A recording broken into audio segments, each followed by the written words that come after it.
Benvidas ao primeiro. Benvidas ao seu. Benvidas.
Vale, canal 3, canal 3, inglés.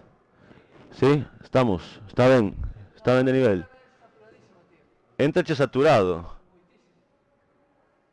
Pois non cambiei nada. A ver, eu estou moi cerca do micro, espera, eh. 1, 2, 3, agora. 1, 2, 3, 4. Un, máis aínda. 1, 2, 3, 4, 1, 2, 3, 4. Hola, hola, hola, que tal agora? Un, telo baixo de todo. Pois, espera, vamos probar español.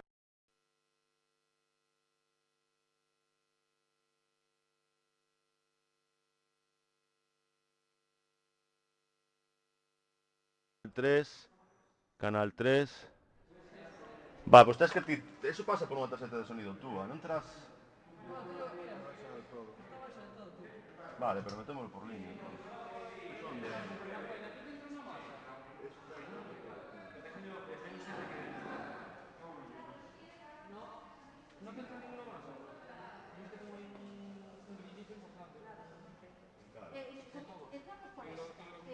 por esta. Entramos, pero que si preferir el coche... No, me da igual, pero igual no vemos nada. ¿Tienes a tu acreditación?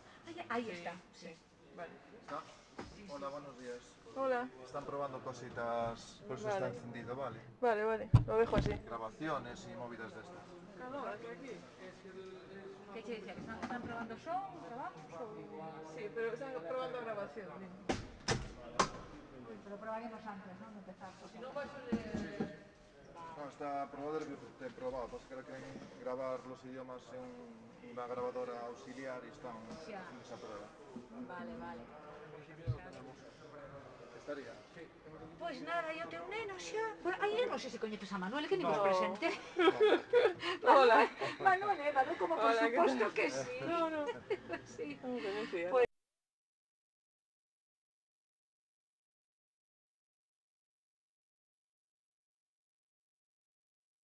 Así que vos estaba atentas ao principio. Ay, que fantástico. Vale. Sí. Vale, Porque no, si no, se la mira... A mí dame ver. A ver, Inglés. inglés, ¿qué pasa? ¿Qué pasa? ¿Qué pago? Tengo que cambiarlos. Ah, vale, vale. Están probando eles. Mira qué plantel, bueno, plantel espectacular, ¿eh? Sí. Sí. Espera, podrías probar o canal de inglés, por favor? Sí. Está encendido. Sí, xa está activado. Hola, saliendo por el canal de inglés. 1, 2, 3 probando. 1, 2, 3 probando inglés. Hello, can you hear me? English channel. 1, 2, 3, 4, 5, 6, 7, 8, 9, 10. Hello. Testing. 1, 2, 3, 4, 5, 6, 7, 8, 9, 10. Can you hear me? Hola. Sí, probando. Hola. ¿Qué tal? ¿Me escucháis? Sí, no. Quizás sí. Vale.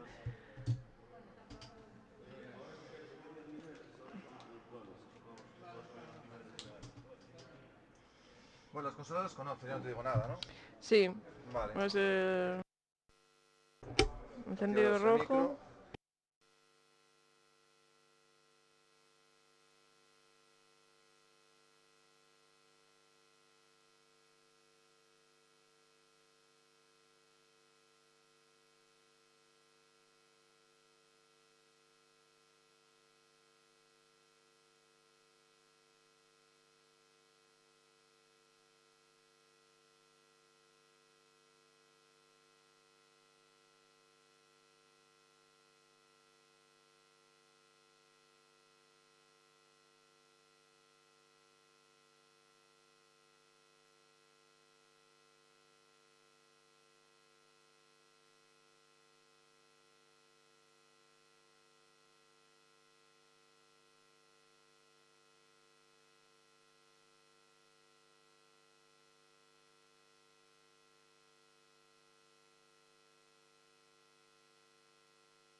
avión.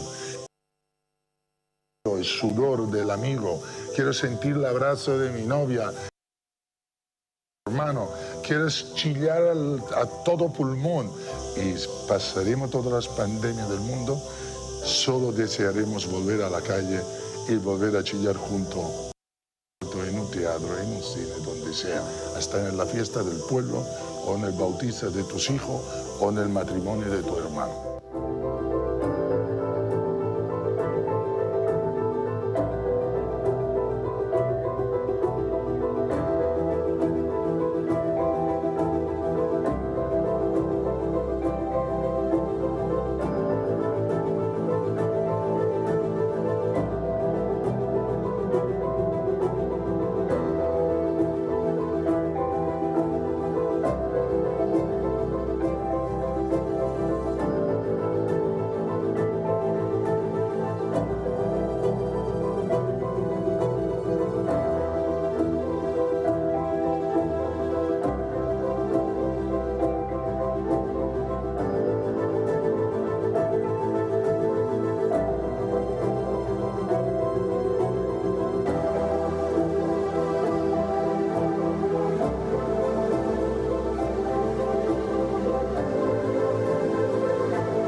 As you may see, it's difficult to think of any artist who has not ever worked with Pino. So welcome, Pino. Good morning. I am very happy to be in Santiago. Santiago is a city that I have visited many years ago. I'm so pleased to be in Santiago. I have a great relationship with Galicia. I lived here in late 70s.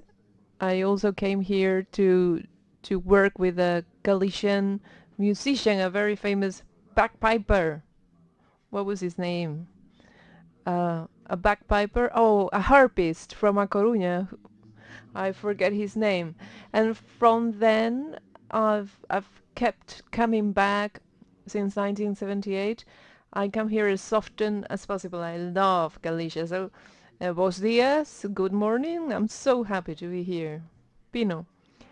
When Pino tells his stories, actually, he sounds like he's 400 years old. I mean, how could you live so long? Let me give you a framework of Pino's trajectory. What is your background? Where did you have connections or not? No, I in my house there was not even electric power. I was born in Italy, in a village called Cavinaro, which is a rural area in southern Italy between Rome and Naples. My parents were farmers. They were very humble peasants. I remember when I was a kid, me and my brothers, we used to share a room. We kept warm with fireplace. So I would have never dreamed that I could live such a life. I think there's a photograph of your childhood. No, let me show the picture right now. You're going to love it because you can see what he's actually explaining. It's real. Yes, you can see it there. As I said, my parents were farmers, so I come from a traditional family. Those who are not farmers in my family, they were workers like plumbers or masons in Germany, migrants. As a child, I was always a little bit strange. Do you know who Pino is in the picture? How could you afford the glasses? Well, as a little child, I always felt I was different. from childhood, I always had this feeling that it was different. Our village was close to the NATO headquarters, close to Naples, in Caserta. There was a NATO headquarters, and I really loved going there because we loved, getting cigarettes from the soldiers. So they gave us Marlboro cigarettes, and I remember listening to music such as Jimi Hendrix for the first time, and then the Rolling Stones. I became passionate about music, and I became friends with a soldier from the NATO headquarters, and they really loved mushrooms, the mushrooms that grow on trees. You need to climb up the tree to get those mushrooms, so they used to love those mushrooms. So I remember I started bargaining with them, so I give you a kilo of mushrooms in exchange with uh, music or whatever, or the Ray-Ban shades. So then I said, I want a jacket.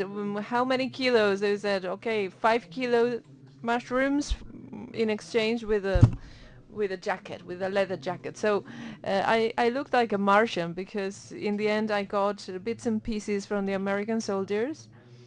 I also really loved Brian Jones from the Rolling Stones, and I wanted to look like Brian Jones.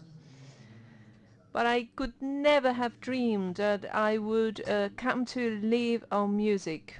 I would never have dreamed such a life.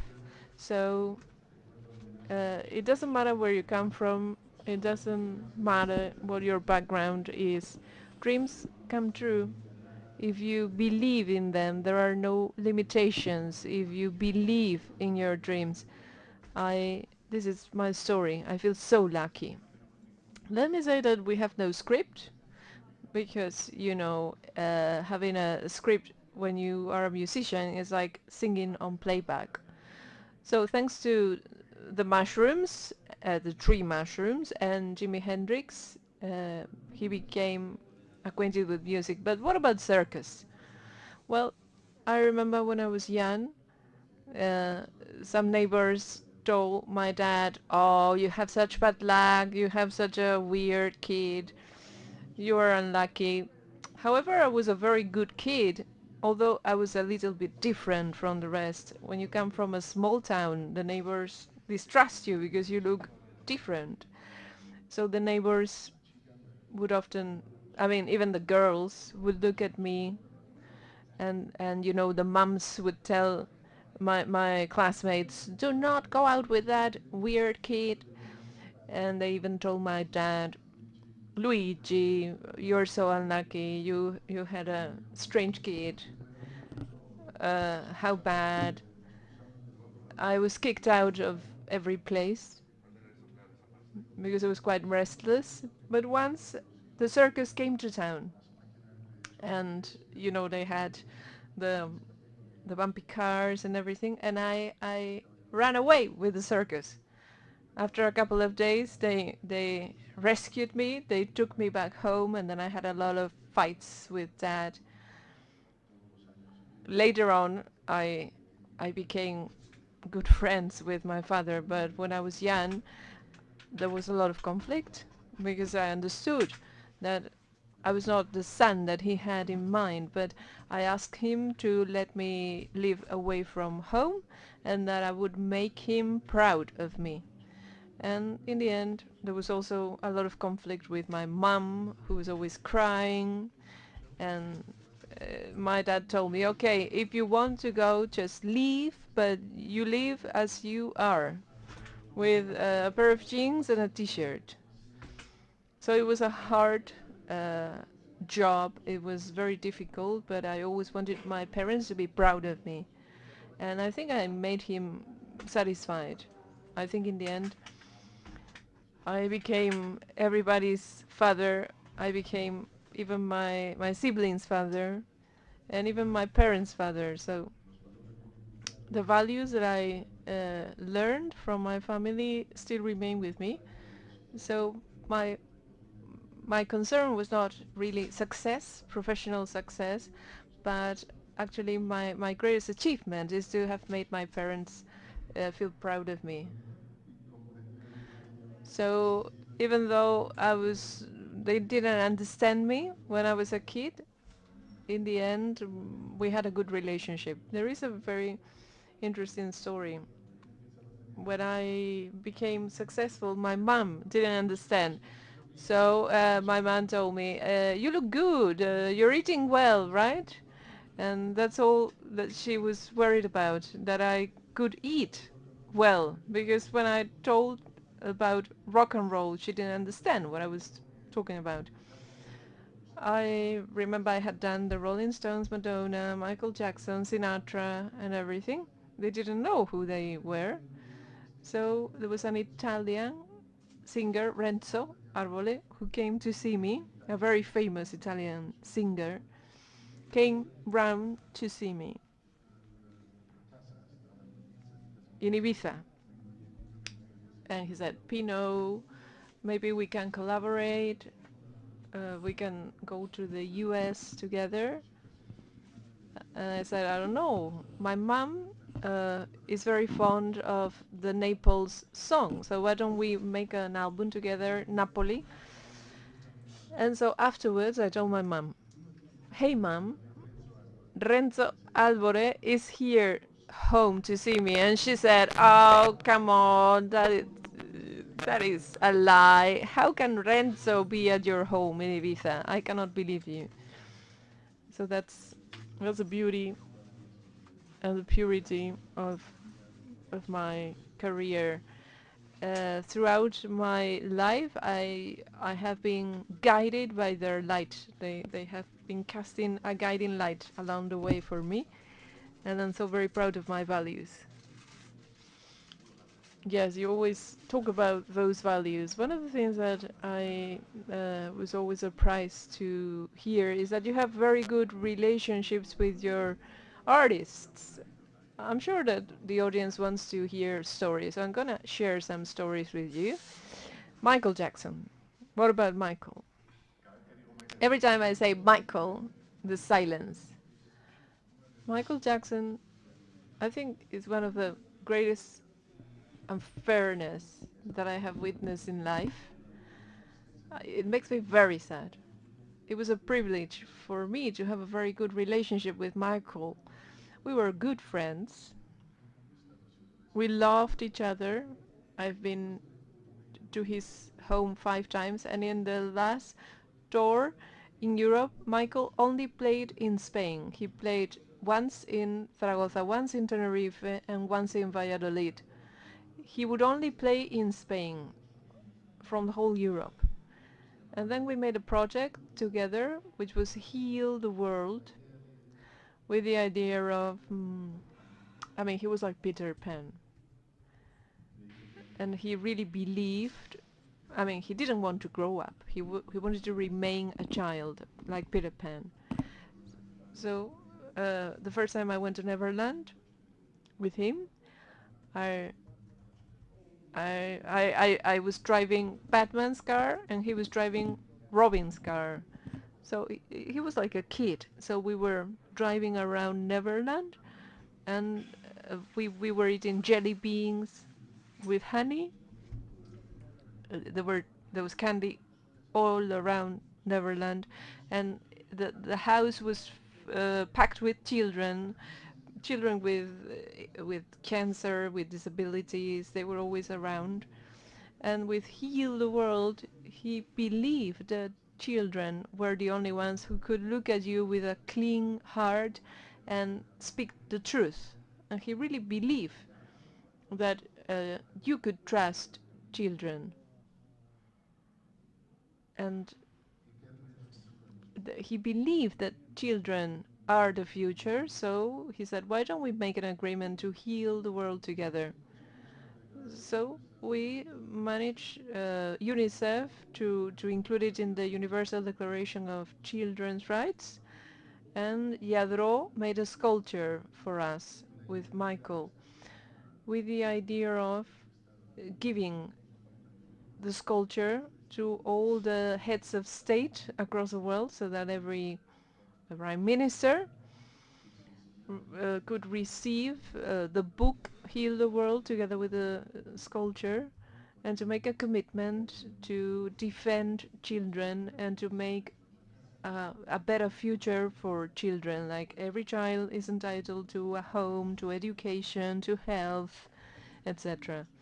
Because this is what children deserve. So in this whole process, there was a big drama that makes me really sad, with all the unfairness that was said and all the injustice that he had to suffer. We were in Tenerife when he was accused of being a pederast, a child molester, as they say. And this was like a heavy accusation, and of course the public immediately believed those allegations without any evidence. And this was because the father of one of the kids demanded $5 million to shoot a movie, and Michael refused to give him $5 million. So the dad said, either you give me the money or I will accuse you of molesting my son. And unfortunately he paid the money, although, I mean, his legal advisors actually advised him to pay that amount, which was a mistake, obviously. And that's how the tragedy ensued.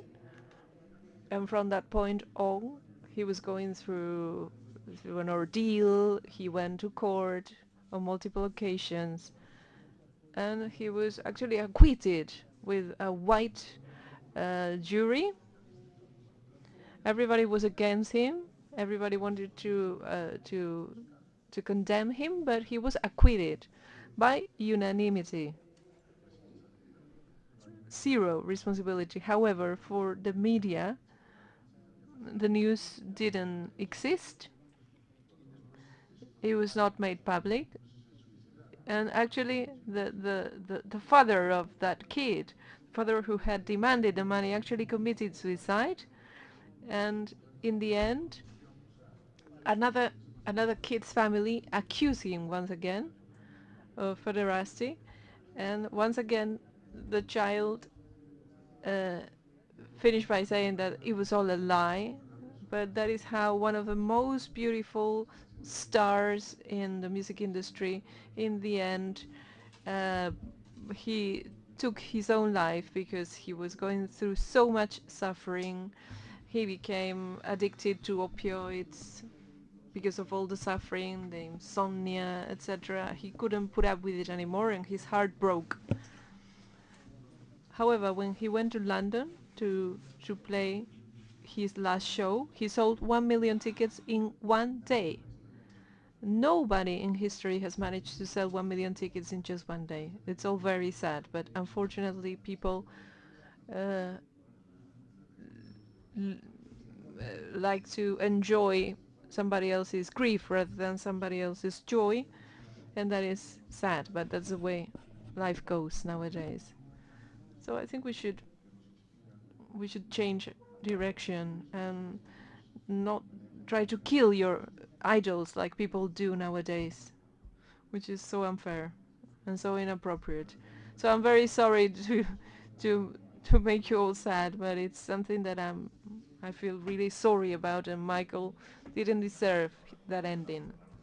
Well, as a host, I cannot talk about more drama. There's a lot of drama in music, but I have to change the topic. So I just remember that Pino, who is 400 years old, for a while he was a manager of flamenco singers like Joaquin Cortés. He was Joaquin Cortés's manager, and I think I recall a story just to cast some light after Michael's sad life story. Is it true? I mean, can you confirm or deny that once Joaquin refused to go on stage? Yes, I also love flamenco. Flamenco is one of the least comprehended forms of art. I met Joaquin Cortés And I said, what can I do with a bailador, with a flamenco dancer? And we did something like fusion music. It was a bit like the Michael Jackson of dancing. We gave flamenco a contemporary hint with Giorgio Armani, etc. And Joaquin Cortez became very popular. He did a world tour. We traveled across the whole world, every single country. It was amazing. He became so big. But yes, there is a story. In the Royal Albert Hall, I flew in from New York, so we were in London with Lady Di, and it was a Red Cross organized event at the Royal Albert Hall, and Joaquin Cortez was like the leading figure. So I flew in from New York, I went to the hotel, I'm taking a rest, and then I get a call saying Joaquin refuses to go on stage. And it was like dramatic. I got a call by the organizer saying, what is the problem? And and I said, okay, this is a gala, this is not Joaquin Cortez show. He doesn't have to dance for long, just go for 5 minutes on stage and dance for a while. And she didn't know what to do, so I had to grab a taxi, go to the Royal Albert Hall, and I spoke to Joaquin. Joaquin used to wear a skirt and some makeup, and then he would walk on stage with his skirt and his makeup. So I recall speaking with Joaquin. He refused to dance, and I spoke to Maribel and said, put on some makeup, put on his makeup, and I'll wear his skirt, and I'll go to the ladies' changing rooms, and I will be there, and we all go on stage. And so when I was about to jump on stage, Joaquin grabbed me, took off my skirt, and said, "Now go away, I'll do it." It was funny. So what would have happened if Joaquin didn't stop you? I would have been on stage, and I would have enjoyed the show, really. But my dancing was great, by the way. The choreography was so spectacular. So sometimes you need to generate a shock in the artist's mind, because sometimes they crash. So they need to be, you know, pushed to act. Sometimes managers have to be daring, and we cannot be afraid of conflict. Artists are usually very fragile. They are fragile people in spite of their stamina and everything they do on stage. Usually artists are fragile people, and they are usually very insecure because they are in the spotlight all the time. They are constantly being judged, and sometimes you can see that they have many tics, as if they were like prima donnas, but sometimes they are just protective shields because they feel very insecure, and they have fragile personalities. So you had to be like a psychologist with the artists. So we spoke about Whitney Houston. You brought her here for the first time to Coruña, to Spain. Yes, in Coruña there were two big events and a big failure.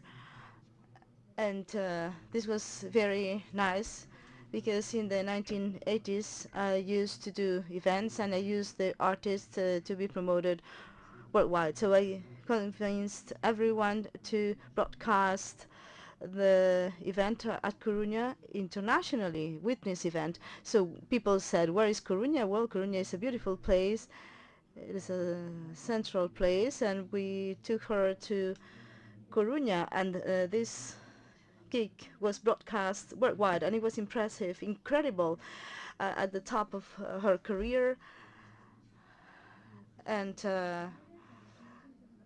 you can always see that show on the internet, because it was amazing, a historic event. And I did something else, another event with Frank Sinatra, and unfortunately There was no one there.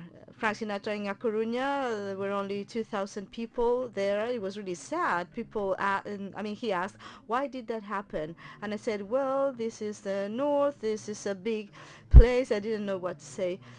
But there is a story that I'd like to share. He would only take pictures with the chief of police or the mayor.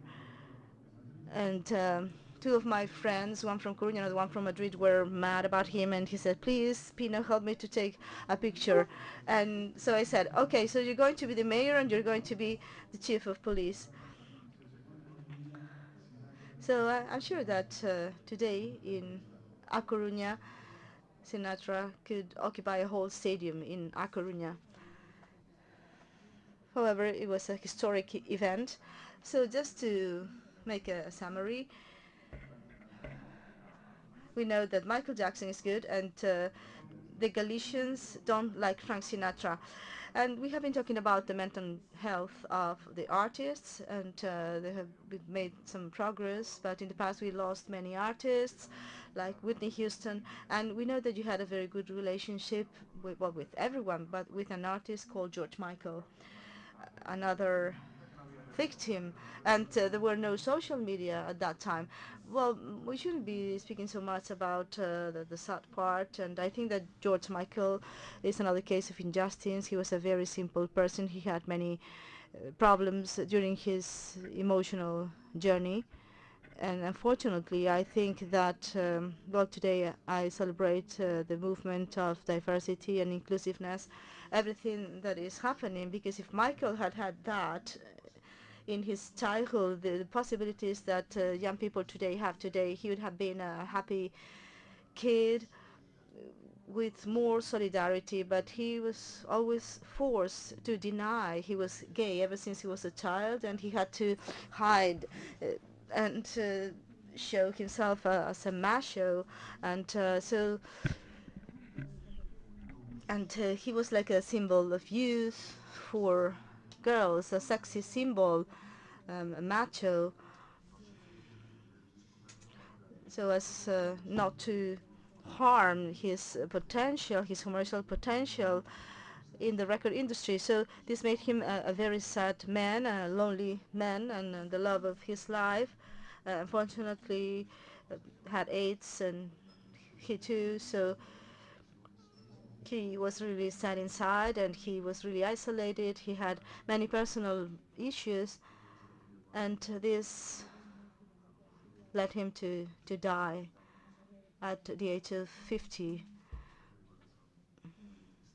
with a heart full of sadness, with pneumonia because of this loss in defenses, and he was smoking, and he was really sad because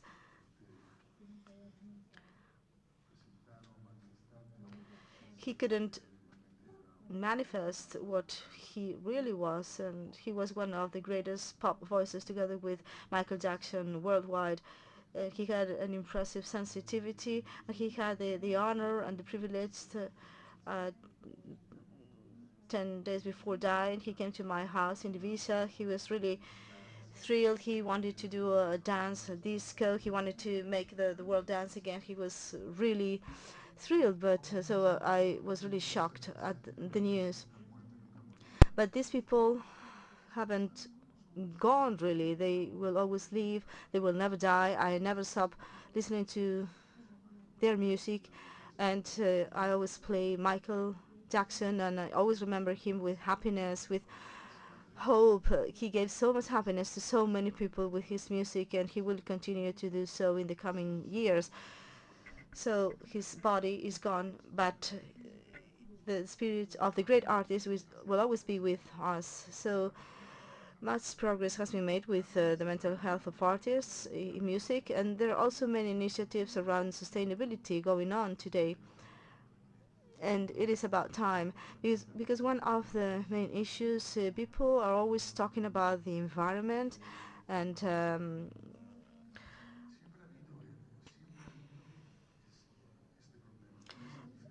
there's always been this problem, but today there is more social awareness. But so far we have not been able to channel that,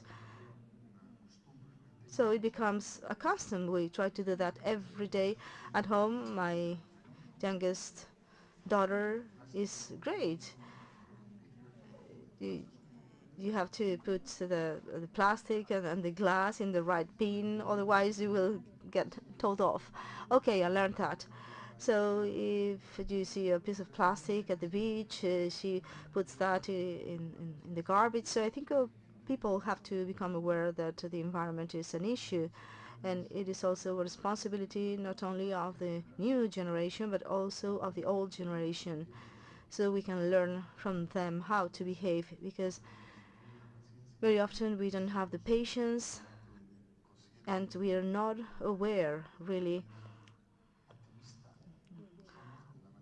in an activist way. We are intellectually, very often we know what the problem is, what it entails, but it is really hard to put that into practice. Now in the music world there is a very strong movement that comes from musicians. They want to do gigs with sustainability, the stage, the fences, the people, the food, and people are really engaged, and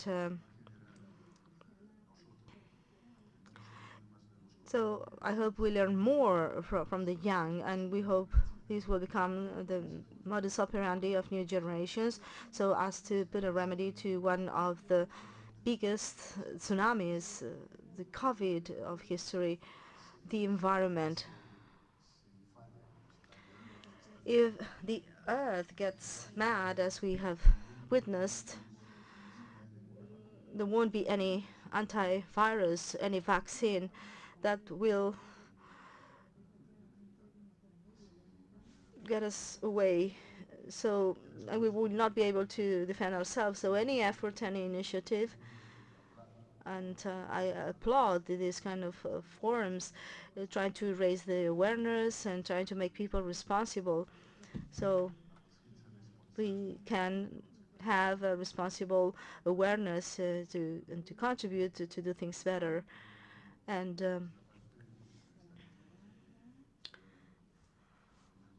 I am promoting a diversity festival in Valencia, and we are also trying to develop a sustainability festival, and we are applying this as a modus operandi in our gigs or in the festivals we will implement in the future. Pino, you have always inspired the youth with your values, because you've always used music and its values in different contexts. We all know that music is equality, is diversity, it is a universal language, and Pino, in the past, there are two events that really are striking to me. One is Amnesty Chile, and another one is the arrival of Nelson Mandela. Could you tell me about that? Well, ever since I was a child, as I said, I have really felt passion for many things, for human rights. I've always felt really engaged ever since I was a child, especially where I come from. Well, my parents were farmers, but I had a strong commitment, social commitment. Ever since I was a child, I have always rebelled against oppression. I have always been an activist ever since my early childhood. I was always at the forefront. I always had to fight. And Jackie Lee, president of Amnesty at the time, asked me, and there's a documentary that's going to be released very soon. It will be broadcast at Netflix, and it deals with this event.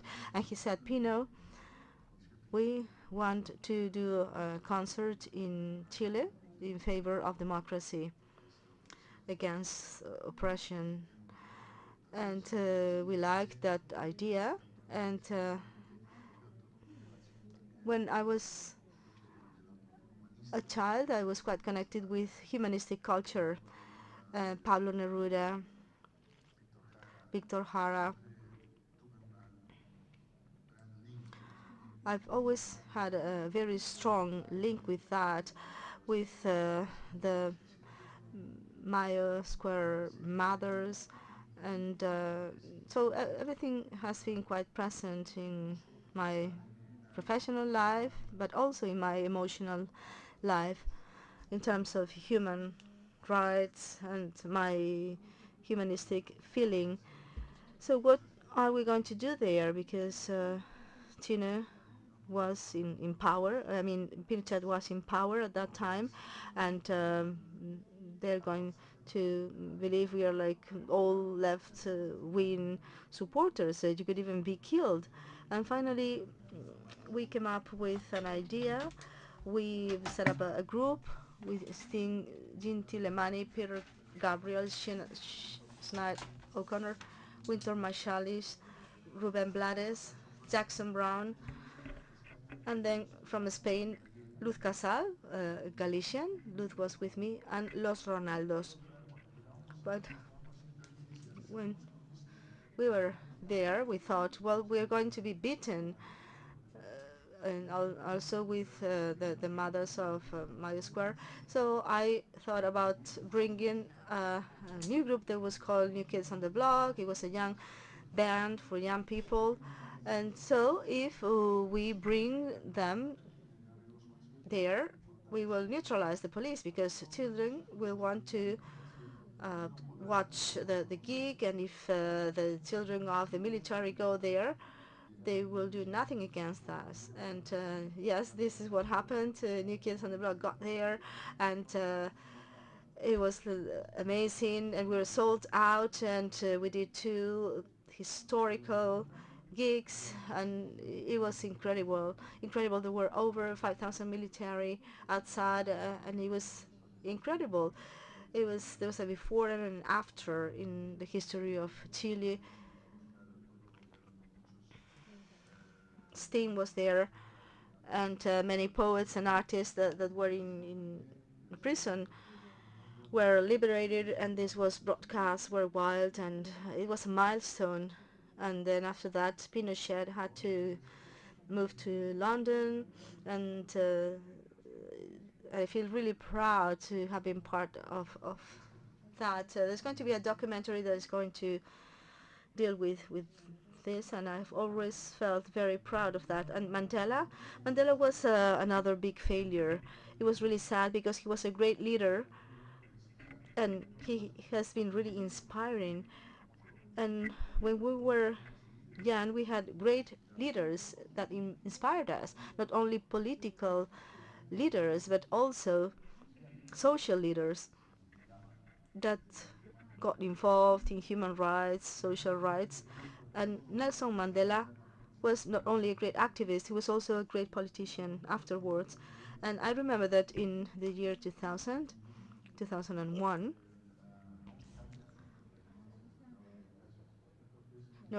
Noemi Campbell, that had just left Joaquin Cortez, told me, why don't we do a gig that is called Frog and Rock? And so this will be for the children of South Africa. Mandela is not a politician anymore, but he can be the speaker, and we will do that with his foundation. So I thought it was wonderful, the most beautiful thing I could ever imagine. So Mandela came, Bono from U2,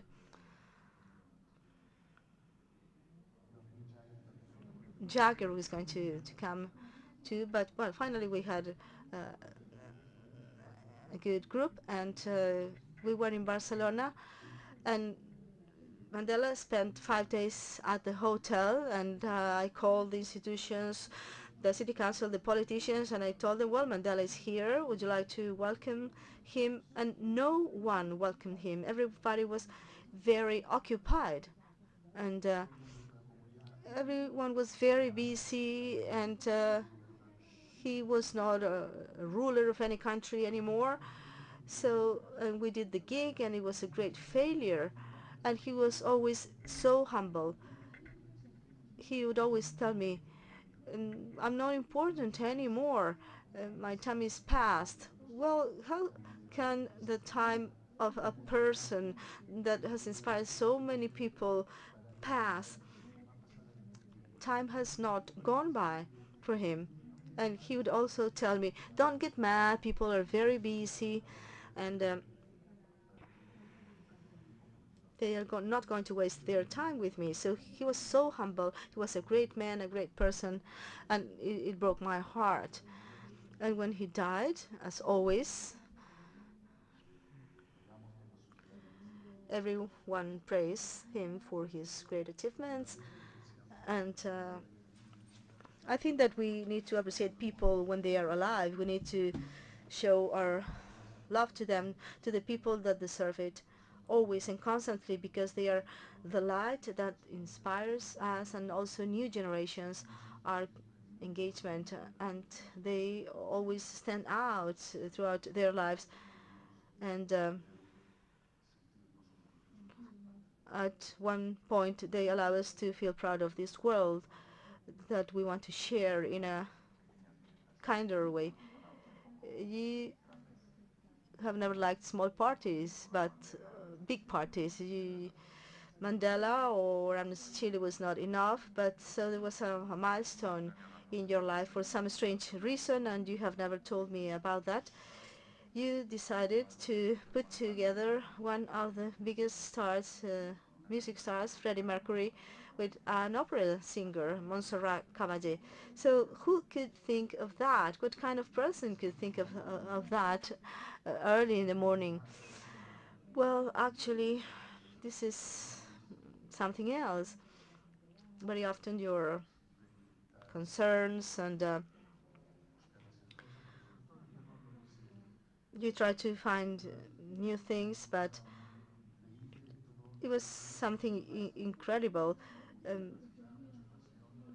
It was many things that got together, also a lot of passion, and you really had to believe in the project. Did they get along? Yeah, well, first of all, they had to meet. So in 1986, I wanted to make a TV show in Ibiza, and I was thinking about how to do this TV show. And in 1986, Queen was on tour in Spain.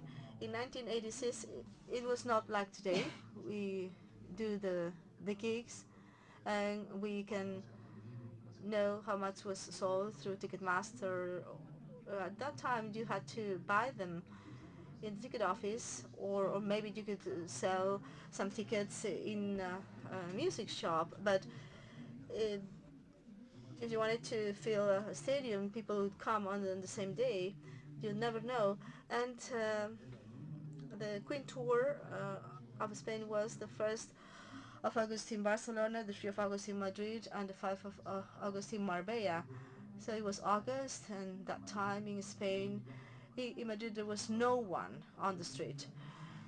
No, there was no one there.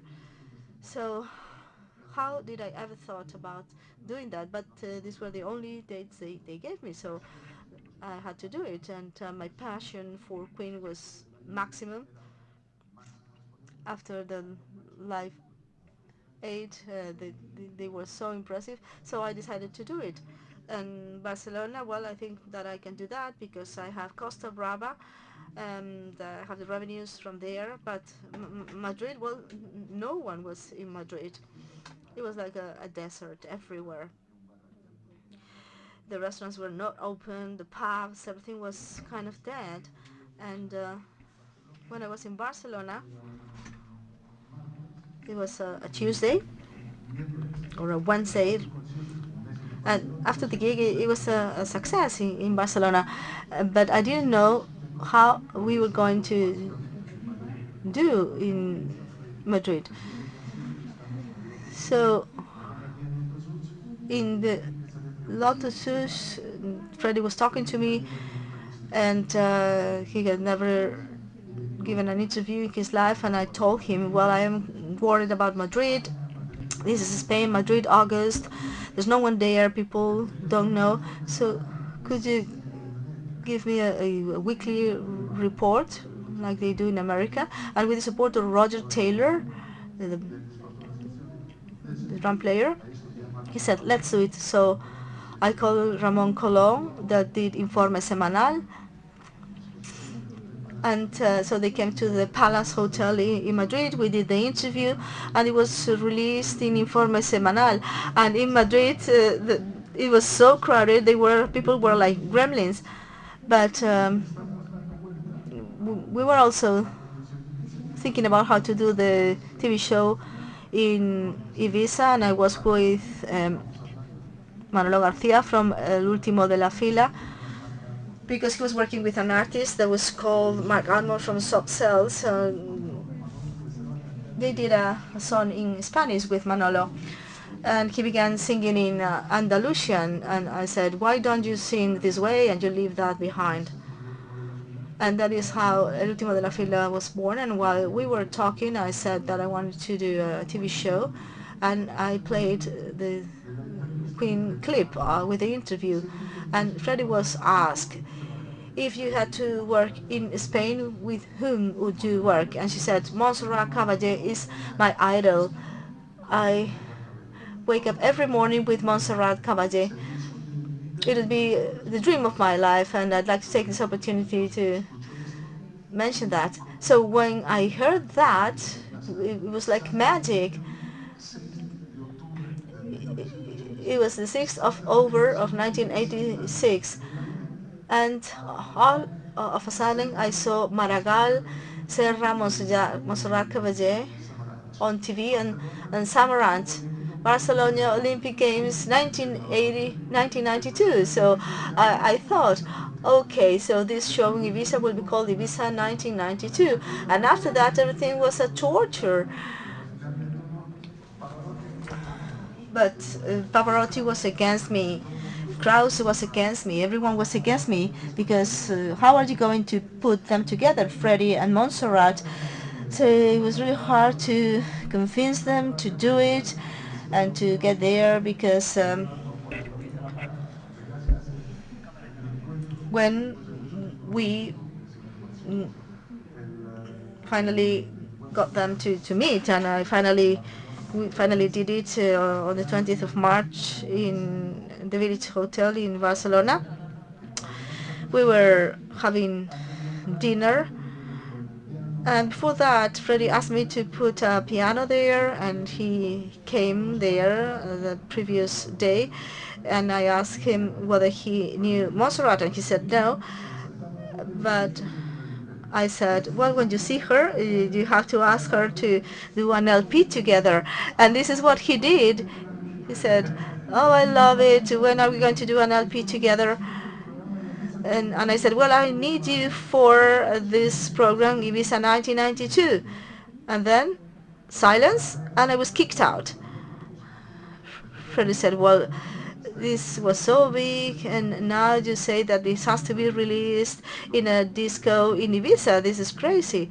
But I was so thrilled. I was kicked out, a big depression, great fight, and then it was released on the 29th of May of 1987 in Disco Q of Ibiza. And next year we did it with the arrival of the Olympic flag to Barcelona. We did a merger of two worlds together, rock and opera. It was broadcast worldwide. La Nit won the first gold medal of the Olympic Games of Barcelona, because this show was released in the CIMET TV Festival of New York, and it won 3 medals. And Barcelona, at Barcelona Music Extravaganza, they won the gold medal. But I didn't get the medal, just a certificate saying, thank you for your collaboration. That's wonderful. Those who work with Pino try to have him busy, because if he has 10 minutes, he starts thinking, and we start trembling. And so after all of that, somebody just put up a pandemic there, and Pino had a long time to think, and he called me and he told me about one of the most beautiful projects I've ever participated in. Pino had put together Freddie and Montserrat, and he also worked with Frank Sinatra, and then he decided he was going to put together the music industry that so far has been quite isolated, and he decided to do that with a song. Well, not yet. Well, first of all, he decided to put the industry together to take care of industry. Well, not really.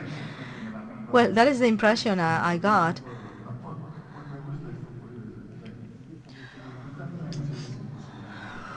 Putting the music industry together is impossible because I feel sad because this happens in any guild, in any profession, but particularly in music. It is very sad that we are not together, we didn't have a voice representing us. And during the pandemic, I saw that this was quite obvious. People in music are not united. And we have many generations to really bring it together. And to do that, first of all, we need to be willing to do so, and secondly, you need to have the spirit to do that. And thirdly, you have to create some tools to get together to be able to present us as we deserve. During the pandemic,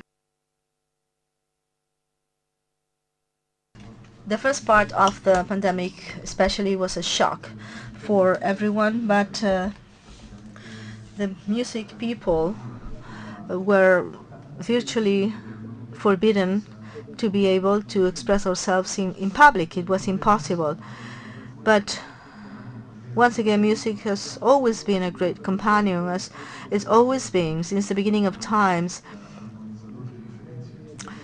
Music has always been a good harmonizer of differences and a travel companion that has relieved us and has accompanied us many times in our lives. And once again, the music started at the balconies from homes, trying to encourage us and helping us to be able to put up with this long waiting at home using music. So I thought that this was a good occasion, because I seriously thought that it was a good chance to reset ourselves as human beings, to reset ourselves as a music movement. And with that, trying to create a humanistic movement, because I've always felt like that. And inspired on the carbon industry of the 18th century, when the freethinkers of Italy got together to bring Napoleon out of Italy. So the coal workers were there, and there were people with different beliefs and religions, political beliefs, and they all got together in favor of humanism, a common good, a better world, a kinder world, etc. And then Lord Byron did that in the UK, the French Revolution in France. That French movement apprehended that, and so the big Italian Risorgimento was established, and then the reunification of Italy came up, and then the big international leaders converged in this movement. And so I thought that it was a good time to be born again. So I started to think about this movement. I began to call everyone, the president of Universal, the president of Sony and Warner, Kim from Just Music, the president of APM, and I talked to many people from music, sports and tourism, Miguel Ángel Gil, the football league managers such as Nivel Romani, Rebecca, the manager of Rosalia, Peppo, the manager of Camilo, and I began to bring people together. I began to create some talks and to be able to create a music here, a music academy, like the Film Academy, and then to set up a music academy, some music awards with a music academy. So I began to talk to everyone, and then I got some artists involved, Alejandro Sanz, somebody else I called, Brian Mediqueen, And with the record companies, they began to call other singers. And I thought it was a good chance to reset ourselves, looking for this union of music so as we can have a guild and a voice representing us, so we can never be alone again at times like that. The different people that do music, small and big people, at a time of crisis could have a place that can help them at times with music care, can create some funds and have some tools that can help them in the future. So I began to call many people. It was tough, and then I thought, what song can we do? A new song. So I was thinking also about the egos. And so finally I thought that maybe the most proper song was the Hymn of Happiness by Miguel Rios. This is the Ninth Symphony of Beethoven, and it was created 200 years later, and so now it was written at a time of rebirth, so I thought it was very proper. The artists will not challenge that. I don't think anyone will challenge Beethoven, and Miguel Rios also had a big international success. So there was much agreement, and then I began to call, and I said, well, send me this verse, or so who did this? Who has recorded that? Well, why do you care? So,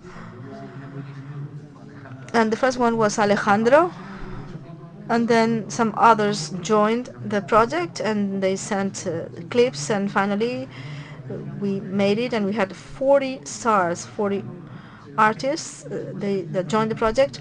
And then I wanted to give an international touch, so I asked Brian May from Queen, the guitarist. He always has an epic tone in his songs. He writes some anthems. So, and I said, I don't want to be a choral song. So can it be inspiring? How can it convey what I believe is needed today? So the spirit of the song, the spirit of the movement was to fight against fear and hatred. Because unfortunately, thinking about resetting ourselves, we need to find a kinder world. And I thought that my neighbor on the 5th floor, who had never talked to the neighbor on the 1st floor, would ask each other, how are you doing? But after the pandemic, they still don't talk to each other, and they are even angrier than before. This is really sad, but I thought it was very important to convey that. So I asked Paz Vega and Angela Molina to start a campaign with the heart of a child, to bring people together, because only with love and the revolution of the heart we can bring about change, and we can be better people. Because I'm more and more convinced that the words that are really hard to say, I'm sorry, are the most beautiful words we have to say, like saying thank you, can I help you, what can I do for you? So we need to strive for this kinder world, and to build these bridges of harmony against hatred and fear. And so that is how we put together this song. I asked Nadal, sports people, Pau Gasol, Ronaldo, and they also joined this campaign of the heart. And probably on the 2nd of March, God forbid, we're going to do the show, and this is the song. And it has been a pleasure to be here with you. Thank you for inspiring us and for doing so much for music.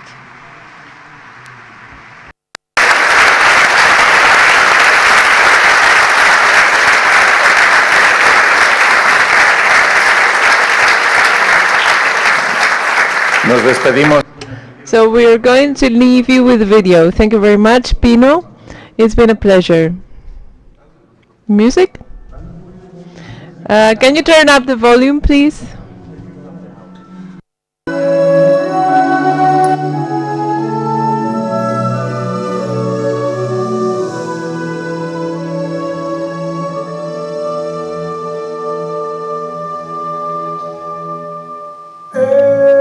Escucha, hermano, la canción de la alegría,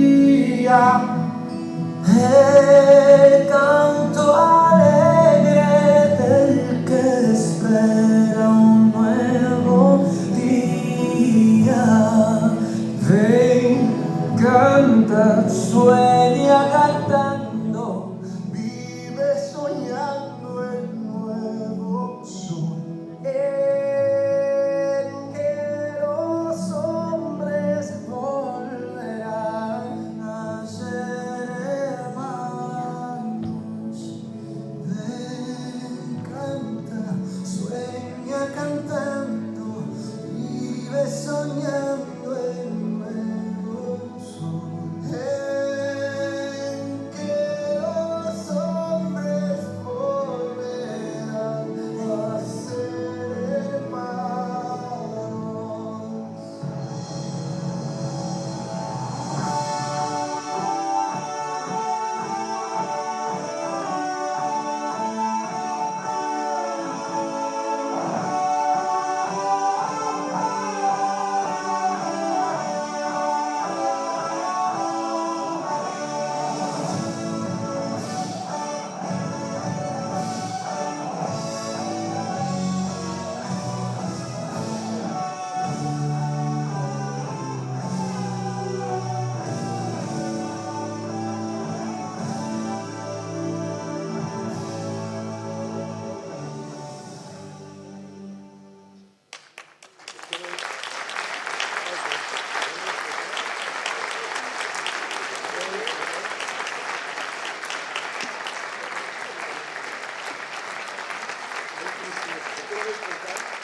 Por favor.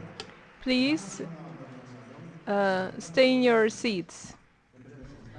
Shortly, we're going to start the opening ceremony of Carta de Santiago.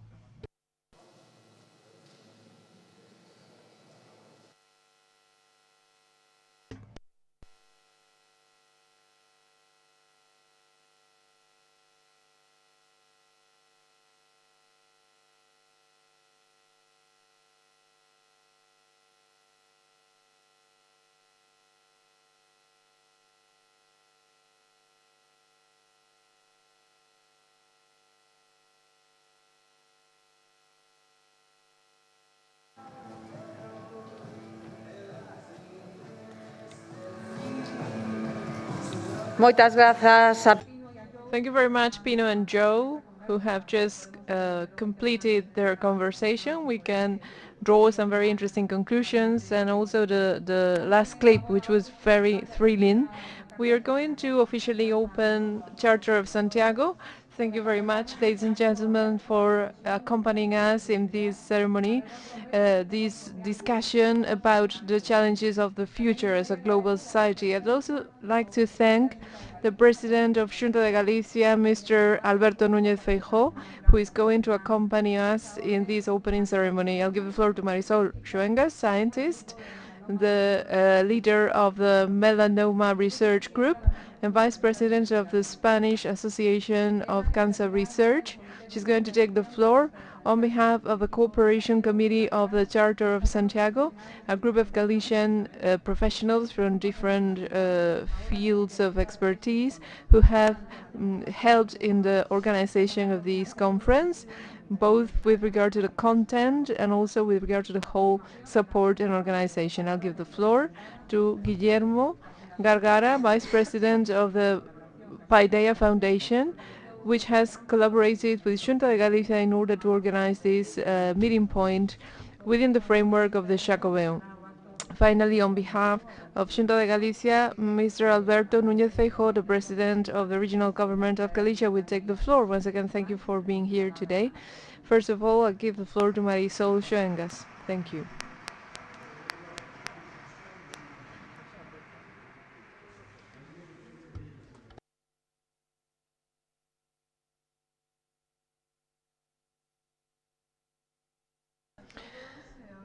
Good morning, ladies and gentlemen. After the wonderful conversation that we have witnessed, it's a pleasure. It's a great pleasure for me to be here representing the co-creation committee of this wonderful Charter of Santiago. But actually, I just want to briefly describe what I have just listened to. It's so important because we have heard, well, I just jotted down some sentences by Pino, which are so wonderful because they really reflect the spirit of this committee. Quote, "Dreams may come true, there are no limits. Living the joy of others, be an activist, reset ourselves, we are not alone." So with those messages that he has conveyed, it's actually a great opportunity to be part of the committee of Carta de Santiago, Charter of Santiago, which has been wonderful from the starting point. There are 12 experts integrating the co-creation committee, 8 women and 4 men who are professional leaders in their fields of expertise and who actually represent the quality of Galicia. When we were called to take part in the committee, well, I received a letter which was quite wonderful, and the letter was talking about challenge, about future, about dialogue, about integration, and making. When you receive a letter like that, you think, well, this sounds promising. And then when you get to know the members of the committee, they are experts in the fields of culture, music, sculpture, landscape, scientists, artificial intelligence experts, biotechnicians. So you think, okay, I have to be there. Not just me, but all of us, we want to be here because it's a great opportunity to contribute somehow. So it was wonderful to receive the letter and to go to the first meeting because we were all so different. So we thought, well, this is like the way of St. James. When you start on the way, you start alone, and then people get together, and there is a group of people, and you learn from all those different people. So in that first meeting, it was all about a brainstorming session. We want to do this, we want to do that. So each of us from their field of knowledge and activity. It was wonderful. So our role was to identify topics among those 21 thematic areas, and the main groups, which were sustainable economics, culture, environment, and science, to identify topics, the topics of interest, and also the new challenges in those fields. And then we also contributed. Some of us, for instance, were part of the discussion panels. So it's a great pleasure to witness that all of that effort has been fruitful. But this is just the starting point in the way. I have been talking about that with the Paideia organizers. It's not just 3 days to discuss, to be together. It's going to be a document which is a step forward. It's the first building block of something which is becoming very big. Well, there are some foreign speakers, and I will be speaking in Spanish, in English. opportunity to having people here from Spain and abroad. And for the people that come here to Galicia, I always tell them to spread the word that Galicia is not only a place that we have good food, good wine, and good beaches and good places. So we have people, and we have people that are very committed to the future. Así que volvendo galego, pois un placer de novo estar aquí. Espero que disfrutedes tanto como nós, porque foi realmente unha oportunidade. I do hope that you understand that this is just the first step along the way. And just like Pino said, this is a way to reset ourselves and to move forward. Thank you.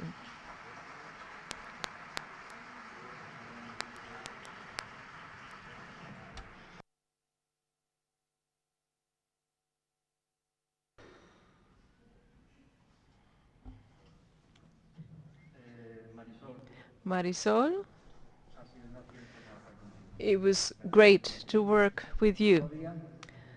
Good afternoon, dear President, dear authorities, spokesperson of the Cooperation Committee, and to all the audience following on streaming and here today. Thank you for being here with us. Also, special thanks to the group of professionals who are going to share their knowledge and expertise in the next 3 days. This forum, which is starting today, is a result of a cooperation between the regional government of Galicia and the Paideia Foundation, which is a meeting point for discussion and debate around different topics. From the very beginning, we have wanted to have cooperation as the founding stone of the forum.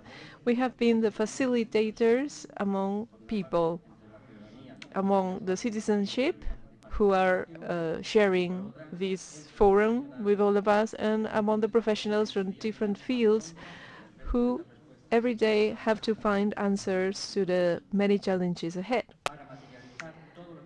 In order to make it concrete and specific, these days we have had the support of a co-creation committee mentioned by Marisol, comprising professionals of first level in their fields, and from the very beginning they have been fully committed to the design of the content, to selecting speakers, etc. All of that with the purpose of providing answers, because we all feel that we are going through a transition. We're moving towards a new stage in society, a deep cultural change brought about by the pandemic, and which has forced us to face crises such as the social gap, the climate crisis, and the challenges of digitalization and technology. Change is unavoidable, and it's a global change. It's going to permeate through every level of society, so we need to tackle that change. At the same time, we must be aware of the universal values that we need to defend, such as health, education, culture, equality, peace, tolerance, solidarity, and so on and so forth. We need to build together a common language so as to look at the future with hope, and this forum is just another contribution to the same goal. That is why we have made the metaphor of the way of St. James understood as an experience of search, as a route, as a pilgrimage of thought, where we can get together and think together about the future. This is time to share. This is time to build something which is going to be hands-on, practical, collaborative, and this is going to be reflected in a document called Charter of Santiago, which is going to have the contributions of all of you. Also, for our foundation, we have to say this forum is a great chance to keep on contributing to promote critical thinking at various levels, and to try and understand change as something that we all share and something that we are all involved with. So we need to share, we need to reflect together, and we need to cooperate. Thank you.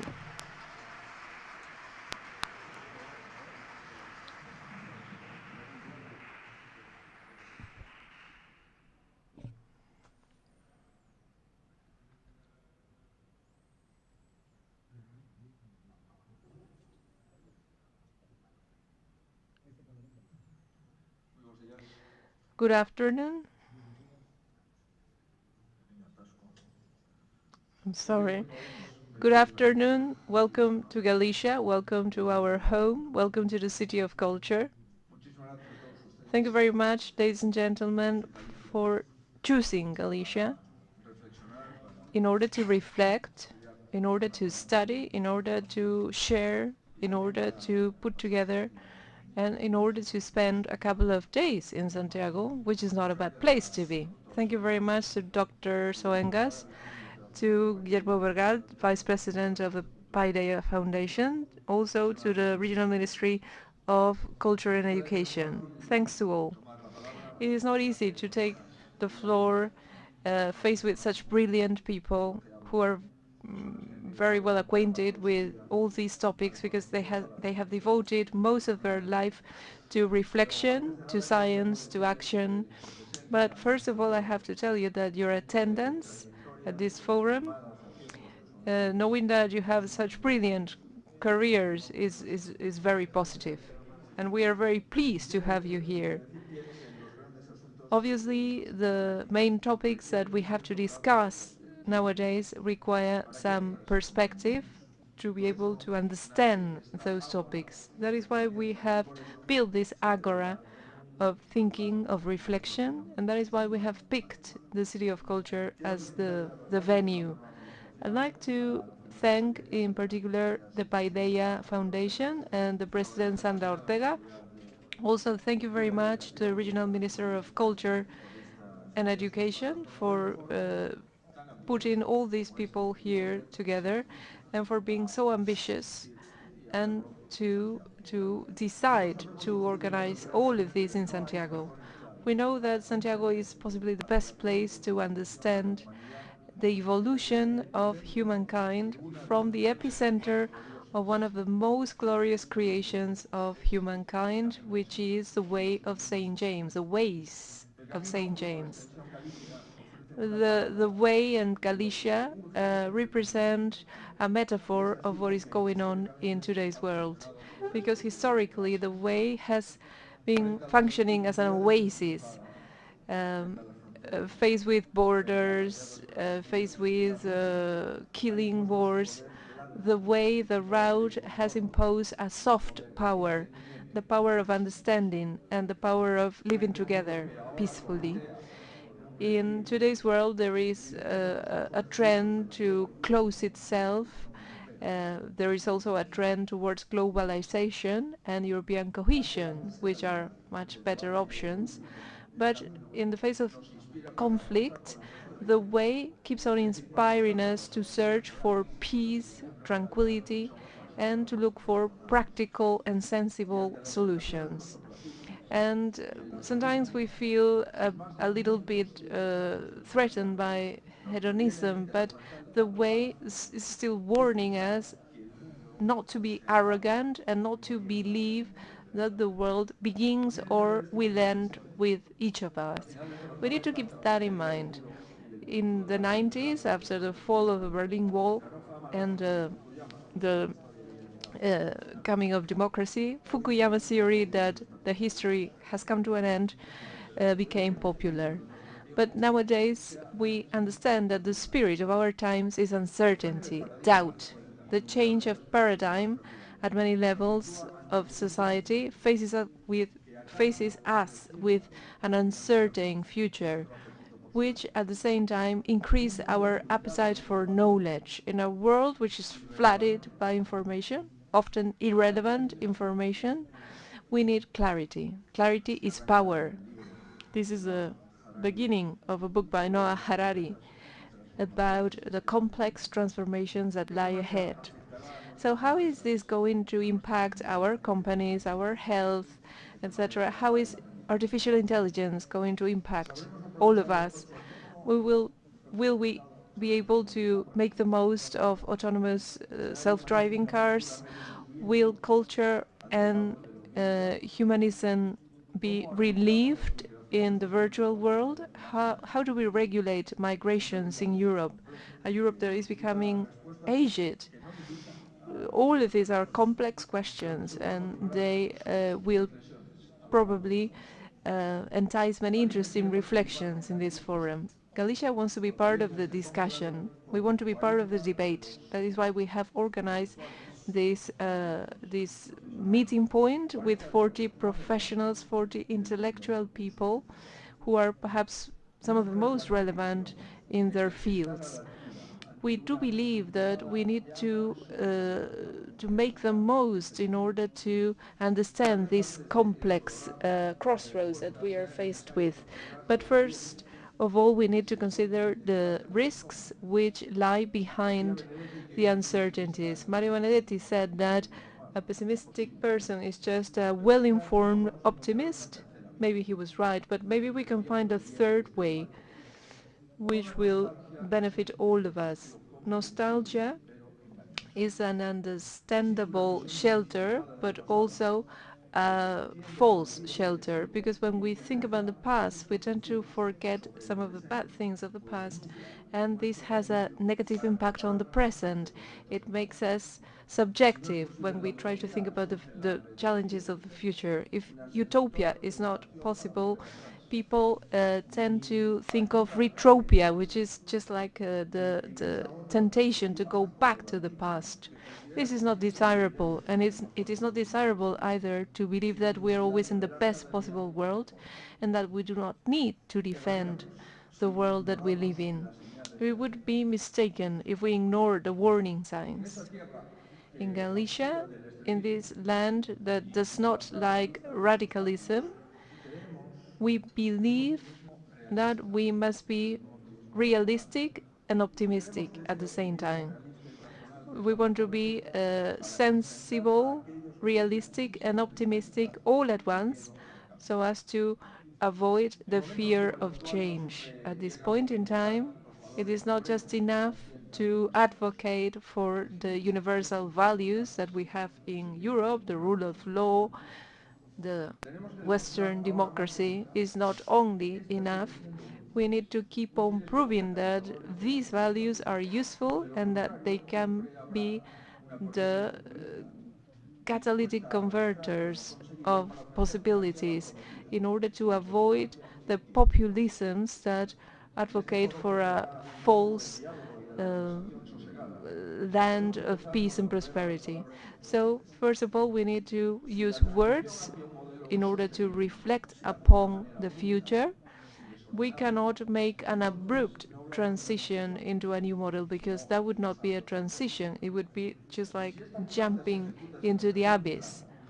So, in times of change, we need to have a plan so as to avoid the problems of many people who could be left behind in this leap forward.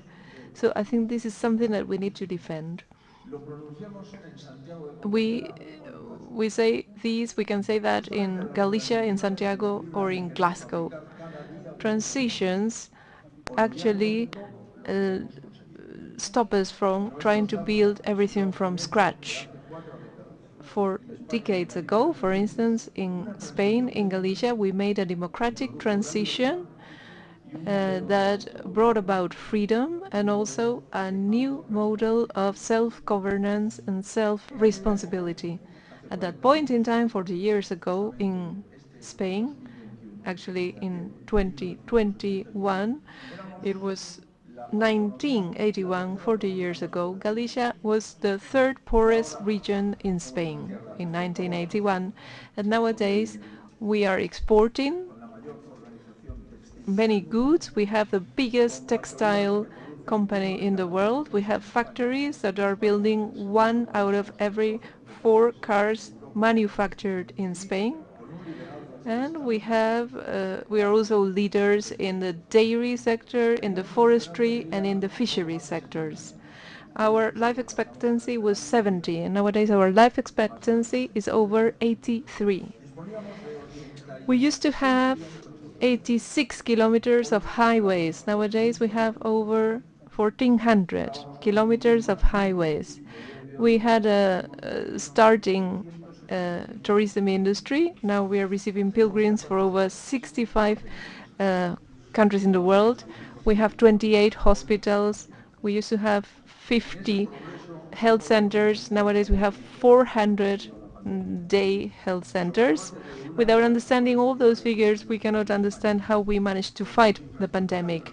I think Galicia has one of the best public health systems in Spain, with some of the best professionals, and this is because we apply the knowledge of the clinical committee. We have also innovated in diagnostic methods, and we also apply technology when implementing restrictions, and at the same time we are supported by our logistics for making the vaccine available to all the citizens. Galicia is the region in Spain where we had the lowest figure of fatalities caused by the pandemic. Once again, we have used knowledge, technology, innovation, rigor and capacity, skills. We mean to use all these skills also with the support of the European Commission's funds. We believe in the circular economy. We believe in textile fibers made from wood, the connected autonomous cars, the wind energy, both maritime and earth wind energy, the green hydrogen, the health technology, and the smart administration are some of the foundations that we're going to use now and in coming decades in Galicia. Dear friends, the Santiago Charter is geared towards the future from the point of view of Galicia. Stability is going to help us differentiate between useless solutions and efficient solutions. We need to protect ourselves against radicalism, and we need to have a clear view of the horizon so as to understand what we need to do in order to leverage this change of paradigm. Our strength lies in our history.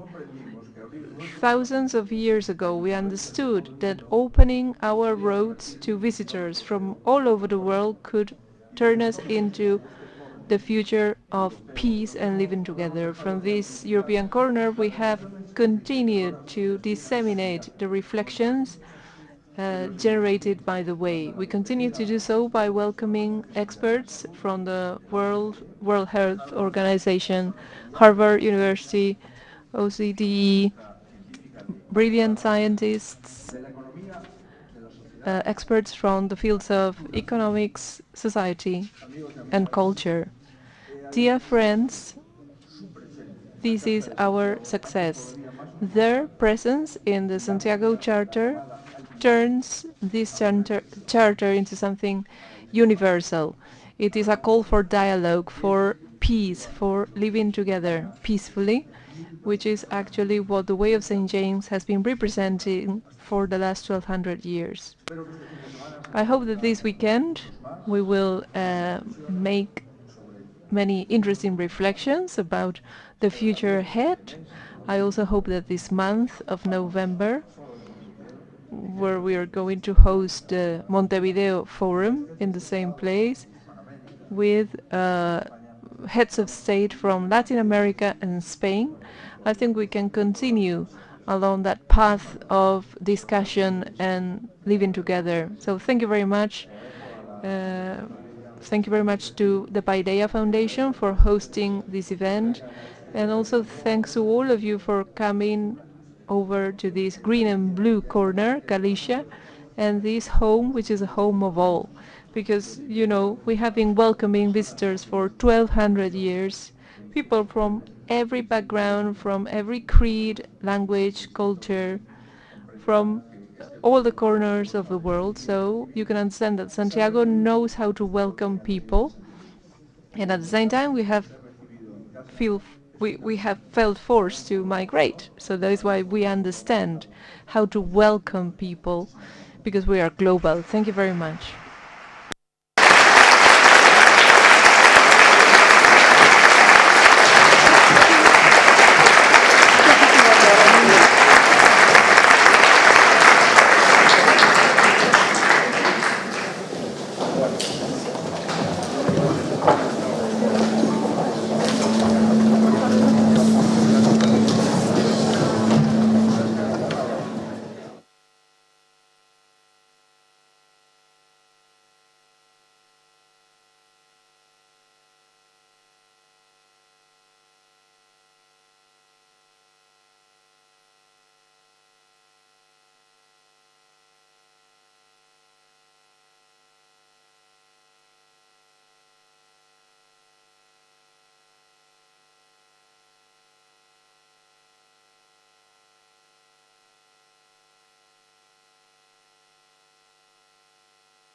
Benvidas ao primeiro encontro.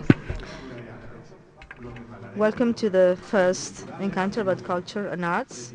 We speak about cultural management and heritage.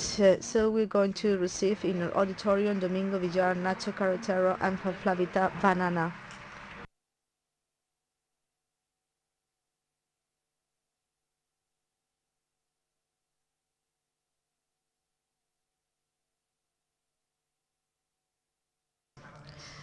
Well, good afternoon.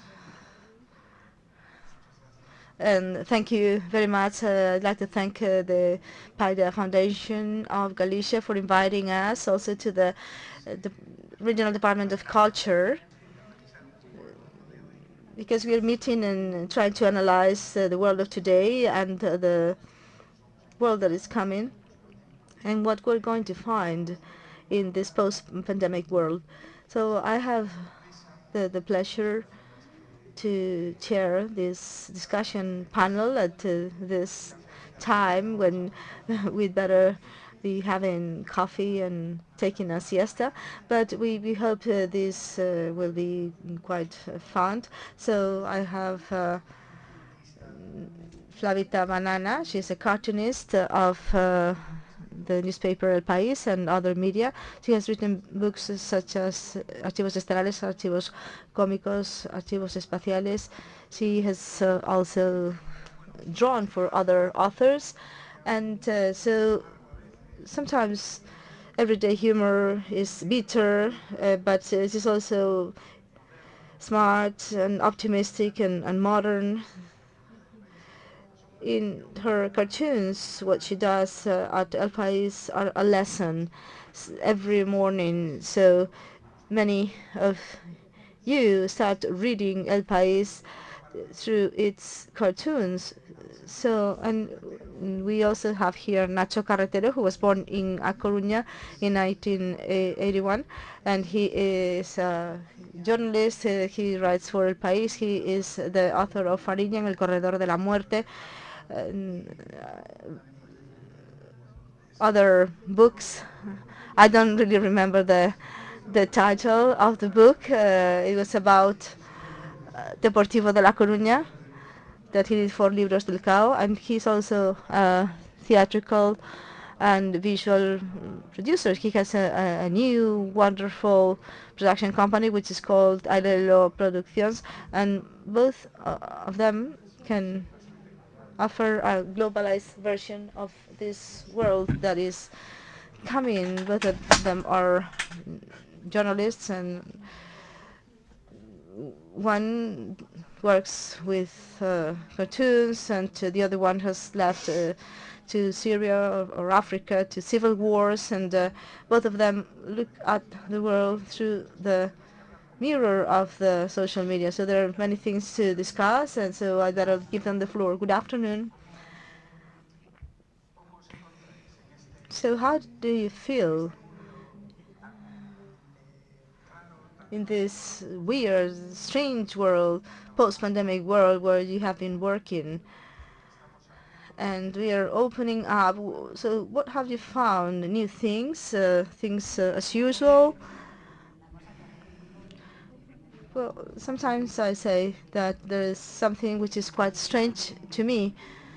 I work with humor and on the internet, so the pandemic was the time at which I worked the most. Everyone was watching the internet. They were trying to evade from what was happening, but I had a lot of work during the pandemic because the newspapers kept on publishing on paper, but they were transferred to a digital format. So I kept on working. The internet had no viruses, so to speak. So people wanted humor, so I had a lot of work during the pandemic. So now it's the opposite to me. It's like going back to normal, and in this normal, well, I think I was doing better with the shutdown. So we need healers, and humor is one of the best therapies for that. Yes, actually, at that time during the pandemic, very often I put some pressure on the paper, and we told them, now we're going digital, please, more cartoons, because people enjoy that more. And this is something that happened in my case, but and in many cases, for many people, it was not something bad. It was bad for many people, but for many people, it wasn't even a bad thing. The pandemic was like a stop. So humor was like a way out. And pero sí, hubo más vistas, digamos. But there were more leads. So what do you think about these months of opening, going back to the real world? Well, just like Flavia said, when the pandemic started, well, not actually when it started, because we were just dancing here. We were not worried about the pandemic, but when the lockdown started, we saw the face of the monster in Spain. So I had to work really hard, and I am quite used to working like that, writing articles about a social crisis. In Spain, it was almost a humanitarian crisis. There was a precarious sector that were living in a black market and were quite precarious, and they had to stay at home, and they could not make any money. So machinery of humanitarian help started, and this revealed the precariousness of the system. Sometimes we forget that.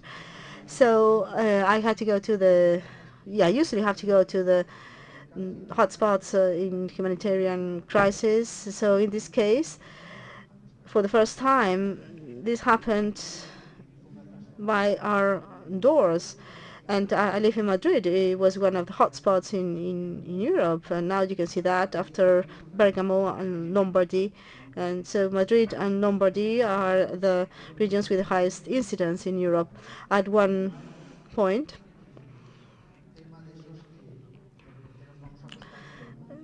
something was happening there, something we usually look for around the world.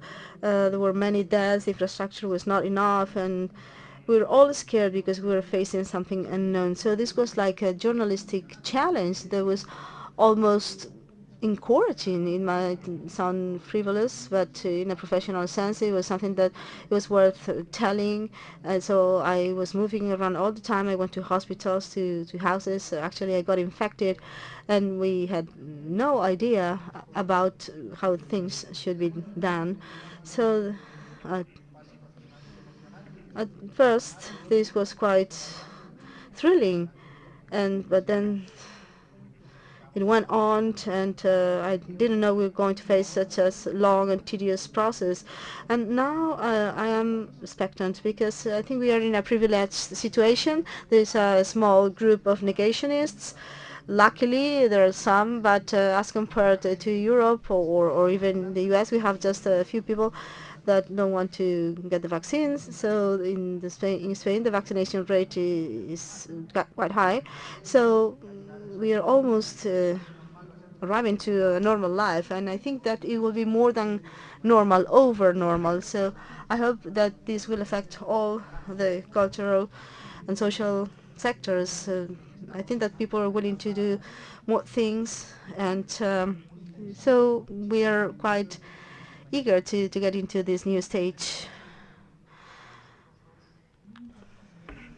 So both of you have a circular side. Both of you look at the world, and you publish in newspapers, and both of you have a live on the internet. Yesterday or the day before, some days ago, when we were preparing this talk and we met, I was telling Flavia, let's talk about this, about how your world is connected with the paper and the internet.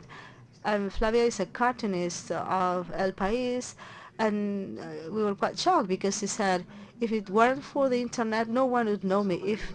If it were just for El País, who would know me? This is, well, it's almost the same. And we have a totemic look of the media, and it happens to me if a review of one of my books is on Babelia. I believe that it has a highest value than the review of a booktuber on the Instagram, and probably this shouldn't be the case. So tell me about the combination of these two worlds. You have around 600,000 followers on Instagram, and you have around 70,000 on Twitter, not on Instagram. Yes, you're more a Twitter guy. So Twitter is like old school. No, Twitter is describing, and Instagram is pictures. So if you're a writer, I think it makes no sense to be on Instagram. Twitter is more aggressive. Well, I opened an account in Twitter just because I didn't want anyone to use my name, but I don't know how to use it. And sometimes people tell me, well, I'm going to teach you. No, I don't want any other social media. I just want to check the WhatsApp of the people I know. Instagram, I don't want to go into Twitter. But as we said, I did a cartoon in which I said I was born when I was old. I was just sitting by the sea with my teeth, and I said I was born and being old. And I realized that because to me the objective is the paper, to publish books and to publish in newspapers, and people from a generation or even older, that was their main goal. And now the objective is the digital, to triumph in the digital. So I didn't start with the newspapers themselves. I started with the social media, and it's something that you cannot teach at universities. You have to be nice, because you have to be liked by people, otherwise you won't get published. So El Jueves began to be interested, El País, and everything just got together. But firstly, the books were published in social media. So when people ask me what was the impact of the social media, I don't know how to say that. I don't know how we lived without the social media. At my age, when I began to work professionally, there were social media already. What about you, Nacho? Well, when I started working, there were no social media. But I think that the dilemma is not paper or digital. This has been overcome. Some might feel sorry for that, but it has been overcome. Paper finds a new space, and it controls its own format. The death of paper. No, I'm thinking about paper as something romantic. It is not the future. Yes, that's it. Paper will have a more romantic sense, and I think it has that already. And you will show there what is the most exceptional, what requires a more careful environment. And do you think somebody will go for that? Yes, I think that the paper will be for Sundays, for the white coffee of Sunday, or maybe a supplement with a visual report, but maybe the information, the breaking news. I think that that does not exist in generational terms. Nobody that is under 30 goes to buy the newspaper to see what happened around the world. He or she already knows. So I think that the debate is whether the journalism has to adjust to new formats and scenarios, and to make peace with the social media. When Twitter and Facebook emerged, the journalism was challenged, and they used to say, well, you have to get informed through journalism, not through Twitter. But journalism has to adapt to the information channels that might exist at any time. But if the main channels are Twitter, Instagram, and Twitch, as we have now, journalism will have to learn how to reach the audiences of those channels. It was also distributed all over the newsstands of all over Europe, and so now we'll have to adjust to the new formats. It is not a clash. So journalism has to wave the flag of credibility, because now we have a we are at a valley because of that clash with the media, and journalism try to be more immediate, to capture more clips, and now it has lowered its credibility, and they are still fighting. This is the fight in the middle of the storm of the thousands of communication channels that overwhelm us, in the middle of communicative impulses that we have today. We need to tell journalism from other media, so we can get to an oasis in which you can say, well, this is journalism, and here I will be told what is happening, and then there is a storm around with many other things. And in the media, especially on written media, there is like a vicious circle. There is less advertising, less media, the newsrooms are smaller, there's no space to dig into the news, and so there's like a sort of language which is more brief, and everybody wants to say their opinion about everything. And now journalists speak about all kinds of themes, the volcano, Libya, the IMF, or a health crisis. So what is the solution this could have, if there is a solution, or should we turn the whole system upside down and to start all over again? Because Hearst would not set up a newspaper if he lived today. We get that feeling.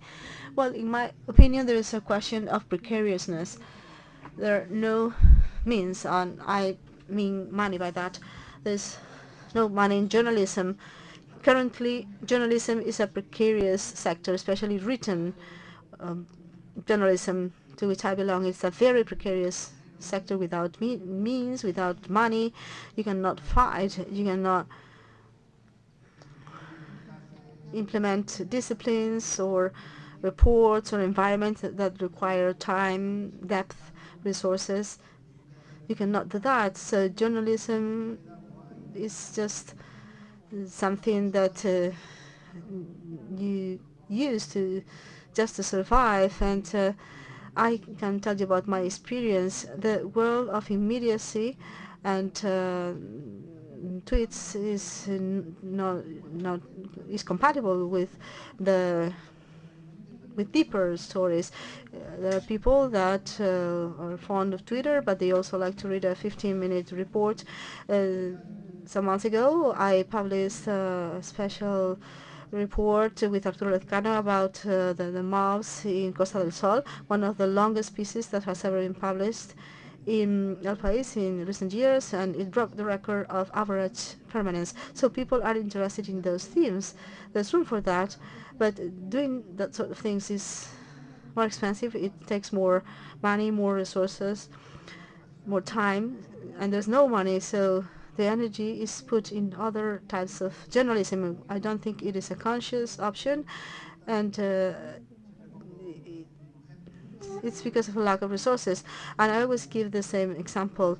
This year, No Digas Nada, about Northern Ireland, Don't Say Anything, was quite successful. Journalism from Boston, whose name I don't remember, one of the books of the year. And that man has a great quality, but he had a grant of thousands of dollars, and his paper let him go and research into that. He went to Northern Ireland, and he did a spectacular book there. In Spain, this is impossible. A journalist cannot tell his newspaper, I need a 2-year leave to publish this book, and he even gets a grant to be able to leave during those 2 years. It's not a genetic. There's not a genetic reason. It's just the resources we need to make the journalism that people are interested in. In the case of cartoon, what do you think about it? It is traditionally displayed in a medium that is in decadence, in degradation. So when I studied at university, when I studied illustration, my teachers, they were two teachers that had published in New Yorker and Times and everywhere, but they would never talk about the option of illustration as cartoonists, because they had made a lot of money doing a cartoon in those media, and then they said that they were not paid that well anymore. But I was still interested in that career because newspapers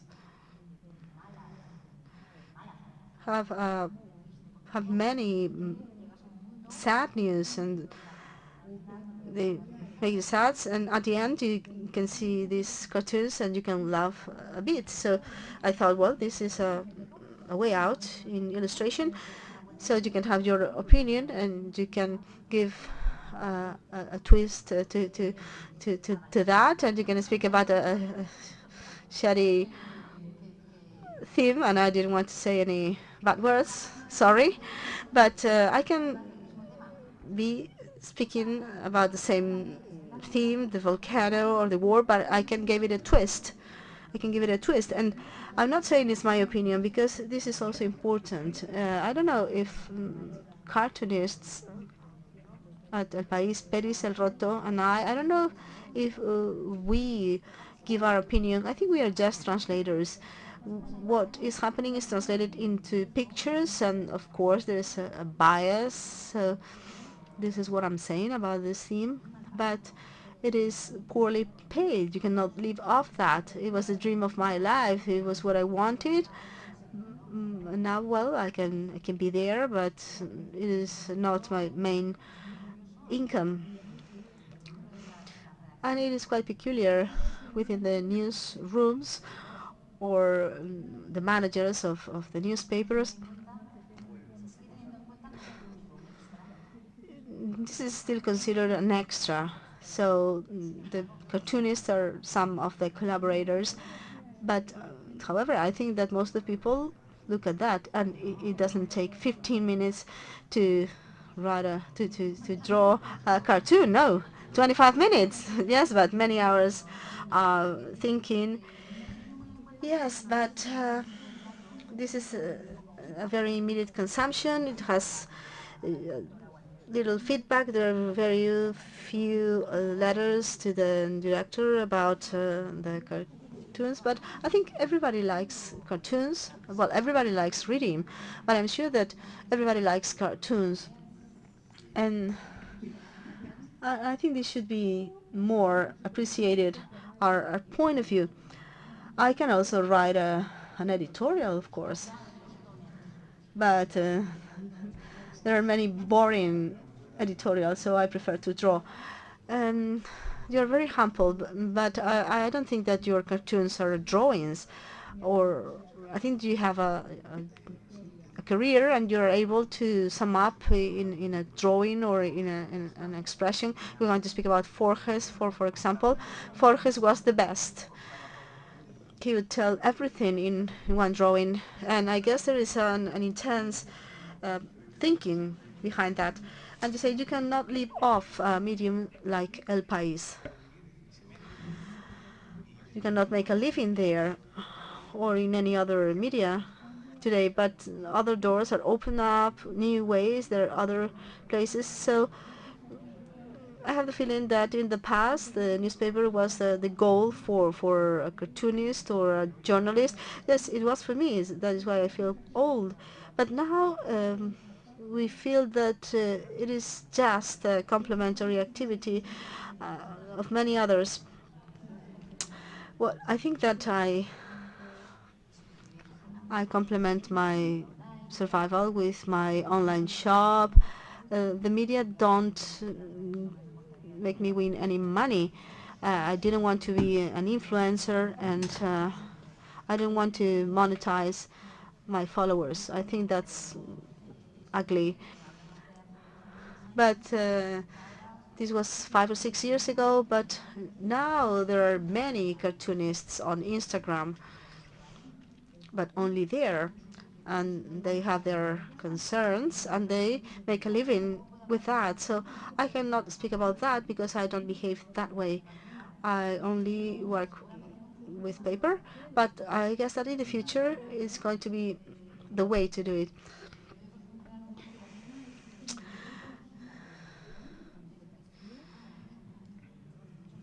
Newspapers, well, the layout, they are like burial grounds, niches. If there's a space, you can get there. But I don't think that newspapers now hire you as a cartoonist or a journalist. No, the layout is already set up. So either anybody dies or somebody just gives up, and then you can get there. But this system, internet, has no borders, limits, walls. And the digital newspapers, well, I think that this is the advantage of digital newspapers. Yes, the thing is, what do you think of the life of journalists or the journalism students?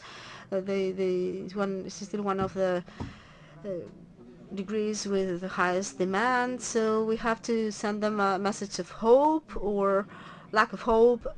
There are new ways. Maybe the podcast is something that will emerge, new media on TV. Well, we have to send them a message of optimism to the journalism students, because communication is an ever more powerful and influential tool. Tell me about that. Because the newspapers are collapsing.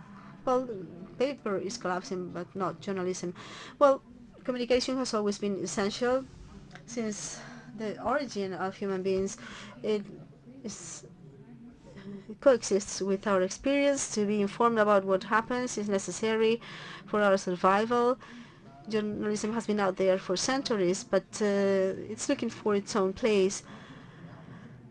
But also other sectors are looking for that. And I heard something before.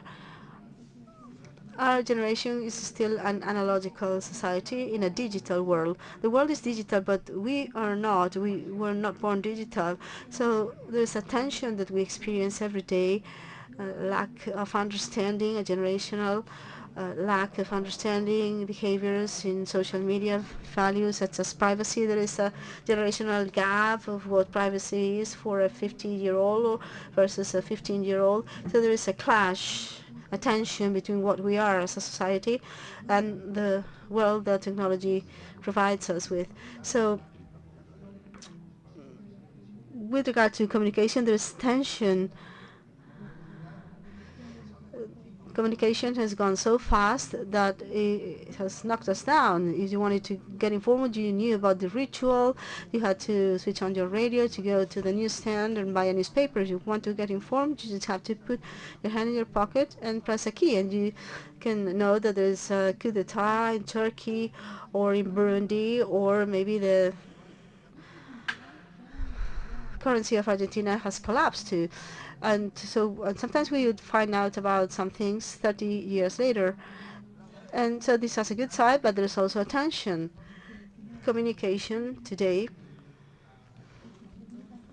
turns the whole world in over-informed people. The perception, I think this is a key word. The perception is overwhelming. We are over-informed. We know everything in detail, everything that's going on. So finally, perception prevails. What we believe we know versus what is actually happening. The pandemic is a good example, and the journalist exercise, I believe, should be criticized. In my opinion, is a good example. The pandemic is under control in Spain, minimum risk, practically no incidents, but when there is some incidents, they will be at the headlines of the newspapers or the TV. Warning, the incidence has gone up in La Rioja. What is the meaning of that? 3 guys got infected. But are they in the intensive care unit? People die? No, this is reality. The perception is something else. And I'm going to give you another example.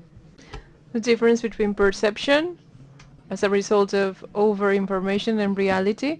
I think this is the greatest challenge that we face. The same is true with regard to criminality and safety. Spain has the lowest criminality rates in Europe. It's absolutely safe. There are scarcely any murders and assaults in Spain, but when there is one, the media will portray it in such a way that we perceive that there is a massive problem. There is a problem. The world is going to hell. People are crazy. It's worse than ever. The idea that the society, the world is worse than ever, this is something that the society believes, and it's false. The feeling that everything is collapsing, that everything is going to hell, is actually feeding totalitarianism, populism, and radicalism. So people feel if the system is collapsing, there is something else that has to be done quickly so as to repair it. So what I just meant to say is that perception versus reality is the greatest challenge of journalism.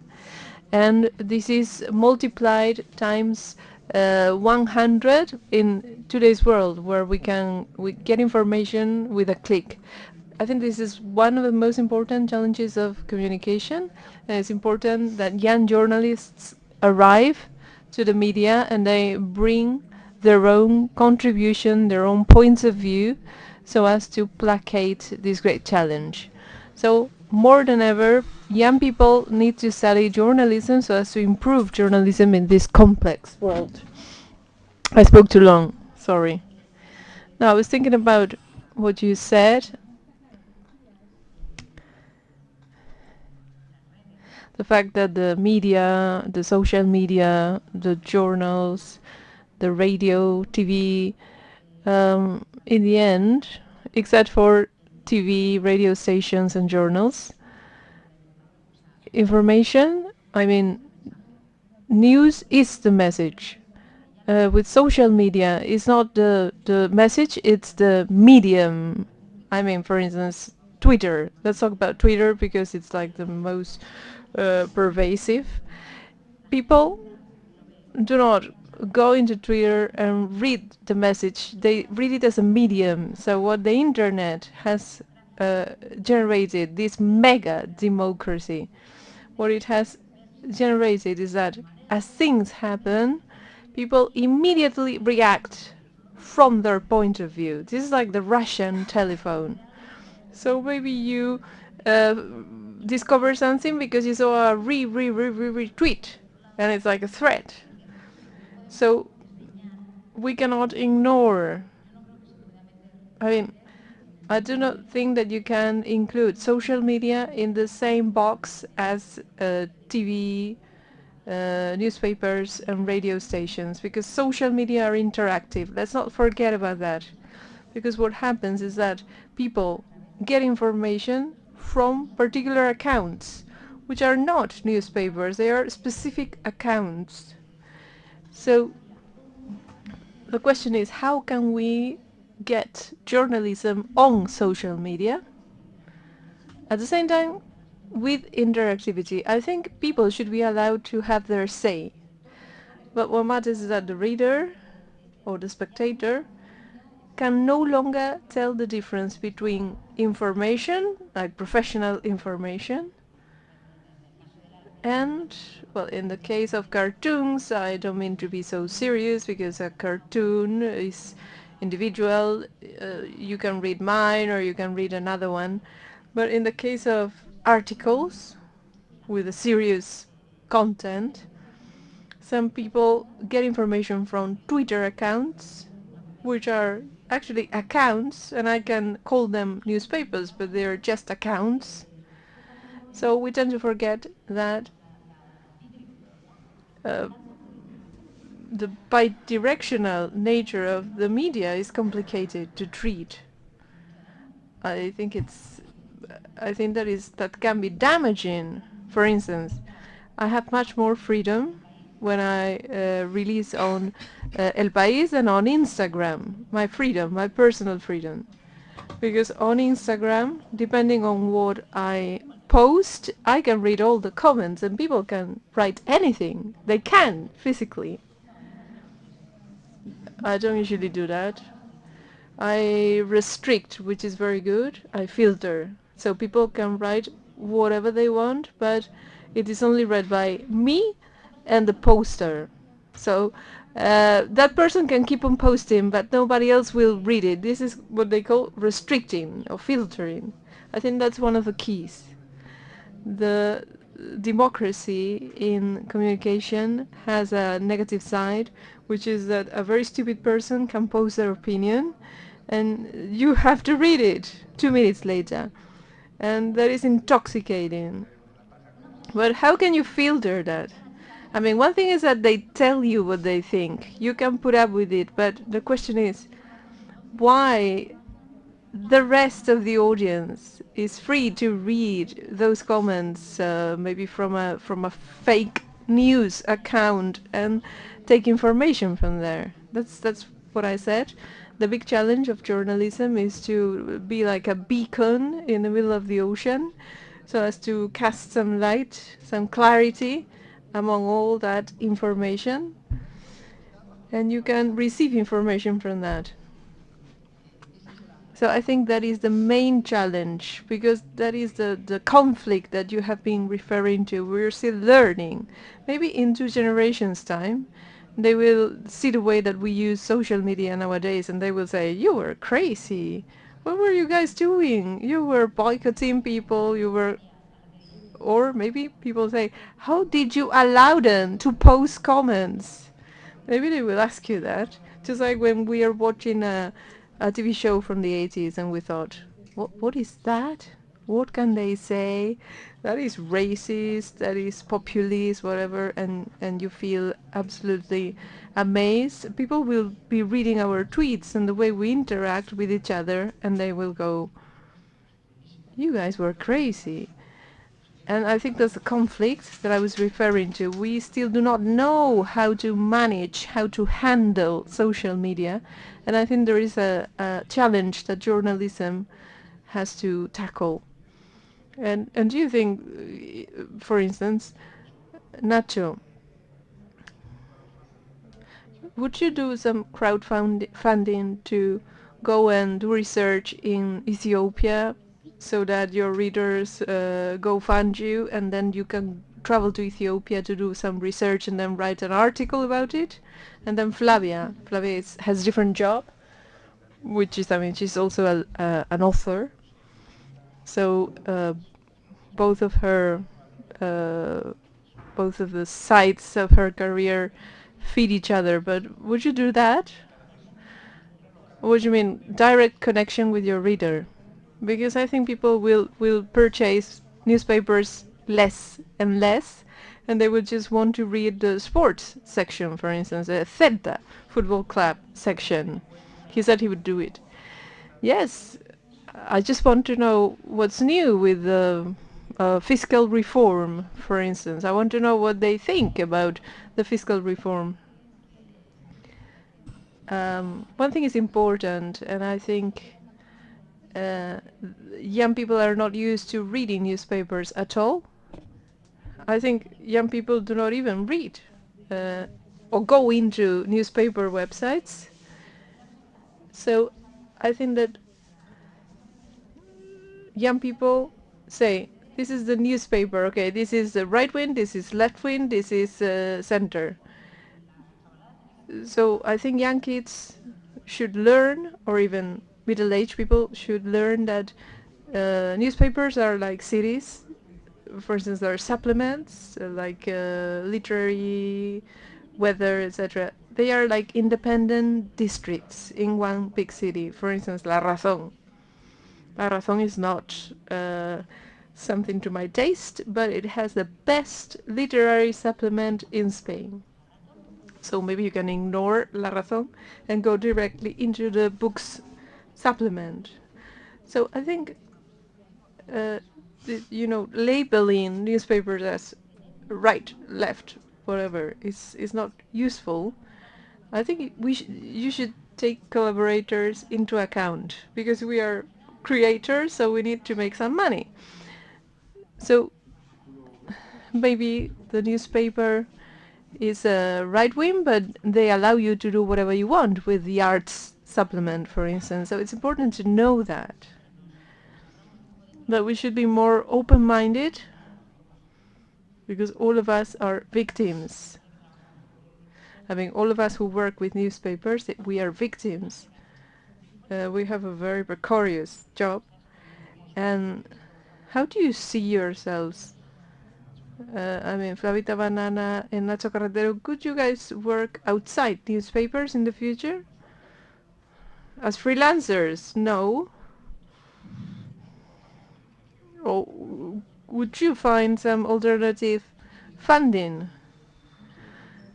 I don't know if you can make a conscious decision about that, because you need to react to your reality. So if you are visible, if your work is visible, if you have channels to communicate with the audience so that they feel close to you, yes, probably you can go solo and you're not limited or constrained by a newspaper, and just react to that.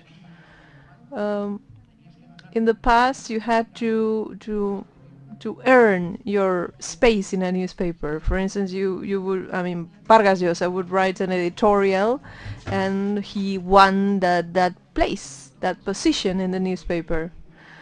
Nowadays, if a celebrity writes an editorial, I can answer to that person.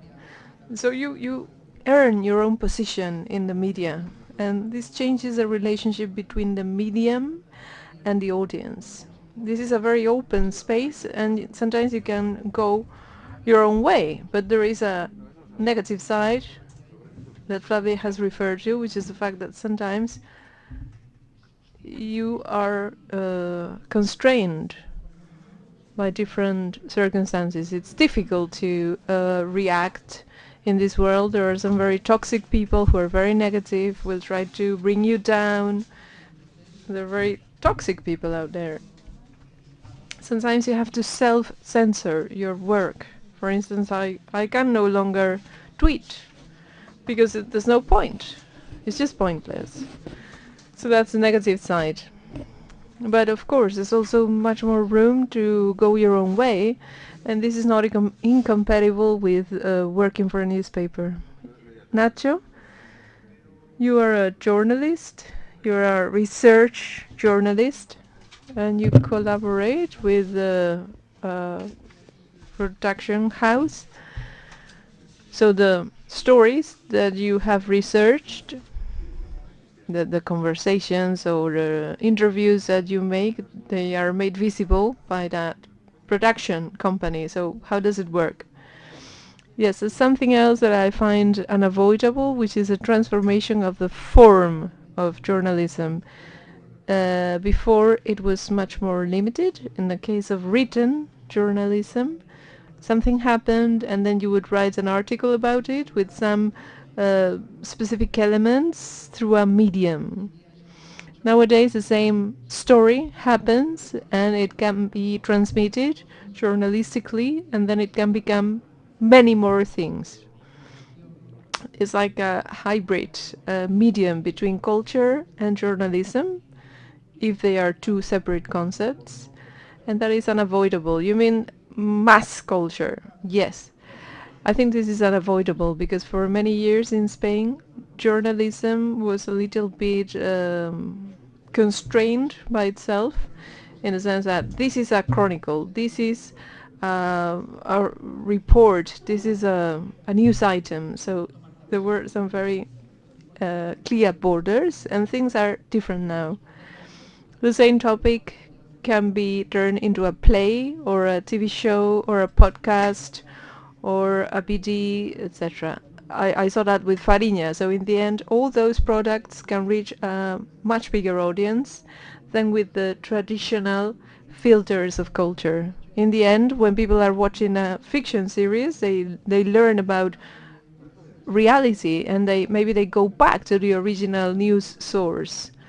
So I think journalism in the end goes hand in hand with many different scenarios, and I think this is good news for journalism and for all the alternative scenarios. That is why we thought about making a production company with Lezcano, because we wanted to develop audiovisual products, that is fiction series, based on journalistic research. We are developing one about a piece of news we did in El País about the mafia in Marbella. So now we are shooting a series about that.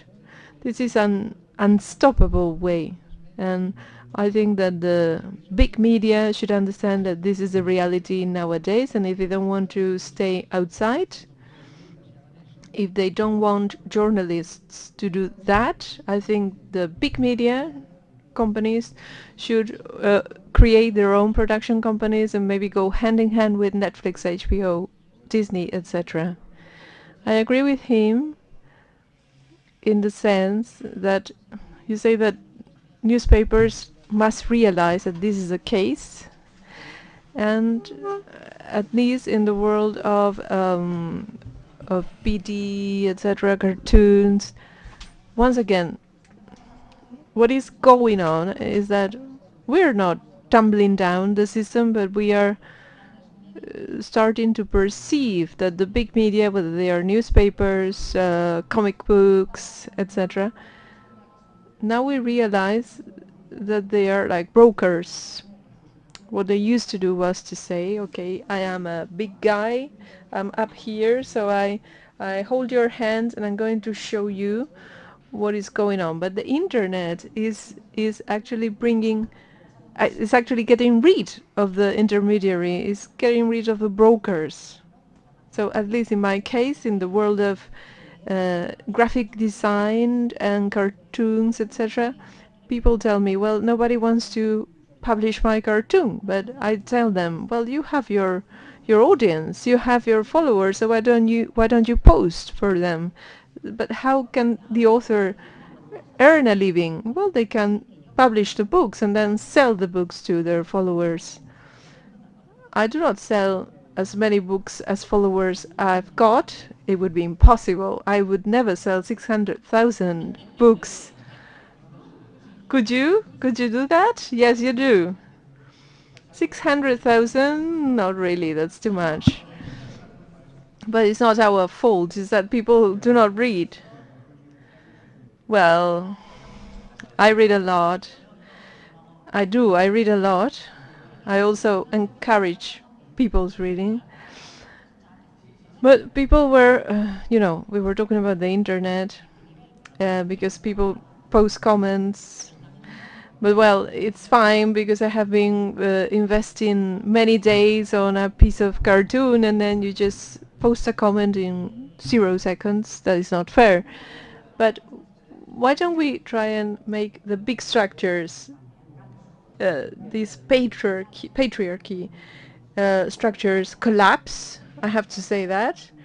It is part of the patriarchy. Undoubtedly, you have to speak to the representative, who will speak to the intermediary, who will speak to the publisher, etc. So when I have friends who draw and who are very popular on the internet, I tell them, I can help you publish by yourself. So get rid of intermediaries who are going to judge your work and etc. You have your own followers, so reach them. So I really hate those rigid structures. I have to work with a newspaper and I have to accept them, but I think they are too rigid. And just like you said, I tell them to be more flexible. And you just said that they should be more expansive, or that they should allow different media to communicate. In the end, it was, in the past, it was just like a sieve. If you want to publish a book or a comic or a vignette or whatever, you had to send it to a particular person. So now you have your own followers, so why not give it to them directly? I think in the past there were very hierarchical structures that are no longer necessary. It was like a whole, assembly. But I think now you can actually escape those big structures and to be much more flexible. It's like a Marxist, Leninist revolution. It's just owning the production means. It's just like Flavia said, the structure is not so rigid anymore. And the big media have to be more flexible nowadays because they have no absolute control of the situation. And El País is just one part of your story, right? Exactly. I have to listen to Flavia and accept some of her suggestions because otherwise Flavia can leave. I'm really not so interested in making newspapers learn about it. I just want young kids who are authors or who are cartoonists, etc. I tend to tell them, be careful when you approach the newspaper. Do not ask them, please. Just tell them, if you don't want to post my cartoon, I will post it somewhere else. For instance, I enjoy working with El País. I love newspapers like El País. I love it. I find it romantic and everything. But if I wanted to be a millionaire, I would start my own newspaper maybe. But I want to be in El País because I like it. But I'm also aware of the fact that what people should do, I mean, the master and servant structure has to be rid. I mean, we have to be rid of it.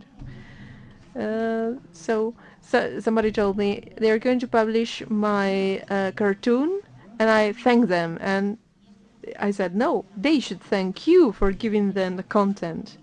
So we do have the information. We have the information, and the audience is out there. And at the same time, they are interactive. So the intermediaries, we no longer need them, except for the logistics. We cannot avoid logistics, like warehouses and freight and everything. But the men in suits and ties, we can get rid of them. Talking about rigidity, El País comes from a trajectory of male cartoonists, always with the same type of cartoon, and suddenly Flanita Banana arrives with her message, which is feminist, which is ironic, daring, all those things.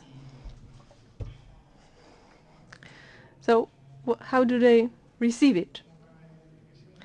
How did they receive it? And I mean, okay, 650,000 Insta followers, and many people start the newspaper by reading your cartoon, and many women saying congrats, because you have the canon of the normal women on the street.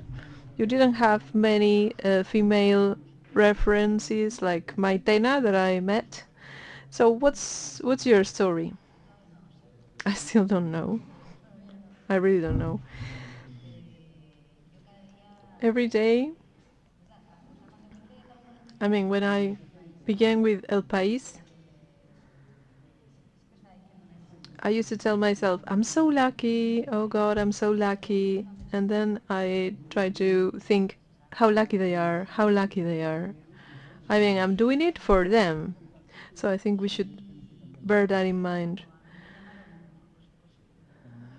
Forges died on the 22nd of February, and the following day, a Thursday, I got a call from El País saying, next Sunday the vignette is empty, so you have to do it. Do you want to do it? So one thing is doing your own thing, and another thing was replacing Forges. So at the same time, you are not Forges' replacement, you're somebody else.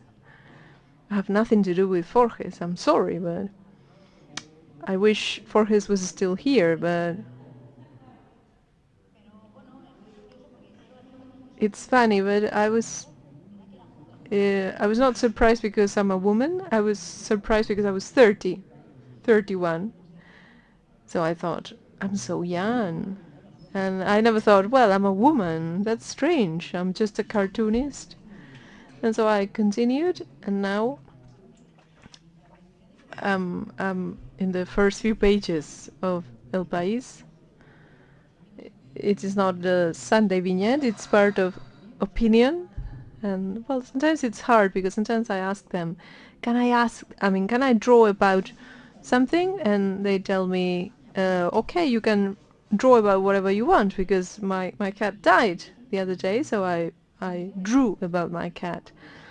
So it's difficult because you're, navigating a scenario as a woman cartoonist where you have no references. But are you aware of the huge amount of female readers who have become enthusiastic about your cartoon? My friends, yes. Now I was talking about the lady who's going to do the science talk. We were talking about sorority. So when we all get together, we always speak as if we were the best friends. I have 600,000 girlfriends on the media, so that's great. No, I see it that way. Actually, I have many more female followers and male followers. But are you aware of the fact that you're just the start of the whole race? I wish I was the start of that whole trajectory. But are you aware of the fact that there is a whole host of female creators behind you? Do you think there are many more female authors behind you? Yes, when I realized that I didn't have any female references, I thought, oh, well, I'll be my own reference. So let's start doing it. Let's try and do it well. Let's try and look nice, or sometimes hard. Hard with my girlfriends? Never.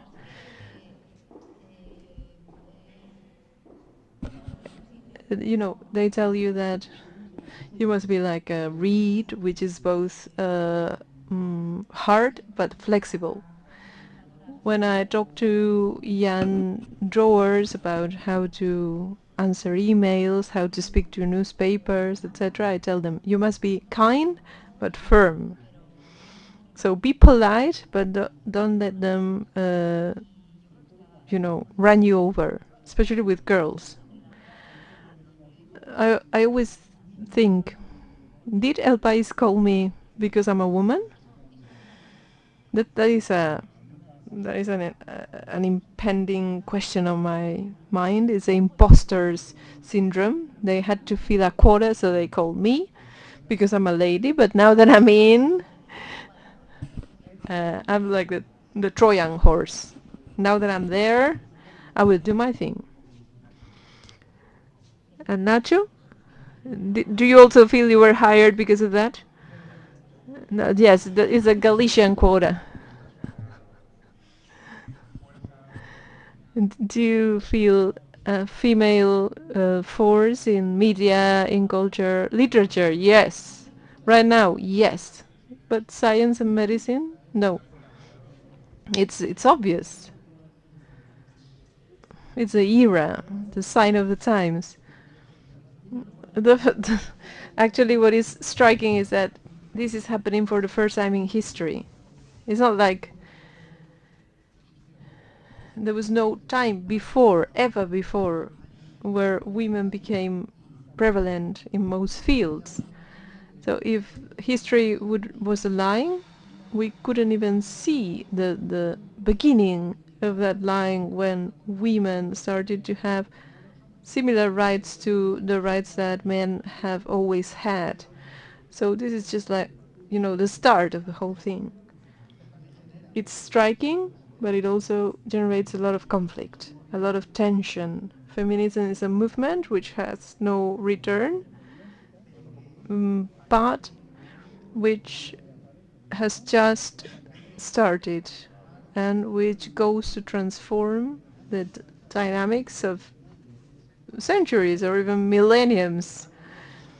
So the change that we are witnessing is brutal, it's gradual, it's progressive, and there is a lot of resistance against it for those who will not understand that this is good, that this is necessary, and it's here to remain. In journalism, it's obvious that this is happening. You can feel the perspective which is there, and thankfully we have this awareness right now, which is changing with the stereotype. He was talking about the past. I think in the past there was a classroom and the teacher who was asking, if you guys could travel in time, there is a person who says in the first row, where would you travel? Somebody said, I would go to the Roman time, I would be Caesar. Somebody says, I would go to the Middle Ages, I would be a knight of the Round Table. Somebody else says, I would go to the Mughal times and I would be Genghis Khan. And a girl in the last row says, I will go to the future and then I would be someone. When I was a little girl and they ask you, what time would you like to live in? And I thought, as a woman, right now, always now. There is no past where you could be better off. So if we can do something, I will do it now. For the girls. Well, first for myself, then for the girls. I have another question about how do you differentiate between good and bad? What do we do with fake news in a world which is saturated by the media? And a piece of fake news can actually make a government collapse, or can devaluate a currency, or make people very rich or very poor all of a sudden, or place somebody in a position of power. How do we control that? Fake news, I mean. What would be your recipe to fight fake news? Because I think that the people behind us, I mean the young people, my children for instance, they have many references who are pioneers, even YouTube, yes, or Instagrammers. I'm going to be very brief. I think one of the most static things is the educational system, schooling. I talk to very young kids, elementary school kids, about their subjects, and nothing has changed from my times or from your times. And I think this needs to be adapted, and there should be digital or internet education. There should be a subject about digital education, including everything. How to use the media, etc. The technological part, but then how to defend yourself, how to use the apps properly. So the internet is everything nowadays, but school, well, yes, they're using laptops, but some kids know a lot about that, but they're not getting any tips from teachers. Just imagine that kids start writing books, which is what is going on with TikTok, with dances. But maybe they could start writing books. No, they are doing dances on TikTok. So it's schooling, education. Briefly, well, I think this is like the most important question. So what is the solution, Nacho? I think the most difficult question is this one. I cannot give you a solution, but I think it's true that it's one of the greatest challenges that we have. Information has always been there. The rumors have always been there.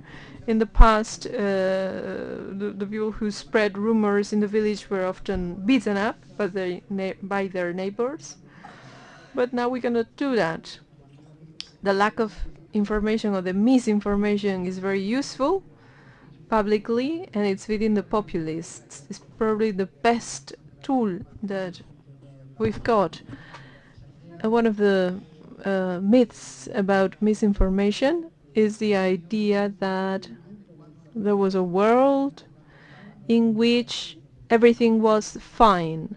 The Make America Great Again is based on the idea that we should go back to the past. What was that past exactly, where everything was going fine?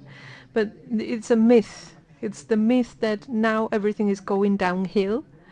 And it's a very good example of misinformation based on making people perceive that things are wrong and that they need radical measures to change the system and to restore a new order. So this would be the case, this would be the example. The challenge is not limited to communication, it's limited to everyone's welfare. In Europe, the privilege of democracy and the rule of law as we perceive it. Because all that is in danger. Everything that we have built is in danger because of policies that feed on misinformation, which has very good communication highways. I don't know how to solve it, but we can fight it with good journalism. That's why I was talking about, raising a beacon of light in a storm of misinformation. So journalism should become more credible and fight for ethics and distinguish itself from fake news and from propaganda. Thank you very much. I think it's time for the Q&A. I don't know if anybody in the audience wishes to ask questions or not.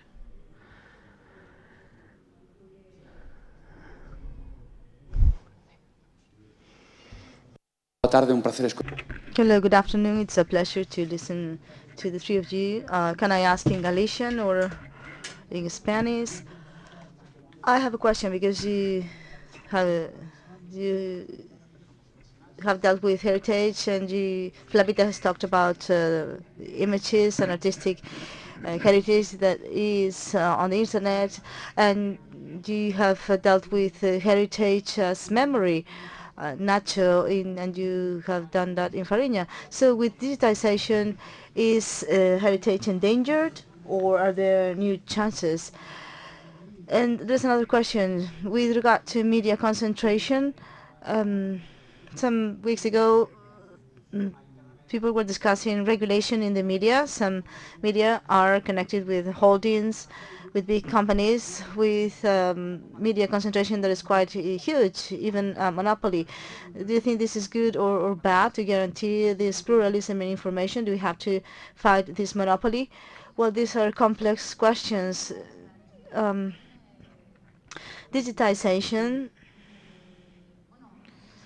well, I don't know, for example, well, I've done some cartoons about that. Now you hear no plastic, no plastic.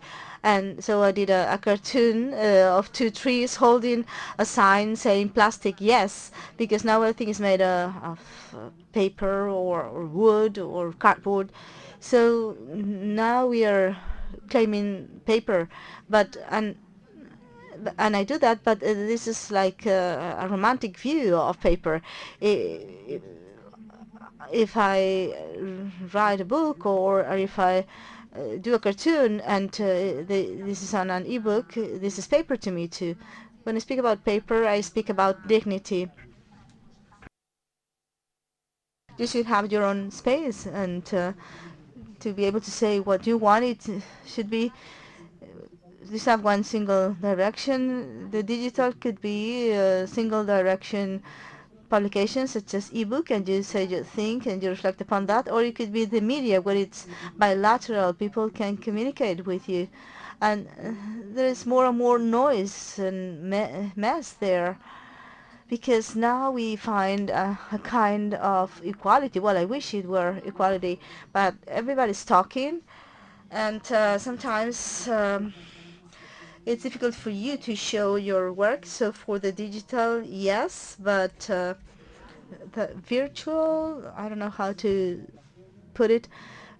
for the media. I understand that people don't want to go into that. Nacho, as regards heritage, well, this is a complex question. Oh, you can answer both questions. No, that question was answered, but who owns the media, the business holdings? And sometimes people say, well, it's Banco Santander, and so Banco Santander is informing me, people say. So yes, it's true, there are lobbies, interests, political interests, but there's also mystification, because it seems as if Botín were calling us to the newsrooms and telling us what to write, but this is not the case. And I'm going back to speak about the U.S., and Washington Post belongs to Amazon, to Jeff Bezos, and the other day they published an article that was complaining about him. So they are part of a different culture. So I don't think that this has to be detrimental for an ethical journalism model, and you have to leave off subscribers rather. So if the Washington Post stops belonging to that holding, they will have 10,000 subscribers. They will have their survival assured. They do not depend on anything, and this has to happen here too.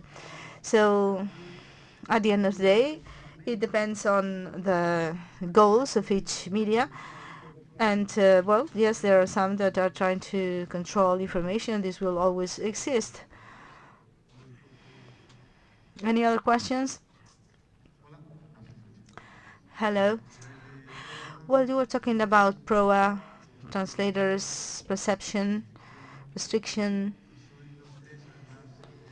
And you are three professionals that represent new models in each one of your sectors. So this is my question.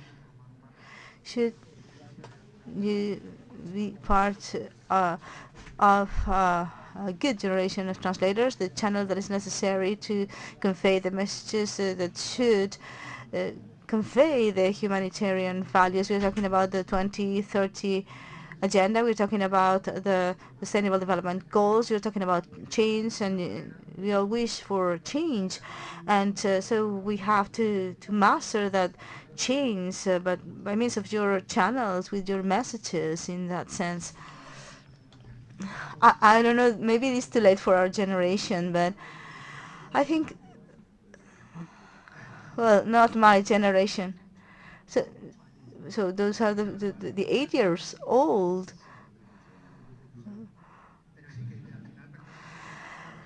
Yes, but we belong to a generation that for the first time is concerned about what is going to happen. For the first time they plan and what is called perspective, something that in Japan has been done since the 1970s. And now, well, people are thinking about 2050, and then there are many unemployed today, but this is very important, this perspective, because what we decide today will affect the generation of our children and our grandchildren. And if we follow this path, we might be mortgaging the other generations, the next generations. And so maybe we have to go down another path and help the next generations. So sometimes we need to think of the mid and long run, and this is the responsibility of everyone, also of journalism. But as communicators, I think that we have to do this educational exercise and to do perspective more and more, and we need to be aware of why we tell what we tell, and in what way what we tell can alert or open the eyes of society, so they reflect upon the world that is coming and the world we want in a near future. Well, in the field of feminism, Kim, you asked a question, and with the cartoons I make, and when sometimes a girl writes to me and says, well, I am exhausted because I believe in that, and I have to challenge my relatives every day, and I believe in that, but people don't believe in that. And I think that what happens is that in the case of feminism, I try to stop selling that as a short-term victory. We're going to see the triumph of a certain feminism. We should be happy with being soldiers or pawns of this movement, and everything we do will be a contribution. And sometimes 13-year-old girls tell me, well, I have to do the housework and my brothers don't do that. I am very mad. I'm crying in my room and I'm writing to you because there's no way out. And I thought that I was in the cartoon world, and then you realize this is something else. So I tell them, we should not look for short-term goals, at least in feminism. We should be proud of each small victory, micro-victory, to make progress. If somebody from our family changes the way they say things, for example, let's pick up the dishes, or maybe they stop saying, girls, pick up the dishes. So this is a small progress. I don't see something ultimate, but I think that in terms of feminism, we need to add little things, and then every day we will feel more and more proud, both men and women. I have a comment and then a question. Well, I applaud all the women that are at the pro of feminism. Yes, have to be like ants and elephants also. And you have talked about journalism. You have used the word journalism and journalist. Trustworthy news, how to fight fake news, and I am a scientist, and we've talked about dissemination. So how can we integrate experts that are not journalists? We have not been trained as journalists, but we can also make a contribution. And I'm saying that because what is your view about disseminators? We have bloggers, dissemination. So how can we do this seriously? So people that are not trained in journalism should learn how to communicate. And sometimes we see news, and so journalism is not journalism from the schools. We could also get other experts involved in other fields such as science. So to what extent we can contribute? Because sometimes some journalists cover all kinds of news, so specialization in terms of fighting fake news, the specialization of journalism and getting people from other fields involved. Yes, it is happening. People from philosophy, from statistics, science are being looked for today. Journalism is a much wider word today. I am quite critical with the degree of journalism. Maybe there is a second way of journalism. Journalism should be a specialization. We should teach the experts in a subject matter to communicate them. And this is happening. The newsrooms, at least big newsrooms in Spain, are open to that because the audiences are more well trained, they are more rigorous, and you're gonna just say things, well, I just heard about that, I'm going to write about that. Because next day scientists will give you some feedback, and now the society is more mature, more trained, and so the newsrooms have to be formed by a plurality of specialities, and this is happening. And it is the same method. It is a scientific method, research, contrasts. This is journalism, to collate information. Yes, the thing is that there are some journalistic guidelines to capture the reader's attention, to write, to give a title, so it can be understandable and didactic, and so you have to get that training. But you can do it if you want to specialize on that.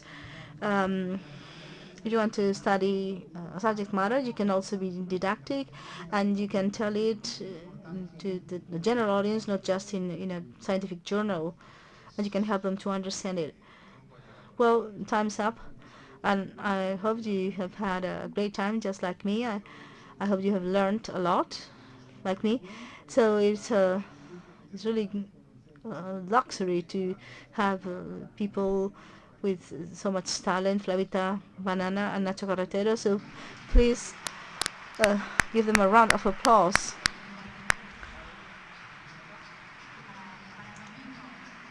And for you and Domingo, yes, this applause is for Domingo Vidal as well, Domingo Villar as well.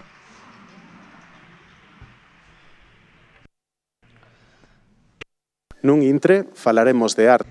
In a minute, we'll speak about arts, new creative economies with Miriam Escofet, Juan Manuel Zafra, and Marta Larralde. We hope you will continue to enjoy Carta de Santiago.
Benvidas ao segundo encontro sobre cultura e arte.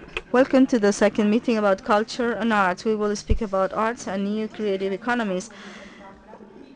Let's welcome Juan Zafra, Miriam Escofet, and Marta Larralde.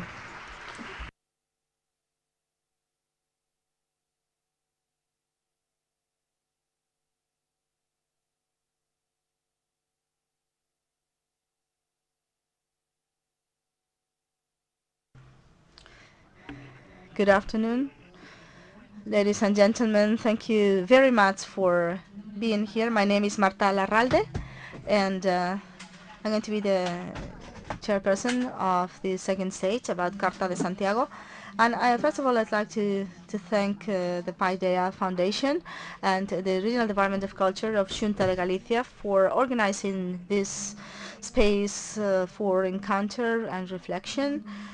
And we will talk about art, the new creative economies, technology, digital marketing, and some other subject matters that might emerge. I'd like to introduce both speakers of this stage, Miriam Escofet. Good afternoon. She is from Catalonia, but she lives in London. She has been living in London since she was 12. She's a realistic painter of great prestige, and she has been highly recognized, especially after painting the Queen Elizabeth II. And I think you won a tender.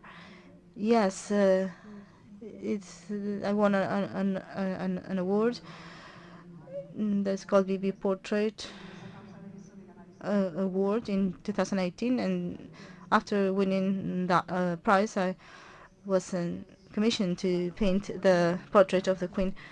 So what is the most important portrait?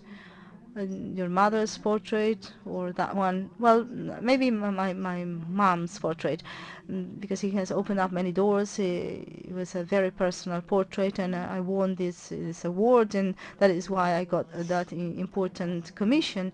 But for now and maybe forever, it's going to be a key painting. How was the experience of painting the Queen Elizabeth II? Well, it was really strange, because she is a unique character, and you have very limited access to her. You have to short sessions with her, and the role of the portrait artist is trying to find the internal psychology of the person you're painting, and with her it's very difficult. I'm not saying she doesn't have any internal psychology, but all her life she has been very diplomatic, and it is really difficult to go over that barrier. And the reputation she has, probably she's the best well-known face in the whole world, because we all have our own idea of what she's like, and you're not going to meet everyone's expectations. She has had many portraits made. Yes, I think that she has been the person that with the highest number of portraits. Congratulations. And Juan Manuel Zafra, a citizen of the world. We will have to explain that. So where are you from?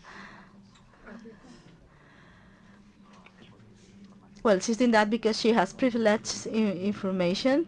She asked me, where are you from, some time ago, and I said, I feel from Cordoba because my parents are from there, but I was born in Madrid. I live in Madrid, but I'm really close to Catalonia because my godsons live there. They're really dear to me. And I feel Basque too, because I love Basque gastronomy, and my cousins live there, and they have one of the best pubs in Donosti. So you are the director of the magazine Telos. In a constructive and critical way, deals with avant-garde research and the new manifestation of the 21st century culture. He's also a journalist, a university lecturer, and well, he has a really big CV. And so now I'm going to be like an actor, because I'm going to get rid of the prosthesis of our time. First of all, this is terrible, the face mask, and the second one, the most useful, and are really dependent on this prosthesis, which is the mobile phone. This is like from the hypothalamus, and this is a wearable, and will get rid of that face down. And this is the last one, the worst of the prosthesis of our times, tags. So you're almost naked here.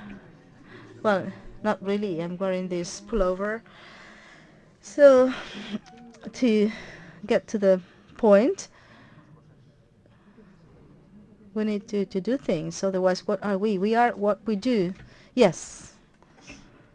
Yes, I am an actress and I'm fond of action, so I think it's true what we think and what we transform into facts. Well, creative industries have been one of the sectors that have been the most harmed by the pandemic. As we know, they have never been considered as a top productive sector, because people that deal with art and culture have been unprotected in a way. Vocation and enthusiasm should not justify the lack of opportunity, the contracts that we have sometimes which are intermittent, or the lack of stability in our work. That is why we need specific measures to deal with those specificities. The COVID-19 crisis has made these cracks emerge. Culture provides financial culture. They account for 3.5% of the GDP, and there are also relevant cultures, tourism, services. They say it is a strategic sector, and we had to demystify the fact that culture is a risky investment. For each euro invested in culture, the profitability is 8. So this is the right time to set the lines of action and to think about a strategy of development in line with the current situation. This is what we are going to do here today. At least we're going to try. Culture affects our daily lives, our convictions, what we read, what we like, the films we watch, the music we listen to. Everything is marked by the culture where we developed ourselves. And this is also felt in what we do and what we feel. It gives us an individual and collective culture, and it acts as a connecting thread between nations and peoples. Art reflects our own culture and passes it over from generation to generation and transforms generations. So in this new era of communication, how can we continue to do that with the new realities we have today?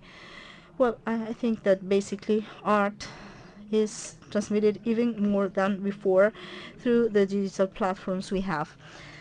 And I think that this has increased tenfold. We might say pictures go all over the world, there are online exhibitions, film platforms, and during the pandemic, during the lockdown, people have stuck to the arts. They have been like our lifesaver, and we lost the sense of humanity. We could not have dinner with the people we love, so we felt as if we were not human beings anymore. And art makes us feel connected with our culture, our civilization, and the digital platforms have a huge power, a positive power, but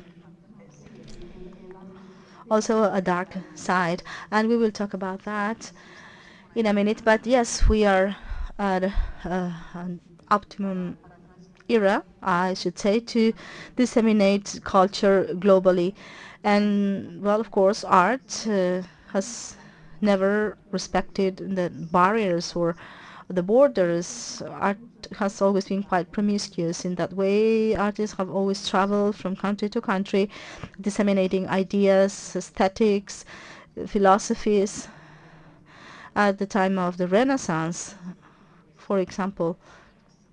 So this is the power art has.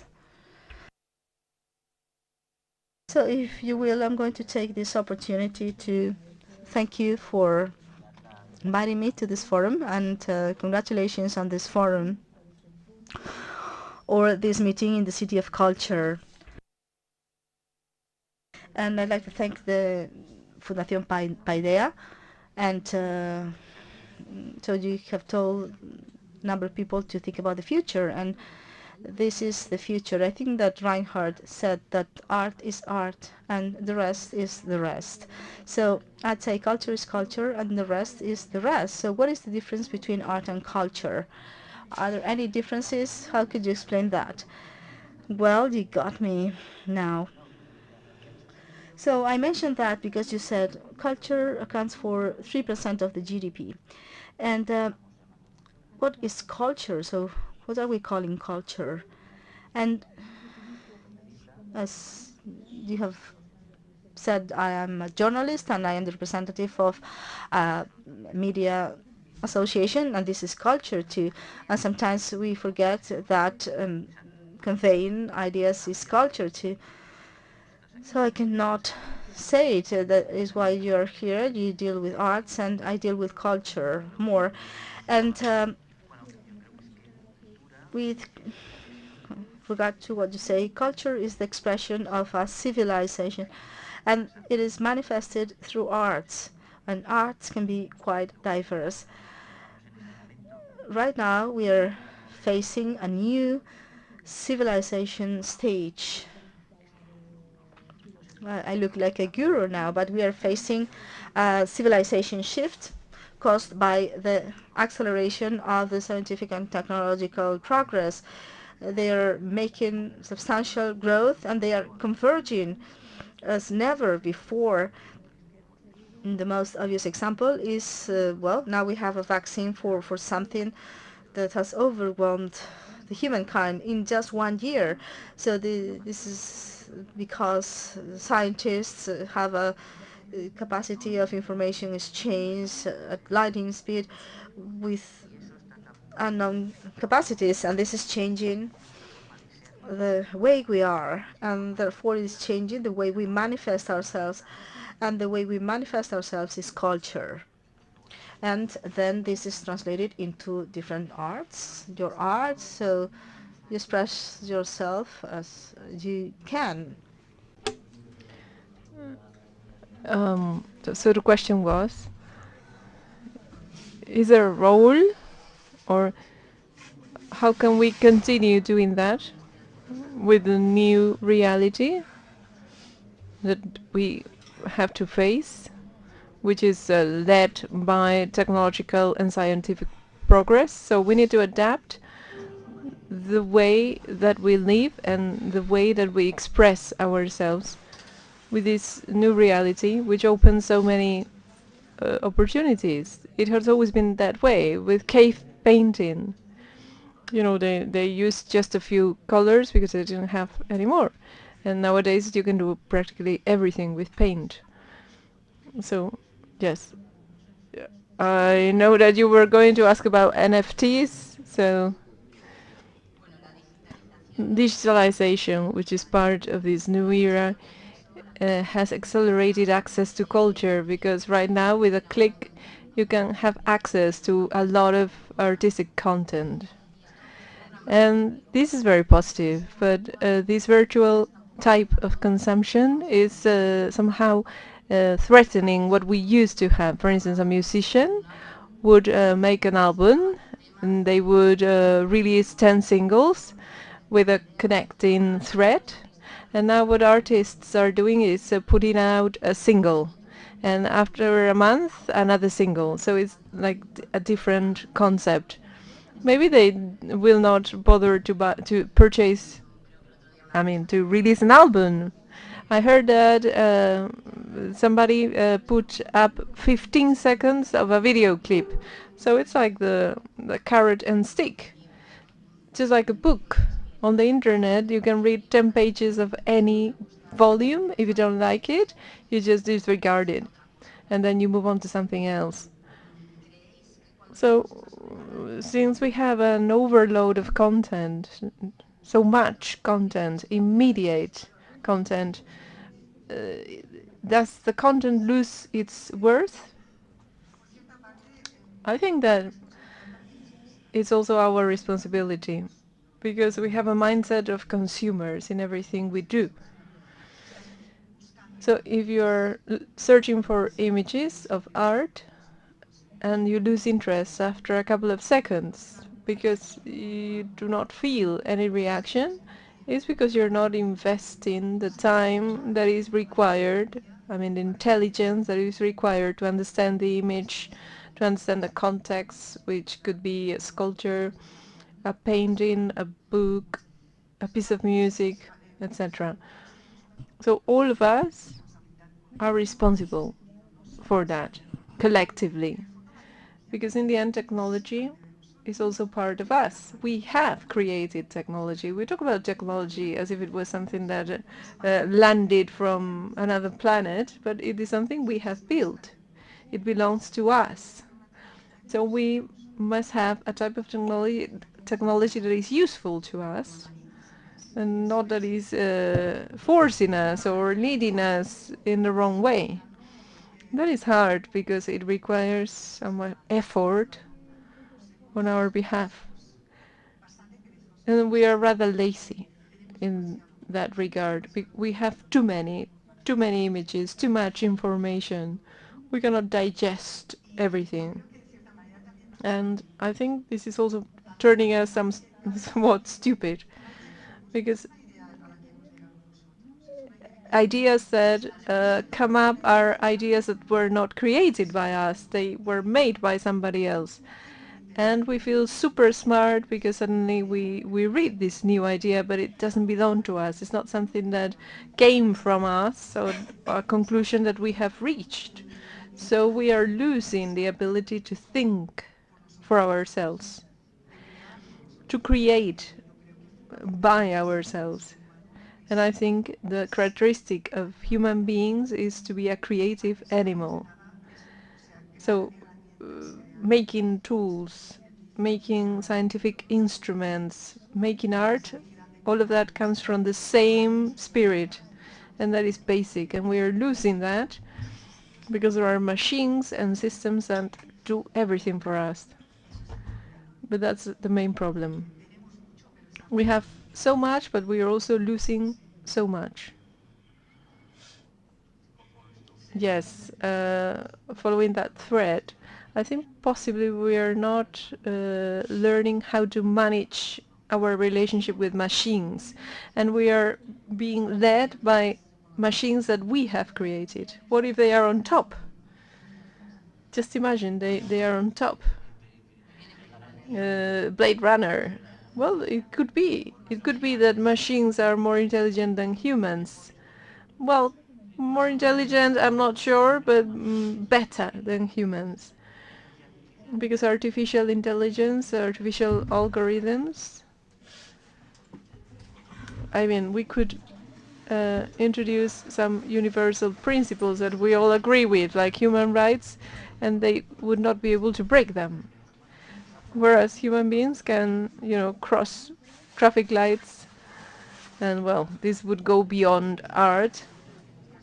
But I think we feel a bit overwhelmed by technology, because it seems to have landed on Earth and it's conditioning our experience, and we feel dazzled by the skills of technology.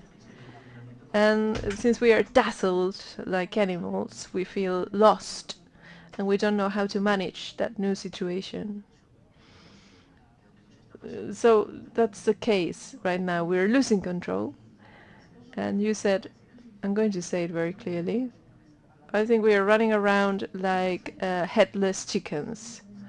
We are running frantically from place to place. We are consuming art and culture. We just click, click, click, click. And if we like it, because they are very addictive, the media are very addictive, as we know, they affect our neurons, neuroscience knows about those triggers, etc. They know how to keep us addicted to a series, etc. There is something which is a consequence of the dazzling that we feel, the feeling lost, which is the following: we do not want to look beyond the next minute. because the worst fear is the fear of the future, and building a future is hard, and particularly now that we are going through changes. So I feel that there is a mass consumption of stuff, of products, because we are not willing to make an effort to stop, by the way, as we are doing right now, to stop and think, where am I going? How am I going to get there? And with whom? So let's think about that, and maybe this is going to lead us to think, let's enjoy creations in a different way. But this is not just about the cultural industries. It's about everything. We live in the world of the work in progress. Quick, quick, quick. And this make it quick sometimes often leads to precarious virtual experience. I agree completely. It's like a frantic capitalism. There are too many interests there in all those technologies. But returning to the issue of culture and art, how does it impact painting? You said the NFTs. What are the NFTs? I'm not an expert in that, but people are talking about NFTs, and I think it's very weird and a bit horrible. NFTs derive from the Bitcoin technology, which is a digital currency. Now there are artists who are making art that only exists digitally.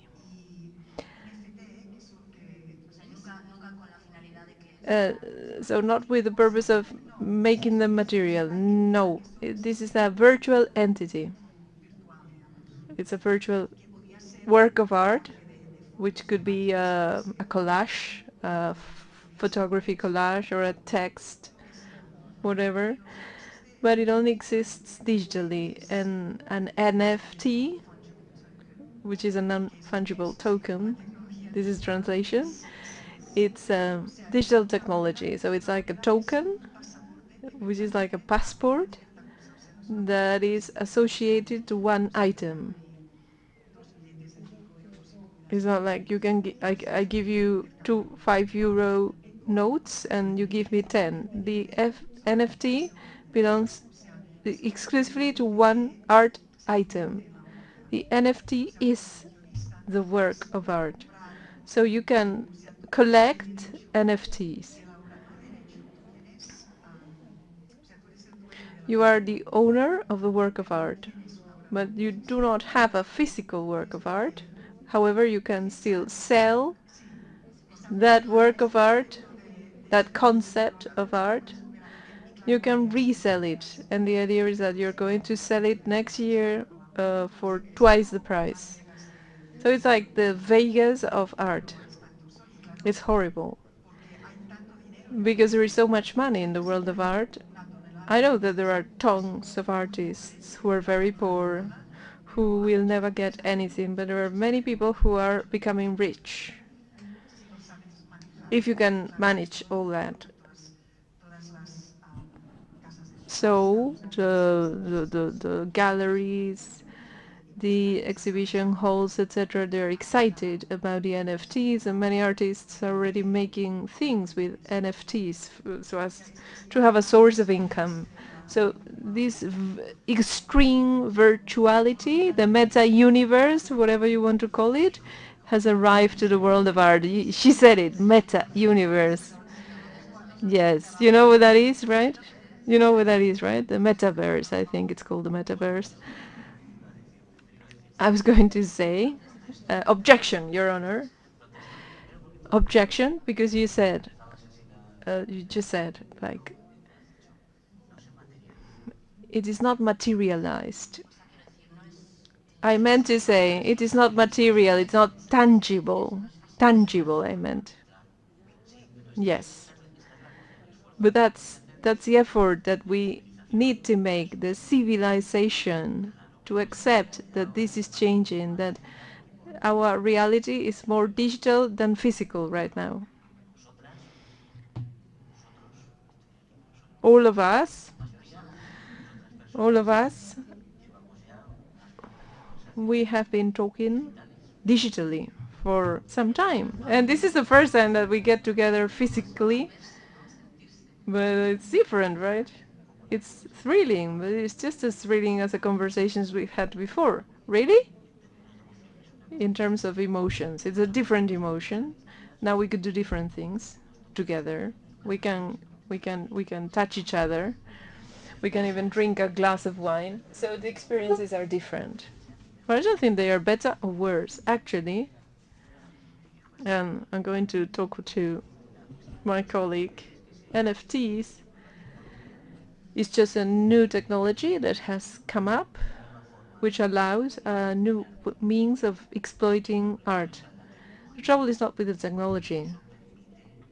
Actually, it allows new experiences for users, just like Tarantino, who has added new pulp fiction scenes that you can only watch if you purchase the corresponding NFTs.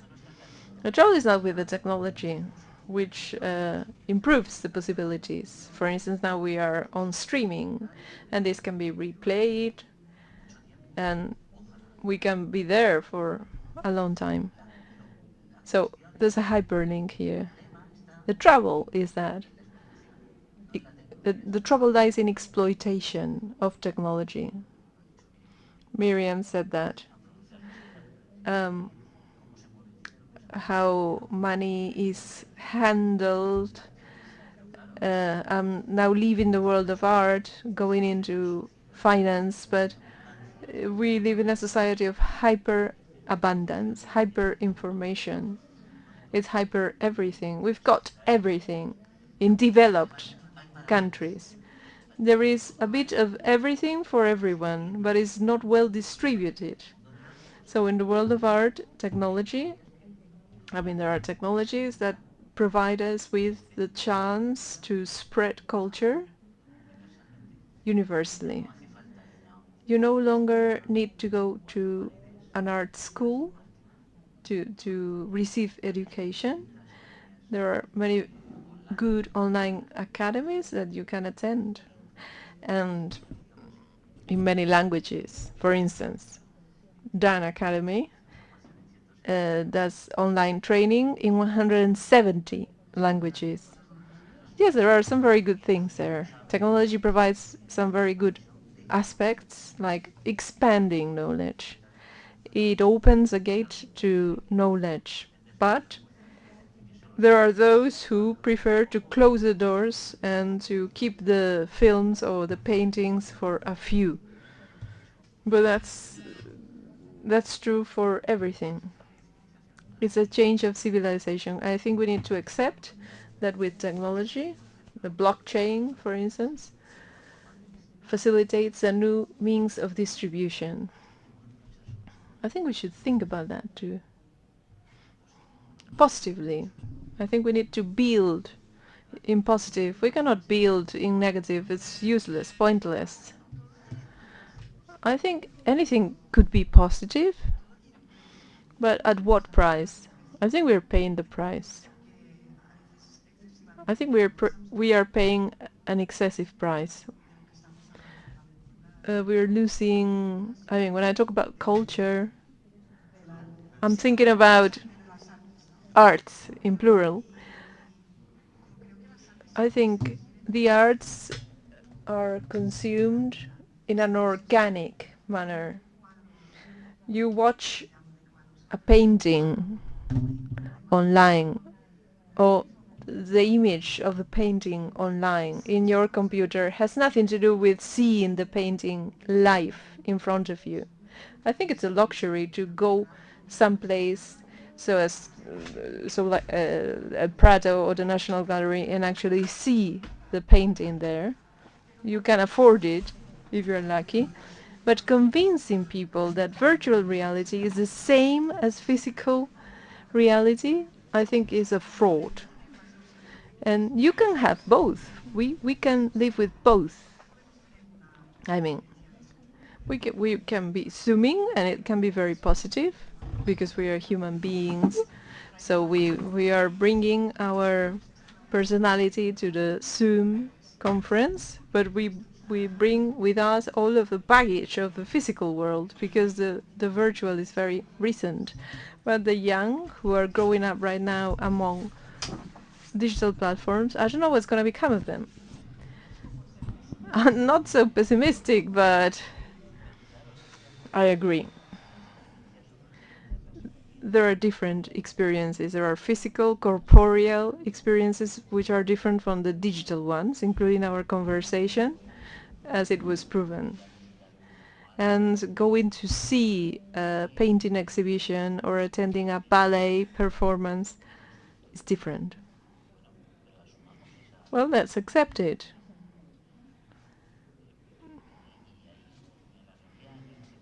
And I would actually defend or advocate for the role of art and culture as a value that makes us better humans. So we should take care of it even more than the digital part, which is being developed thanks to the machines. I mean, if the machines do the industrial operations, we could devote ourselves to the physical, to the corporeal, that makes us happier, like creativity, imagination. And it's also true that there is a clash between the physical world and those who want to master the digital world.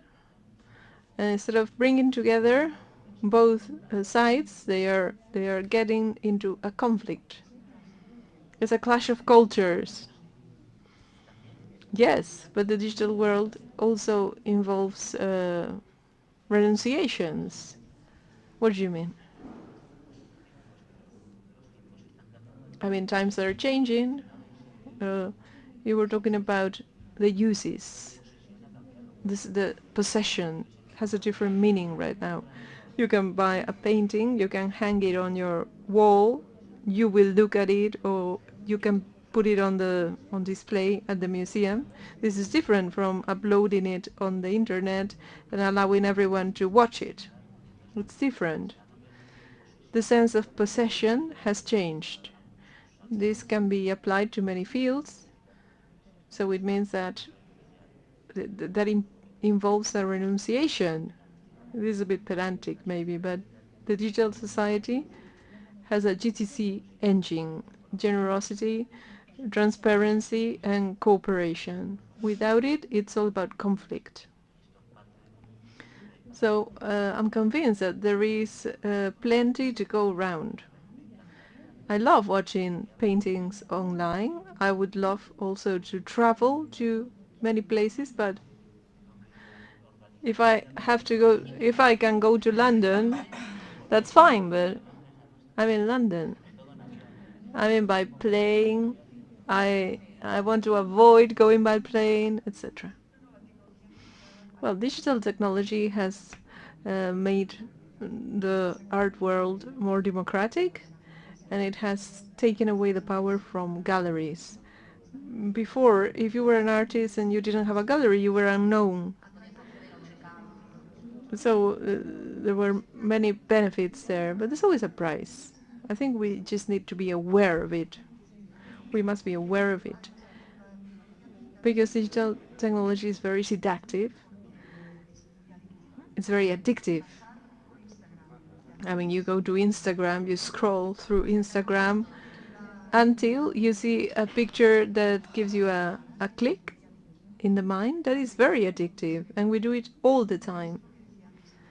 So we need to be aware of it individually. We need to be individually aware of it, of how we use technology. Meta-universe? What is the meta-universe? Explain it to me, please. The meta-universe. This is what Zuckerberg has put forward. It's a metaverse. It's actually it's a virtual universe where you can live digitally. For instance, what is life? Everything. You mean relationships? Do you remember something called Second Life? I think it's exactly that, a Second Life. There were parties. You had to pay the ticket to go to the party, like the Tamagotchi that you had to feed, something like that. I have a Tamagotchi, yes, that I bought. Olivier, it's his name. But that sounds dangerous, right? It's like scary. What do you think?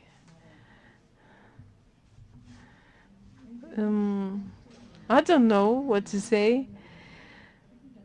What do you make of it? I mean, the fact that there is a parallel universe that you can operate in with avatars.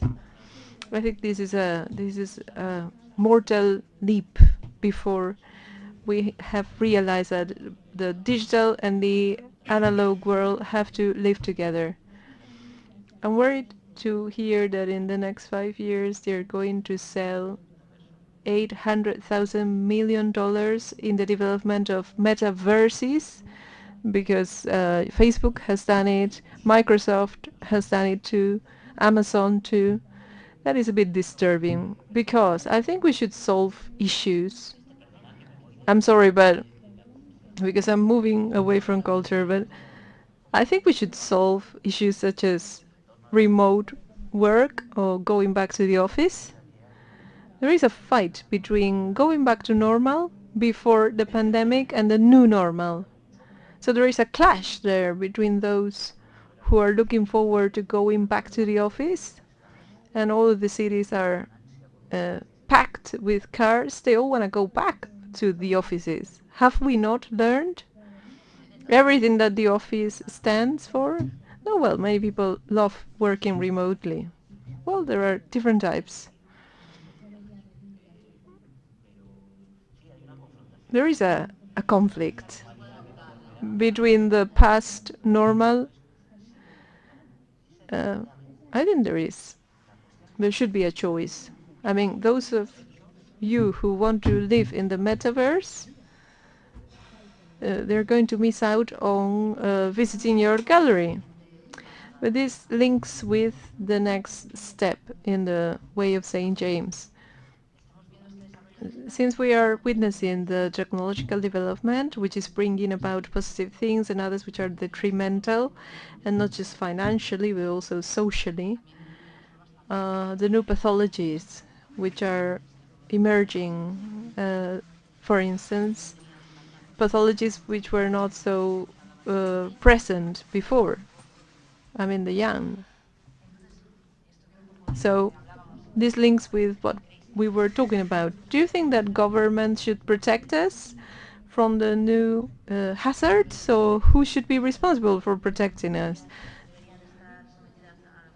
Should industries or companies be subject to legislation to protect us from all that? Imagine a person who is in the metaverse. What about their real life? Where is the protection? Well, I'm not fond of legislation, but I think we are going back to the fact that psychologically we are not ready for that. We cannot digest it. All that technology is not digestible. So we are making progress faster than we can integrate mentally. And that this is what's causing disease and disorders, etc. So I don't know what else could be said. It's just, I think that we are moving faster than we can take. When you're going to buy food or a toy for a child, I suppose it has a quality control, but what about the content? Is there any protection? Should there be a protection? Because otherwise we are like headless chickens. Yes, it generates a lot of anxiety, and there are disorders. I sound like the tech optimist. You are a tech optimist. I am.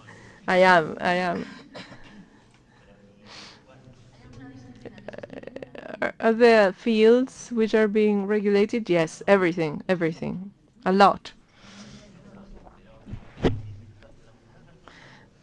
First you were asking, should governments protect us? Protect us from those technologies and metaverses? Are there risks associated to that? This is growing exponentially, so I'm going to answer very quickly. We cannot wait for others to protect us. We need to protect ourselves. How can we protect ourselves from something we don't know? Knowing, learning. The first thing is to know, to learn, to acquire new skills for a new world. This is done from, from education, from elementary school to university, to our education. We are here. We all have our jobs, but we have to keep on evolving, educating ourselves. We need to do ongoing learning. Miriam had to learn about NFTs and digital art commerce, and I had to learn from the time when we read paper journals to digital journals. So the first thing is to get used to it, because you either get used or they force you to get used. But for instance, I can think that we still don't know the consequences of these things. They are surfacing, so let's study what's going on, and then let's make a reflection. And what is the use of these? Where are we going? Where do we want to go? Etc. So this needs regulation, this needs legislation. At the G20 they have just agreed to regulate taxes. So that's a start. So yes, we are making progress very fast. I'm talking about my book now. This week they have passed the transposition of a EU directive about authors' rights, regulating the relationship between digital platforms and content creators. And this has been very important. In Europe, they are still discussing about it, but in Spain, for a long time, we have managed to articulate that defending intellectual property and the relationship between the author, the creator, and the digital platforms. So instead of ignoring the new reality, let's legislate about it. Let's regulate those new relationships. It's this new world. I don't know if you wish to add anything else. Not really. So let's continue. Cultural industries have a widespread value that has impact on other fields such as tourism, and many of the visitors who come to Spain state that cultural activities are one of the main purposes of their trip. Apart from a financial asset, are they also an essential channel so as to reinforce, also as to strengthen social and humanity values or environmental values? Yes, I think that art and culture, particularly art, has a great power for connecting people, making us more civilized, more human, better educated, to create an aesthetic reaction to the world around us, which is also important if we want to improve this world. If we believe this is a beautiful world, we are more ready to appreciate it. And I think art has a role to play there. And I also think that art can also take us away from our daily lives, and it can take us to another dimension of ideas, of imagination. I think that imagination is perhaps the most important thing that we have to take forward in this world that we are creating collectively. And I think that imagination is going to save us, because otherwise we are enslaved to someone else's ideas. One of the things that you learn when you're an artist is that you learn to think by yourself, because you generate the reason why you do things. I have never been told, you will be a painter, you have to paint this way or that way. But you probably had people who inspired you. Yes, of course, totally. I have my ecosystem that has supported me through life, which is so important. I don't mean to say that I'm a unique phenomenon. Of course, we always feed on many sources, but I think art and culture have a great power to make us more human and to make us more connected. This is fundamental, I think. And that is why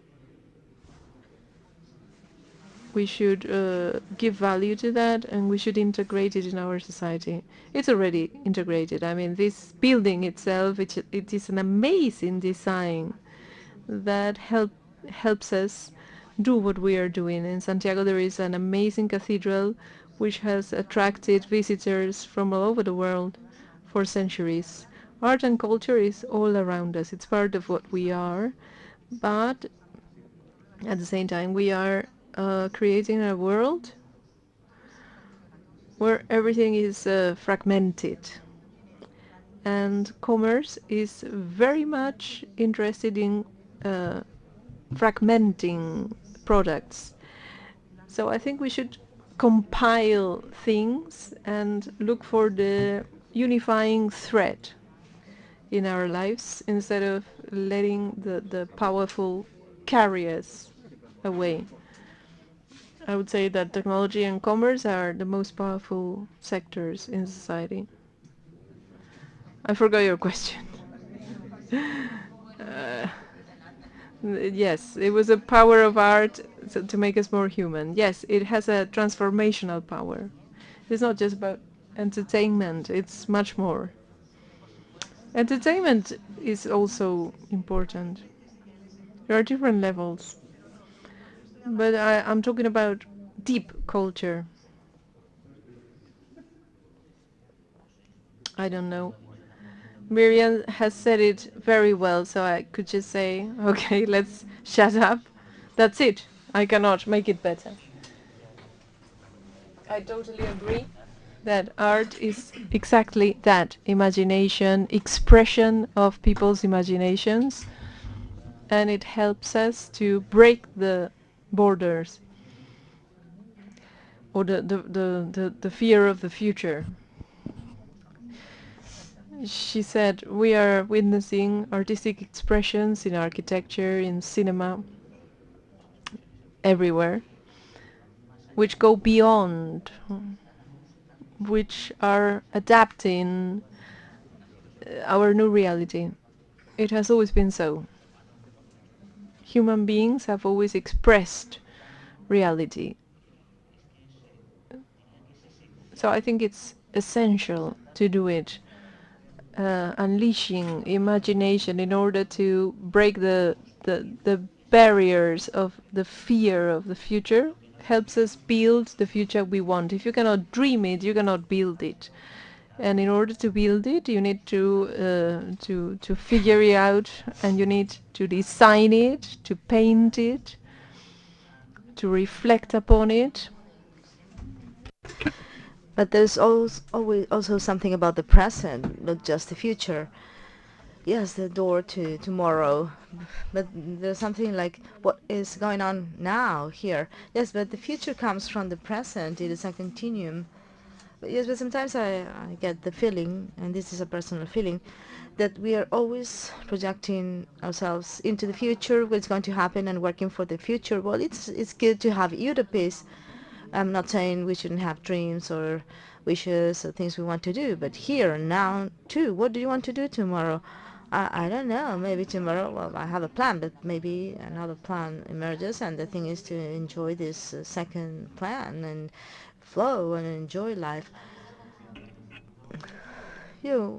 Yes, when I speak about the future, I'm speaking about dreaming the future, but it is oniric. Maybe I have a plan of navigation, and suddenly another plan emerges, and then I have to change the route.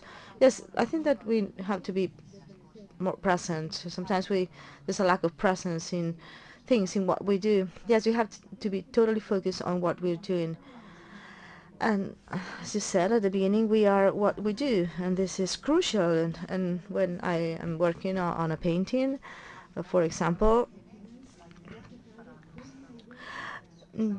a new idea for the next painting comes up. I'm always in the present, but part of my mind is projected into the future. But this is a natural. It is not intentional. If you're totally focused on what you're doing now, if you're doing your best, the future comes up. Imagination is something that is almost collective. It is something very powerful, very collective. And we have access to that platform of ideas. We might say it is the collective cloud of humanity.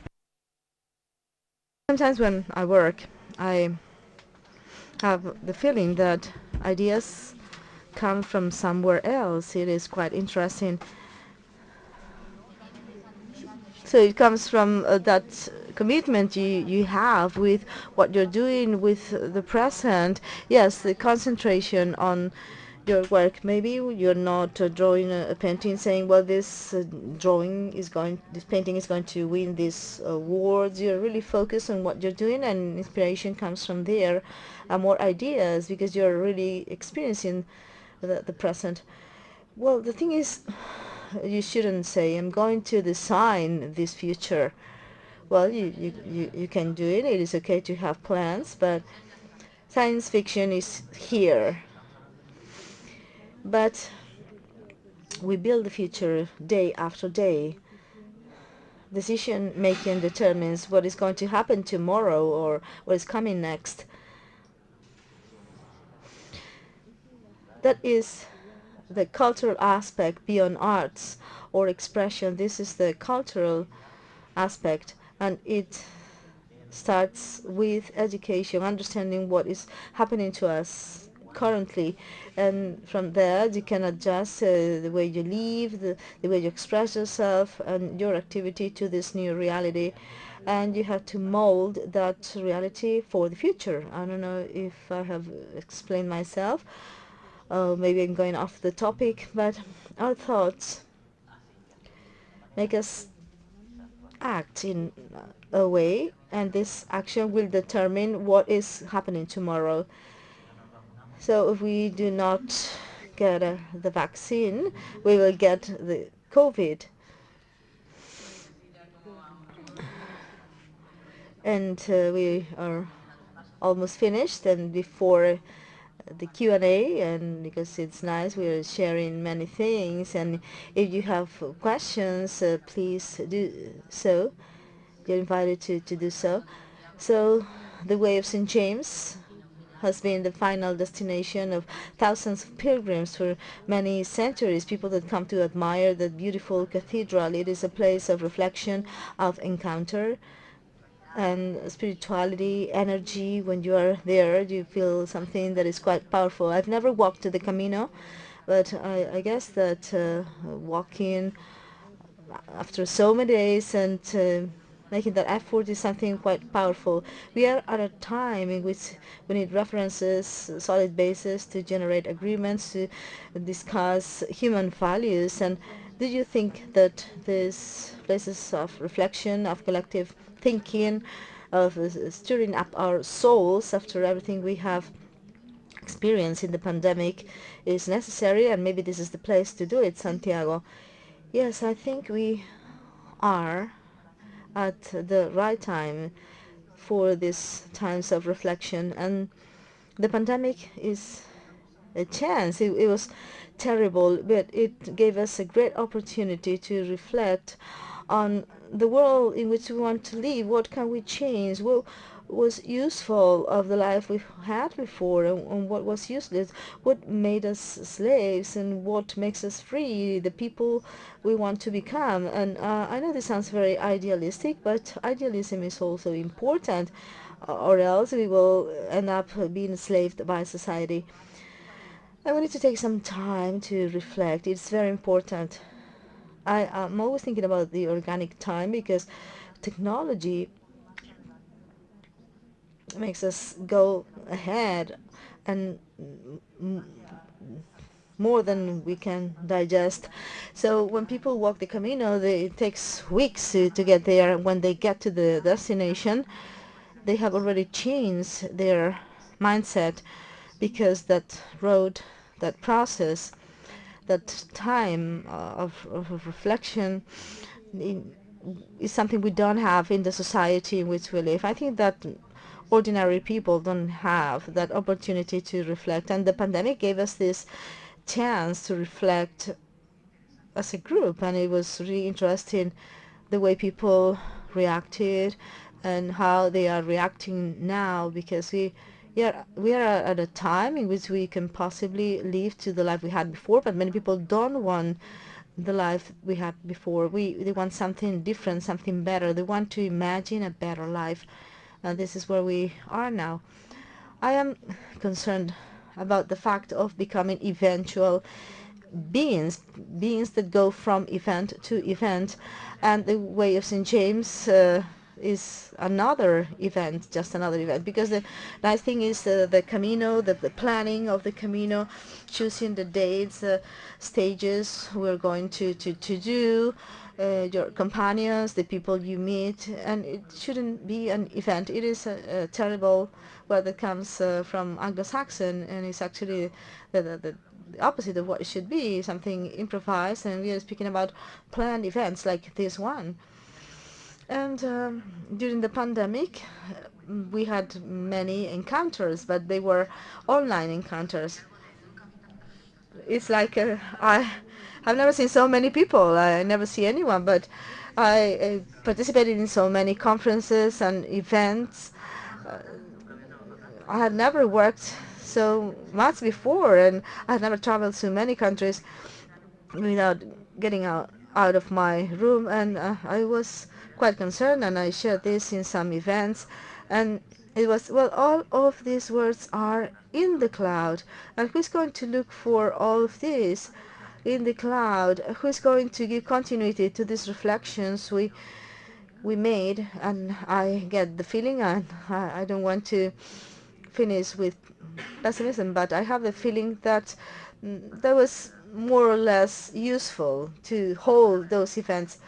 Well, maybe the people that was listening found it useful. Yes, we spent some time, but many people might have changed. Well, yes, the world is changing with small details at small instances. This is what makes the world change. We have not realized the changes that are taking place, but we'll see that eventually. But yes, there are changes.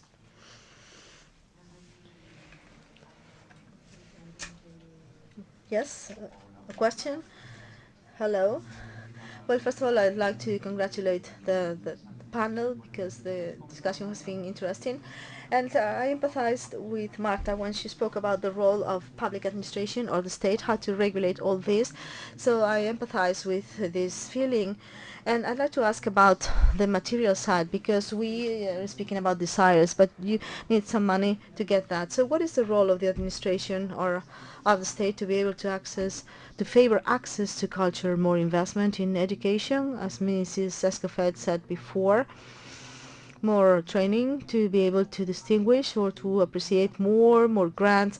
So how can the state participate to foster culture, to invest or to facilitate contact? Because sometimes people make works, but they cannot disseminate that because they don't have the resources, because of their family circumstances, they cannot create. So maybe states can bridge the gap for those people, so people can create. Yes, no doubt about it.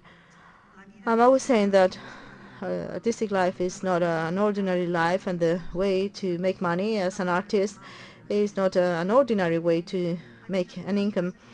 There are many things that you do as an artist that do not make you make any money, and it is not a commercial, an ordinary commercial exchange. It's like circular, and it is more energetic what you do as an artist.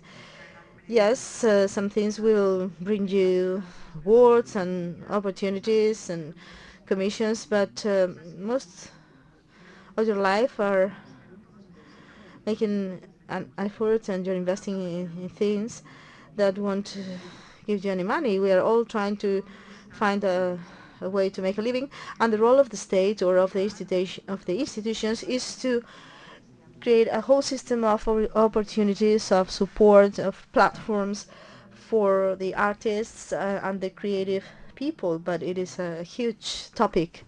I am not a politician.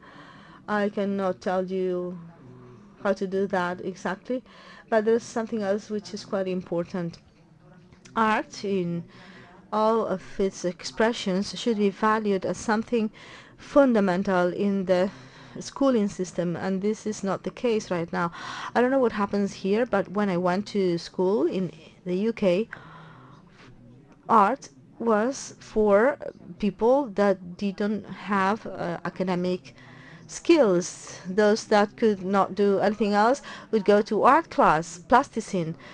It was not valued at all, and this is terrible. Because if you are supported when you're a child, you have this creative way of thinking, this is very different to other disciplines, but it helps in every discipline. And I'm not saying that only artists can be creative, scientists can also be creative. So it is a way of thinking, and sometimes the educational system kills that instead of supporting it. So it is a huge topic, important, very complex, but undoubtedly the government should basically support creativity in society, because that can disseminate everywhere. It's very important. Yes, I used to say that I was quite concerned of a couple of things of what we experienced during the pandemic. Everything was in the cloud, and also the value that was attached to that. We were more familiar with being connected online and to display the artistic expressions online, but maybe this has undermined them, because, well, I can send you a Zoom link and you can practice as much as you want. It's like calling my cousins and saying, well, how are you? No, this is an intellectual work, and this makes us richer as human beings. What she said about the role of the state, I am concerned about how the administrations are conceiving this civilizational change, and to what extent it is being valued in a world that is going for automation, how the creative side of humans is being valued. This is what makes us entirely humans, and this makes us different from machines. So I don't know to what extent this is being valued, this change is being valued and observed. We have 19th century organizational structures. Well, I was thinking of what you said, and I thought that, I don't know if this is connected with your words, and I think that the artistic is something vocational, something we like. So people think, how are you going to charge for that? And in the pandemic, the artists, the actors and actresses. Well, I did like monologues and read poems. Everybody wanted to share, and I was called to do a short film, but it is a work. I have to prepare the characters, and it had to be free, so I'm not going to be paid, and the cameraman is going to be paid, right? So I didn't understand that. Yes, that the art is not appreciated. I was in a project in which I wasn't paid anything, and then the lighting technician was being paid, and so I was struck. So what we do is losing value, and it's something that we have inside, and it's nice. And would you like to say something?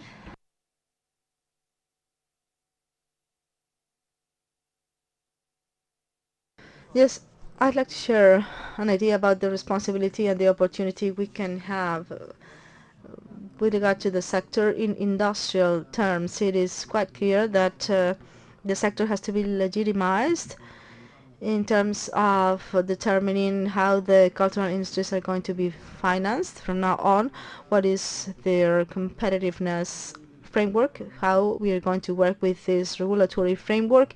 We've talked about education, we've talked about labor and the taxation. We should have a different taxation, and all the industrial movement around this, all the cross-cutting economies around this. So how can we protect talent in a way? Because this is connected with raw material with which we have to work. So there has been a maximum of knowledge in cultural industries, that precariousness we discussed at the beginning. I think that right now there is a chance to make that visible and to tap on that as to correct this situation. And there's another issue connected with the need. We were talking about the way of St. James, and in the space in the world we need to reflect. In Glasgow we went to a summit in which important measures for the humankind have been adopted, and maybe we could have not an event, as José Manuel said, but a space to think about where we are heading. We could correct some flaws in communication and information, and we were talking about that in the previous talk. Maybe we could have a space for the truth, like a Switzerland of the common thought. Another event. We can continue next Monday. Well, if you will, I'm going to answer with a reference, because with regard to the GDP, the last G20 summit, well, there was a very interesting working discussion about how to measure the wealth of the countries beyond the industrial GDP, which is the traditional way. And one of them could be the capacity of imagination and creation in nations. That way your creations would have some value.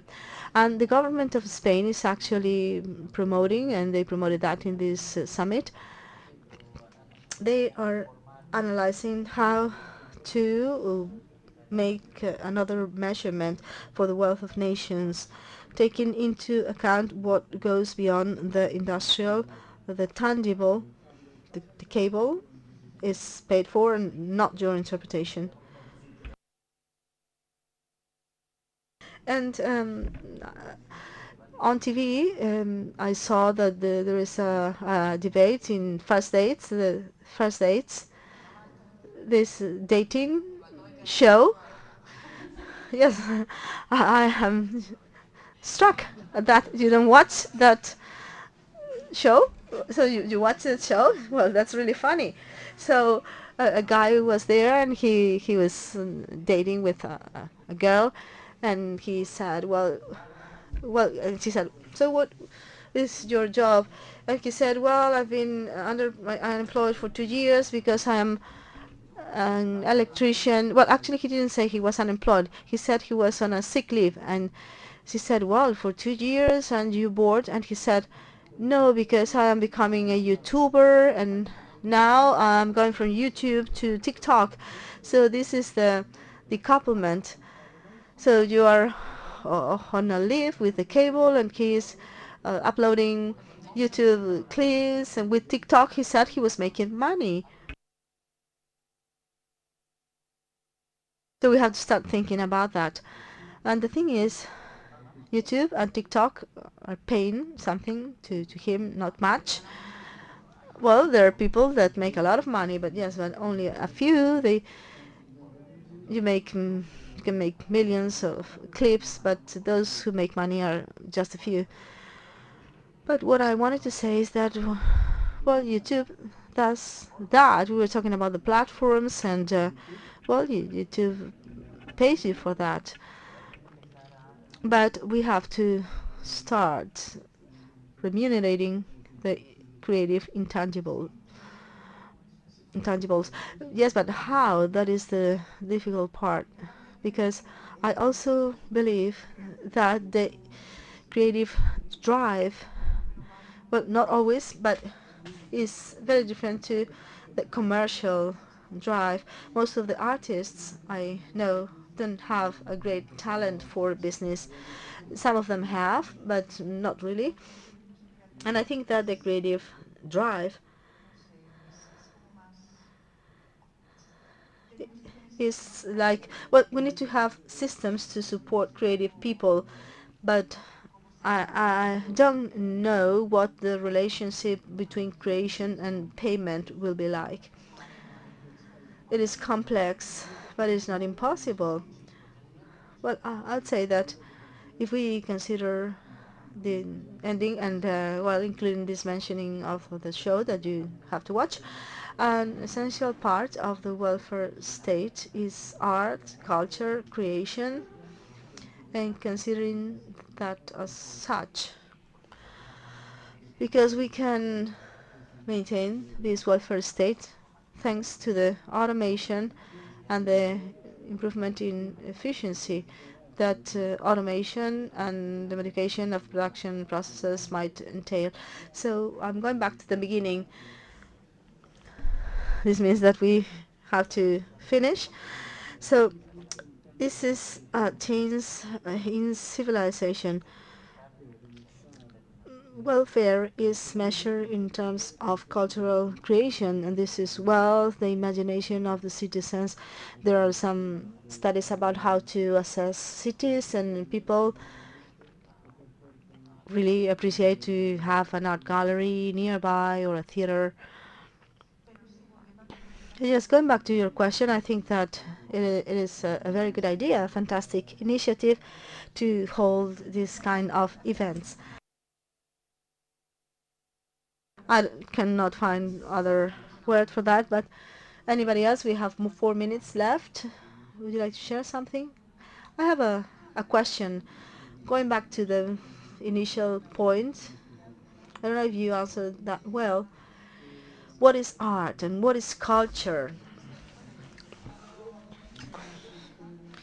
But art now, well, now we are thinking about a digital world. There is artificial intelligence, and we just saw some paintings that were created by artificial intelligence, and you can also get funding for that. So how do we define art? But culture, I am a scientist, and do you have an idea of an educated person, or somebody who reads a lot, that goes to the theater and to watch films, but didn't speak that much about scientific culture, and you have touched upon that, but I'd like to claim that when you think about culture, you should also think about culture at other levels and more, and maybe artists, when new technologies are integrated, maybe you can create more. So an educated person is also a person that knows what a cell is or how the human body functions. I think it should be culture too. This is just to make a claim. I am going to be brief. And then Miriam can answer. Culture, to me, is what allows you to understand yourself with others and to make others understand you.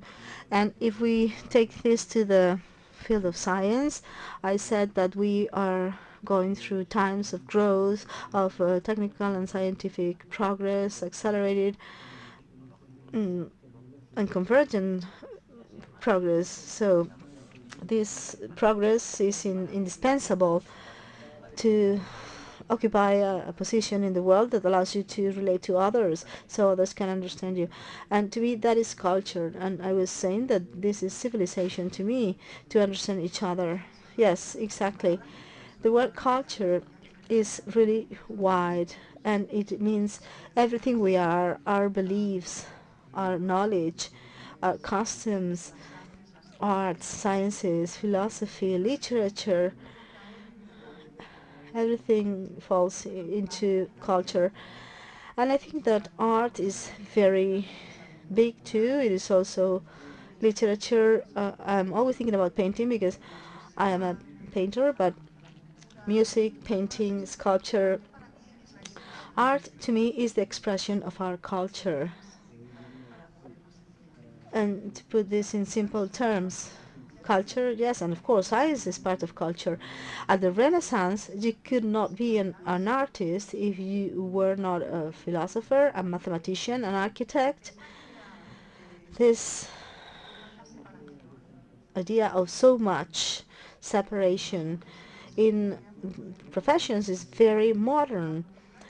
Culture and science were always very linked. That this separation is quite recent, and I think that this has harmed a lot because it has brought about a separation in our society, even in the way we think. Because I think that scientists think in a very creative manner, and the artistic people sometimes are fascinated by technology and sciences. I am fascinated.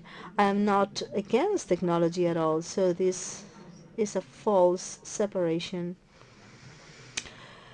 Because we're just making a claim for a new humanism at the end of the day in the world of painting. Chemistry was very important to make the colors, the pigments. The thing is that now we also need those digital skills to build spaces of augmented reality or virtual reality or metaverses. And yes, they are creations that require science and technology, thought, philosophy, vision, humanity. Yes, there's a red light there. Yes, time's up, time's up. But nothing is going to go off. Don't worry. Well, I'm always checking the time, but now I'm talking beyond the time. But my question was identical to Marisol's question, but instead of the definition of culture, the definition of art. So first of all, thank you very much. I felt in love with this discussion panel. You had never met before, and it has been fantastic. So congratulations. So I fall in love with discussion panel. I am in love with Marta already, but now I have fallen in love with half Miriam and half Juan, and then I put them together. So Marisol talked about this definition of culture, but now we're talking about arts. So what is the definition of arts in the dictionary? The activities that human beings recreate for aesthetic purposes on the basis of image, sound. And now this clash after what you said, because Miriam, you said we have a lot, but we are also losing a lot. And I think that this is not in harmony. I think that the pace is very, very fast. And I think we are losing more and more without that balance in those opportunities that you defended, Juan. Thank you. Okay, so thank you very much. And so we are going to conclude this stage, and we will continue to walk tomorrow. Thank you very much. It's been a pleasure. Thank you very much.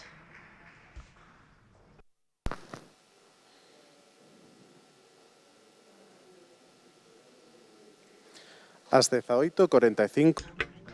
At 6:45,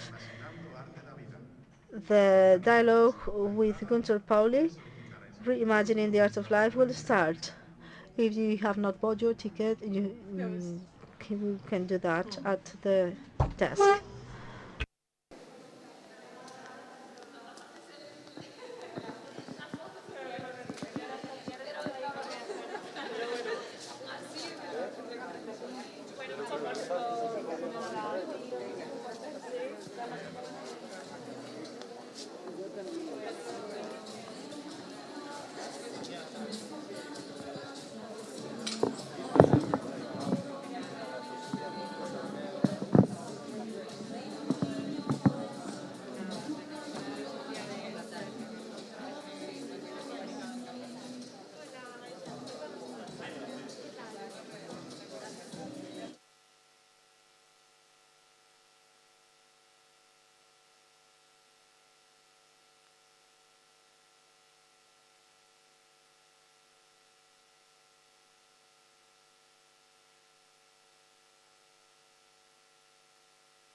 Benvidas a Conversa Welcome to the dialogue Reimagining the Art of Life.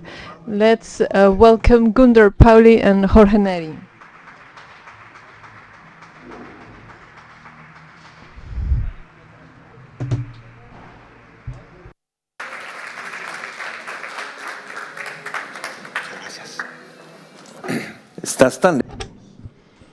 You are so far away. What's going on? COVID says 150, not 250.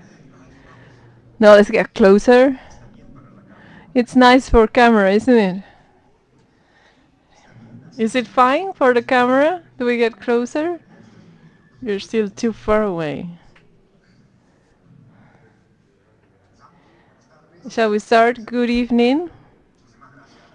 Thank you very much to the Paideia Foundation, Galicia, and to the regional government of Galicia for the invitation. I'm going to introduce in a few words Gunder Pauli. He's a giant.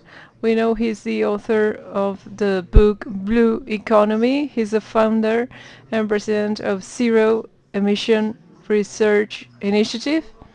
He's also the author of Fables for Children. But what I love best is that he's an entrepreneur. He's a passionate entrepreneur, always looking for solutions and opportunities where nobody can see them. So in this magical place where we are, surrounded by that energy of Santiago de Compostela, all the pilgrimage and what it means, I would like to introduce Gunder as the great apostle of sustainability and blue economy. So please show your appreciation. But you forgot to mention the most important. I have 6 children. 6 children, please. This is like a privilege nowadays. Most people cannot afford to have 6 children. I have 5 sons of mine and 1 adopted girl. So sustainability is all about the quality of the consumers that we have. Thank you very much for coming all over from Madrid. This was a long trip, wasn't it? It was an honor. By the way, talking about sustainability, I think when we talk about sustainability and blue economy, is it utopia or is it the future for the society we want to attain? I picked as a title L'Art de Vivre, the art of living. And I've always searched for a way to reimagine how we could live with quality, with wisdom. And for the first time in my life, I have analyzed every culture that were forced to adapt their art of living. And I reached Colombia with the Kogi. I don't know them. I have not met them. Who is acquainted with the Kogi in Colombia? They are an amazing culture because when the Spaniards arrived to the Caribbean coast of Colombia, which is nowadays called Santa Marta, the Kogi decided not to fight the Spaniards, but to withdraw to the mountains, to the reach of Santa Marta. And they changed. They became the builders of the new sustainable city of those times on the reaches of Santa Marta, like 2,500 meters of height, because Spanish soldiers just could not manage to climb up the hill. It was just unfeasible to climb up the ridge and fight the natives. So they lived there for 200 years building what we call the lost city. So the fishermen, the farmers became builders of the city with different communities. At 2,000 meters of height, they built roads, drains, irrigation, and tiered crops. And when Simon Bolivar, declared the independence of all these countries, there is a small detail that we forget. Simon Bolivar and his friends declared that the agreements of territorial reservations that the natives had made with Spain, they declared they were not legal.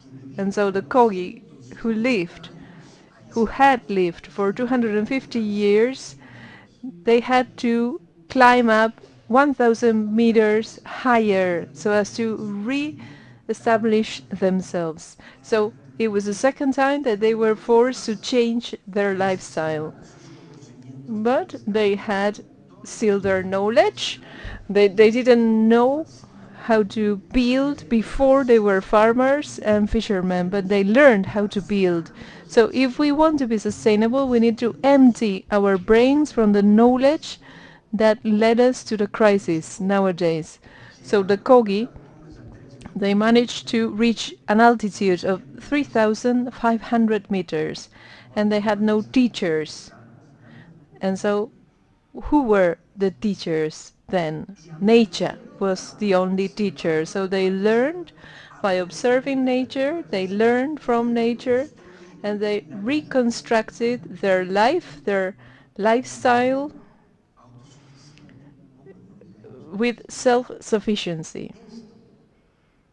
This is the only culture in the history, in the modern history, which within 500 years was forced to reinvent their art of living twice in 500 years. And I think that's important to remember as an example, because when I talk about blue economy, I'm talking about rethinking our economy, rethinking the art of economy. It has to be reinvented because the economy that we've got nowadays, it's what has led to these problems.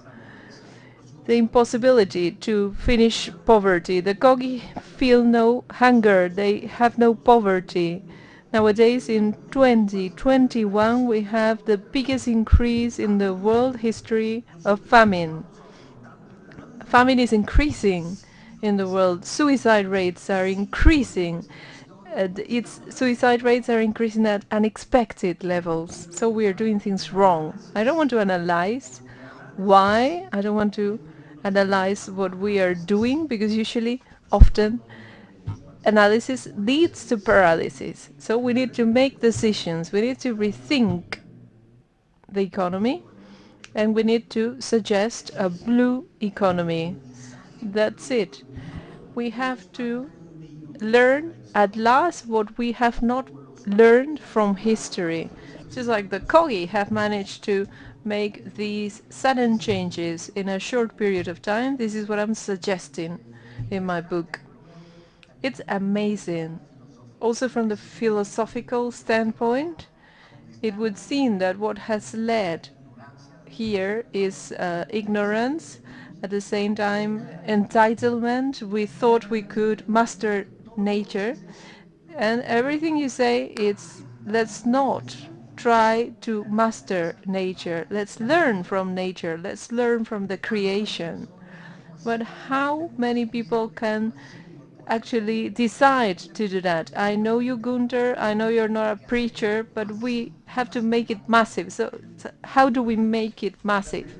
There are two ways. The first way that we have been trying in the last 50 years, I'm a member of the Rome Club, and this year we are celebrating the 50 years of the first Rome report limiting growth, but nothing happened. So making statements about the crisis does not lead anywhere. It will not lead us to change. L'art de vivre remains the same. We eat a lot, we have fun, we travel, we spend, we get rid of biodiversity. I'm not going to talk about analysis. So I wondered, if we were not capable with the statements about the crisis, with all the science, with all the knowledge that we've got. If the knowledge we have doesn't work, what do we do? So the answer is pretty simple. Inspiration. With my children, when my child is bored, what can we do? Shall we analyze it? Shall we analyze the reasons why they are bored? Well, good luck with that, because they're going to feel even more bored. You cannot analyze it. You need to look for topics that they could be interested in. So if they are not interested in the first topic, you look for another one, a second, a third, and then the kid is going to have fun because the parent is paying attention to them. So what do we do so as to make the change? It's not enough to have statements by artists, by heads of state. That's pointless. We have a portfolio of opportunities. Which one do you want? Do you want to make paper with stone? Do you want to fish with bubbles like dolphins? Do you want a new pacemaker to follow the rhythm of the whale's heart? We are all eager for good news. So we need to inspire. That's why the blue economy is a general framework allowing us to identify opportunities. Things that we have never seen before. I'm sure you have read about the biggest case that I have, which is coffee. Coffee. We drink coffee. We drink 0.2% of the biomass harvested by the coffee growers. What do we do with the 98%? We throw it away. Currently, we have over 6,000 states in the world where we take this waste and we turn it into substrate for fungus. And what about the waste of fungus? It's a great food for chickens, and chickens lay eggs, so that's a great circle. It's coffee leaves, fungus, chickens. So this is positive. This is a positive circle which increases the aggregated value and has multiple benefits. Financial benefits, which are important, but also overall benefits. How can we put up with the level of unemployment that we have nowadays? How can you, Galician people, how can you put up with the fact that there are so many factories in your region that will close down in order to outsource to Bangladesh, for instance? How can you put up with that, please? We are in an economy which is all about making things cheaper, making the social fabric weaker.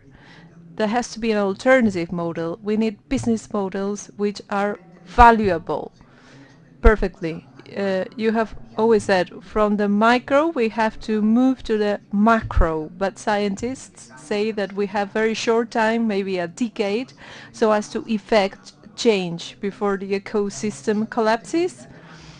And so the definition of sustainability that I like best is one that says that sustainability is about meeting the current needs without compromising, meeting the future needs of future generations, keeping balance between economic growth, social justice, and environmental protection. Can we keep that balance if we accelerate the pace towards globalization, mass production, and massified production of junk products? I have another definition of sustainability. I'm not going to talk about the future or the present. I'm talking about capacity, the capacity to meet everyone's needs. That's it. Why make it more complicated? We have to meet everyone's needs. And when I say everyone, is us and nature. We're all living beings. I respect life. Life is not just human beings. When I'm opposed to the agreement with Morocco to have a new fleet of fishing boats where fishing boats are going to have a fishing method which is air bubbles, so that the size of the air bubble is so small that the female carrying eggs will be able to avoid the bubble and remain alive. This is going to be positive for all of us. This is like biblical thinking, because there was a guy who had 2 fishes and he managed to feed everybody. So this is symbolical. These are the symbols that we need. The way in which we are fishing nowadays is not about overfishing. It's a problem of fishing females carrying eggs. If we do not realize that, the fact that we are fishing wrongly, so we need to learn from nature. For 1,000,000 years, dolphins catch fish with air bubbles. Whales do it with an air curtain. So they create a curtain of air around the krill and they eat it, except for females. That is that is really smart. You cannot feed on females carrying eggs, because then you run out of fish. However, we eat fish raw and we believe it's a gourmet product. You are eating life. I cannot put up with that. However, I'm not a member of Greenpeace. Otherwise, I would not be wearing this tie. I do not belong to Greenpeace. I don't want to fight anybody. We need to look for solutions. So by 2023, when we start operating in Morocco with catamarans, with fishing vessels, we will first start by catching sardine, just like dolphins do. And this is learning from nature. In El Hierro, in the island, we did some experiments so as to check the impact of not catching females with eggs. Do you know El Hierro, the island? Who has been to El Hierro? Who has been to El Hierro 50 times? Okay.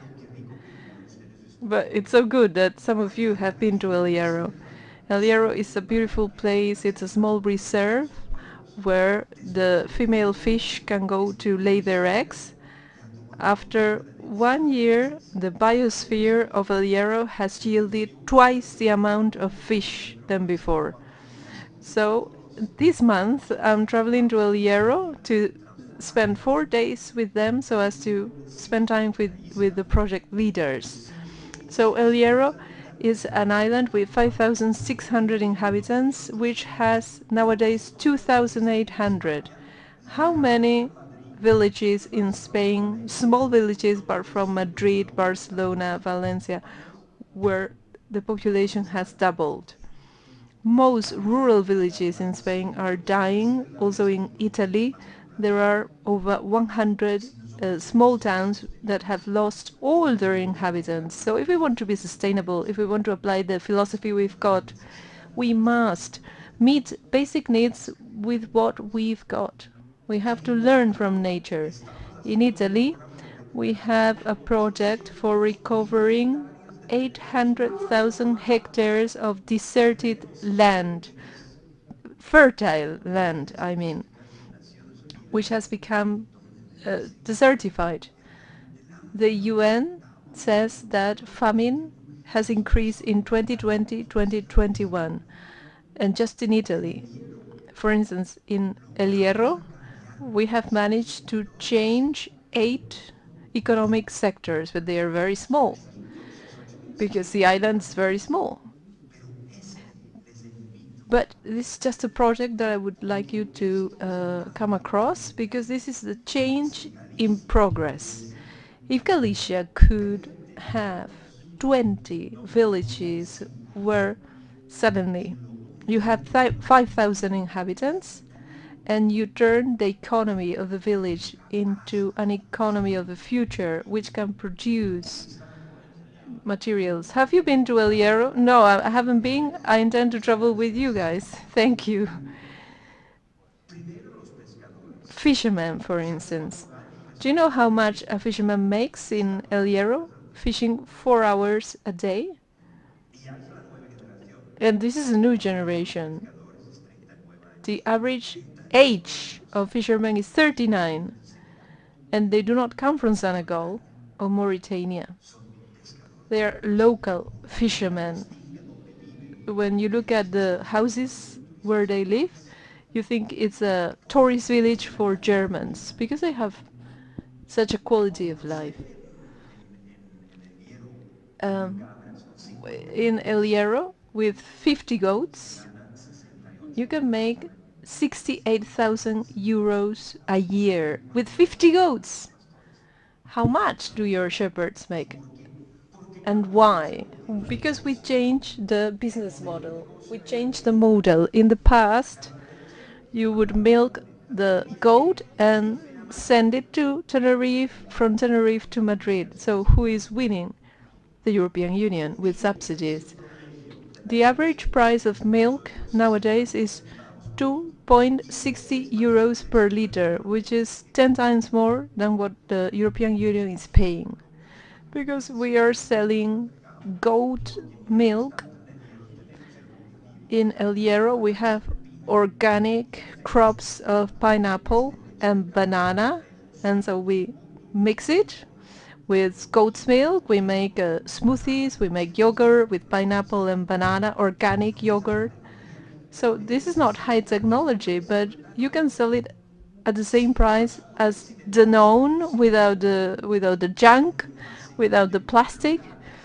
In a glass jar, you can sell it very well. So if you compare it with the local producers are making 2.60 per liter. I'm an economist, so as an economist, my logic is clear. Aggregated value is what keeps the market moving. Aggregated value. Or do you think it should be the cheaper? Because if you believe that you have to be the cheaper, then the powder yogurt imported from the USA, from cows, which have depleted the USA and who are on antibiotics, is going to be cheaper. But I do not agree with that. I want high quality food. High quality food which does not have to be more expensive. You just get rid of the intermediaries, and you can do it when you have a local market, when you appreciate what is local. I've got a secret. You know that secret. You're gonna see it. When you have 50 goats, you know the goats by name. So you call each goat every day. You treat it kindly. The goat is going to yield 10% more milk. Out of logic. You cannot make mistakes with the goat's name. You cannot call Maria the goat. You cannot call her Elena, because she will be mad at you.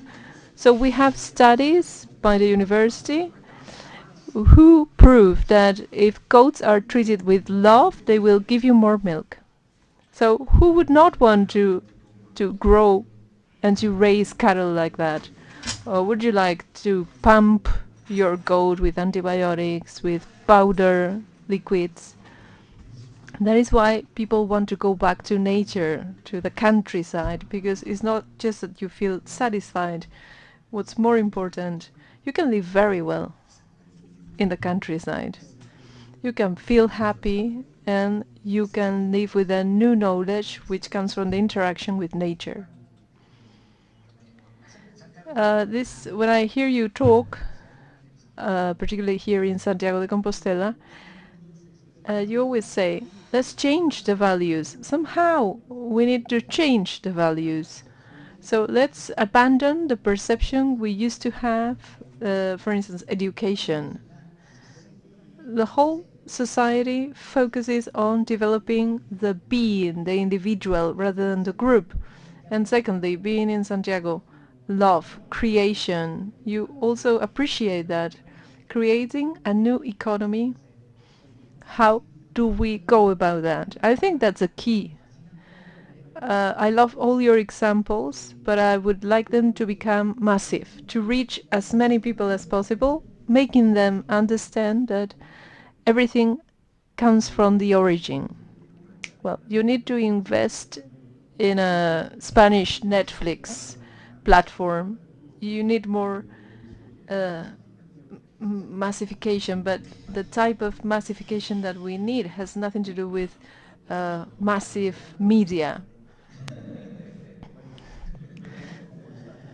Well, he comes from a communication medium, but not just with the media. We have a campaign which is called "You Are My Hope," which has to do with people's hearts.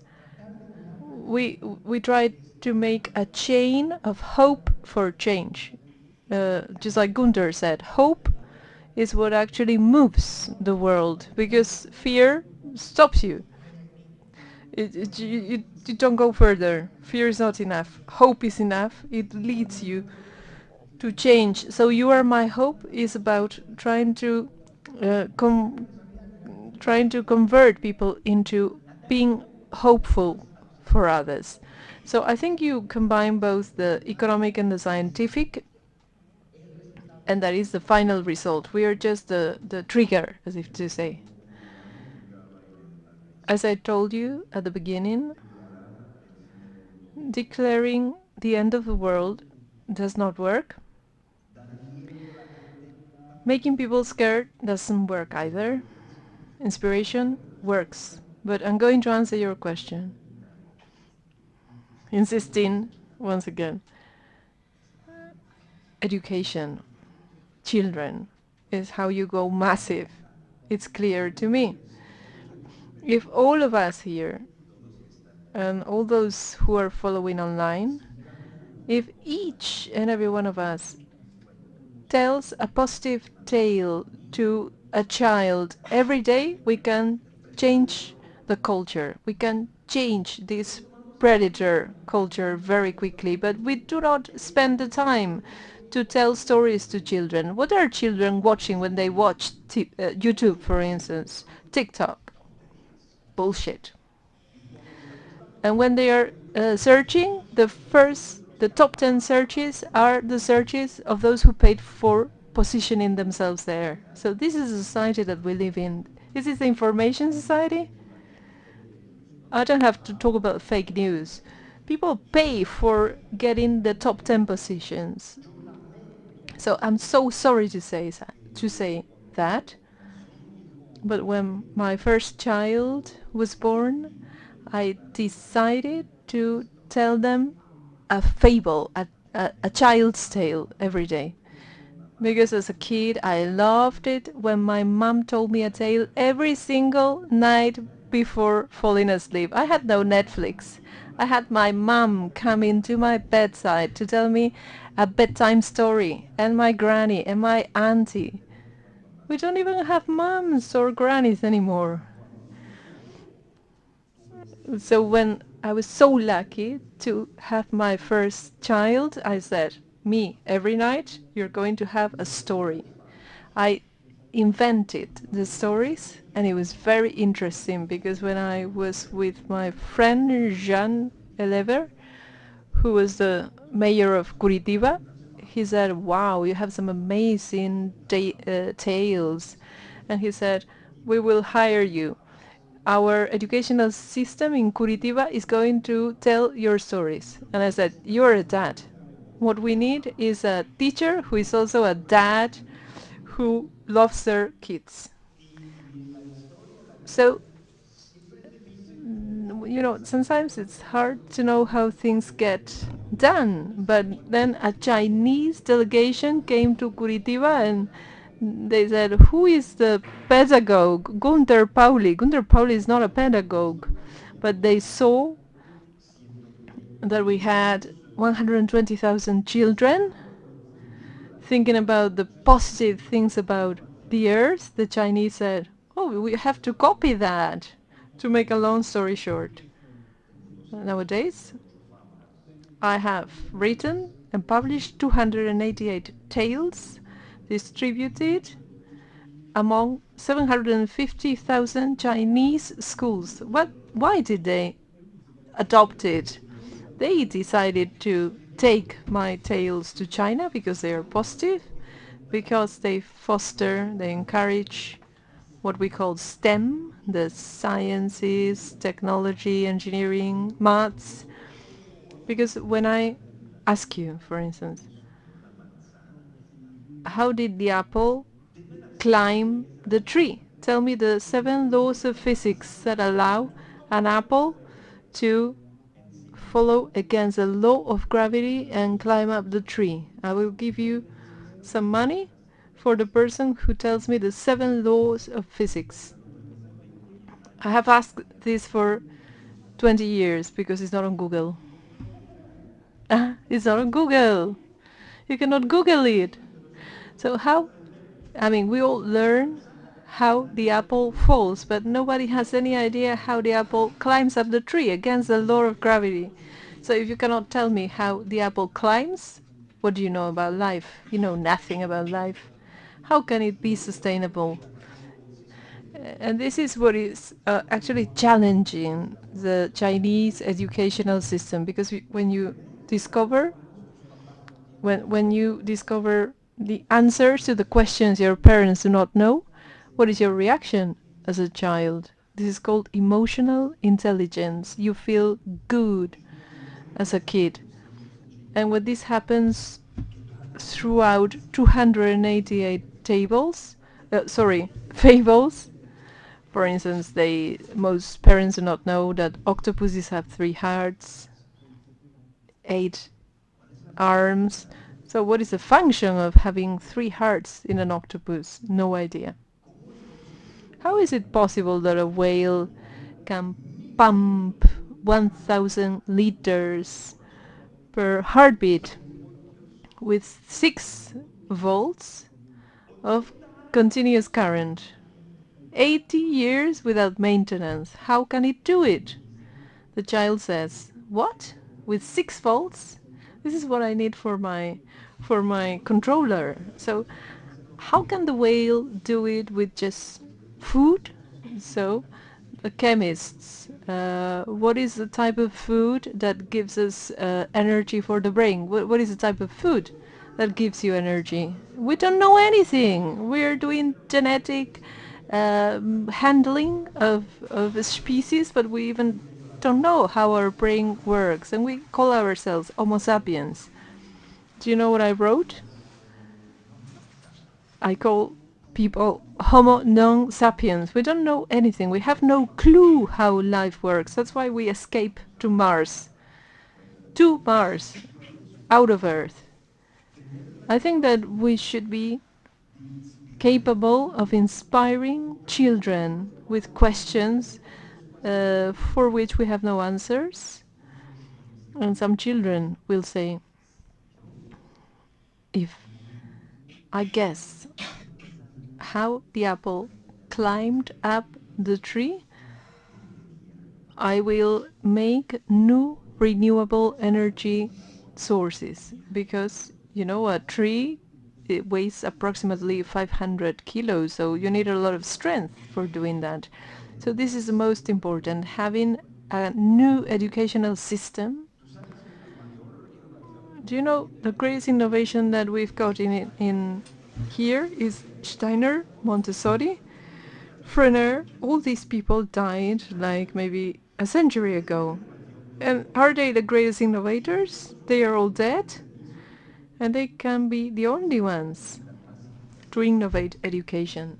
So massification, you were asking about massification. I think we have to change children's education. People tell me this lasts too long. And I say no. As a dad, I know when my child wants something, they will convince me to get it for them. The kid does not say, could you please maybe perhaps get me? No, they will say, get me that now. So a 5-year-old, a 10-year-old, 15-year-old, they will force the parents to make the change. And I think this dynamism, this art of living is there, because children do not understand that we are fishing with nets that are made of plastic and everything. So apart from killing the grandparents, we are killing the fish. So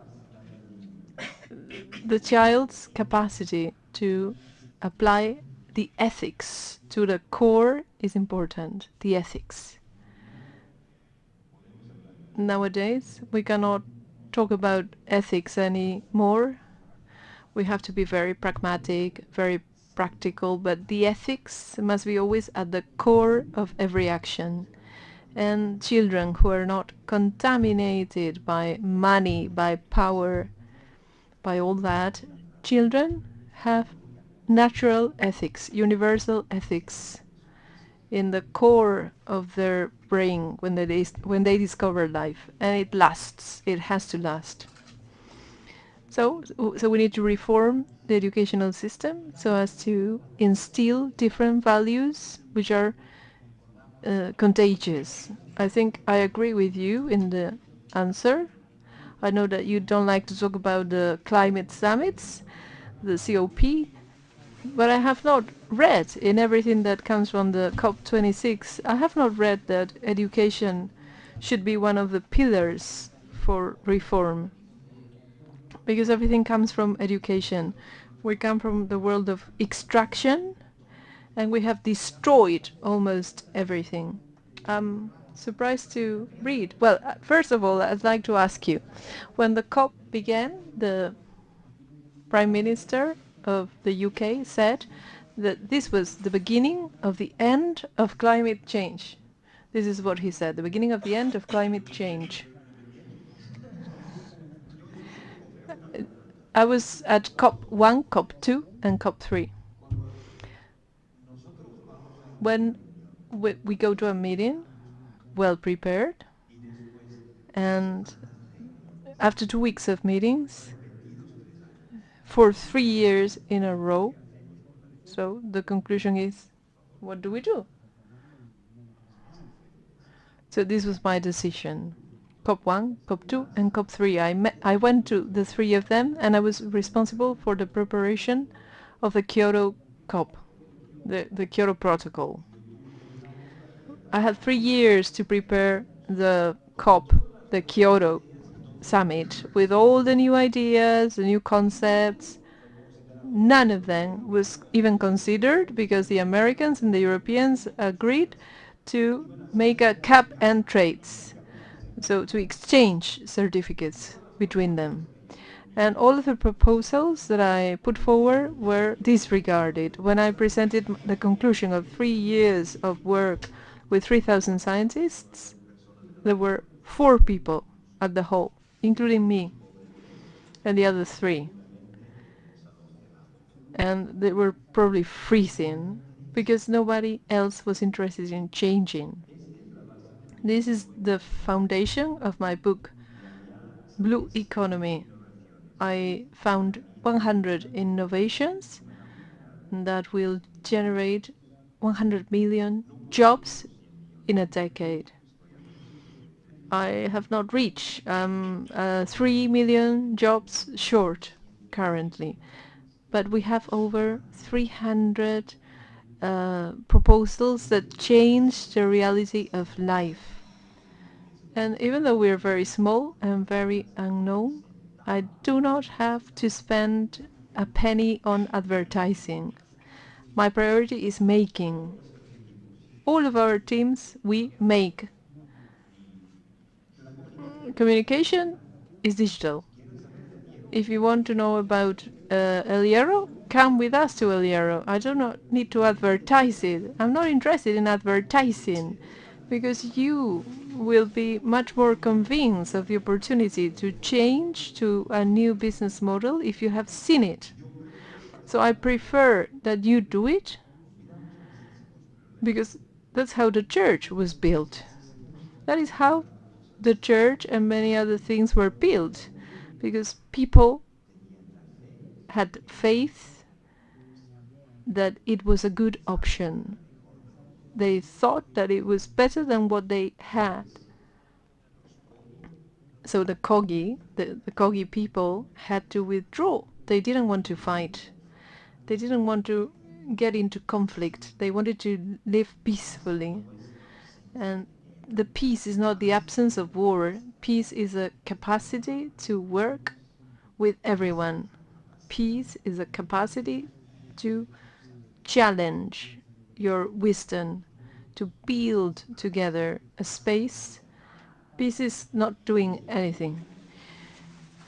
And I think it's very important that we also include in this new exposure to children.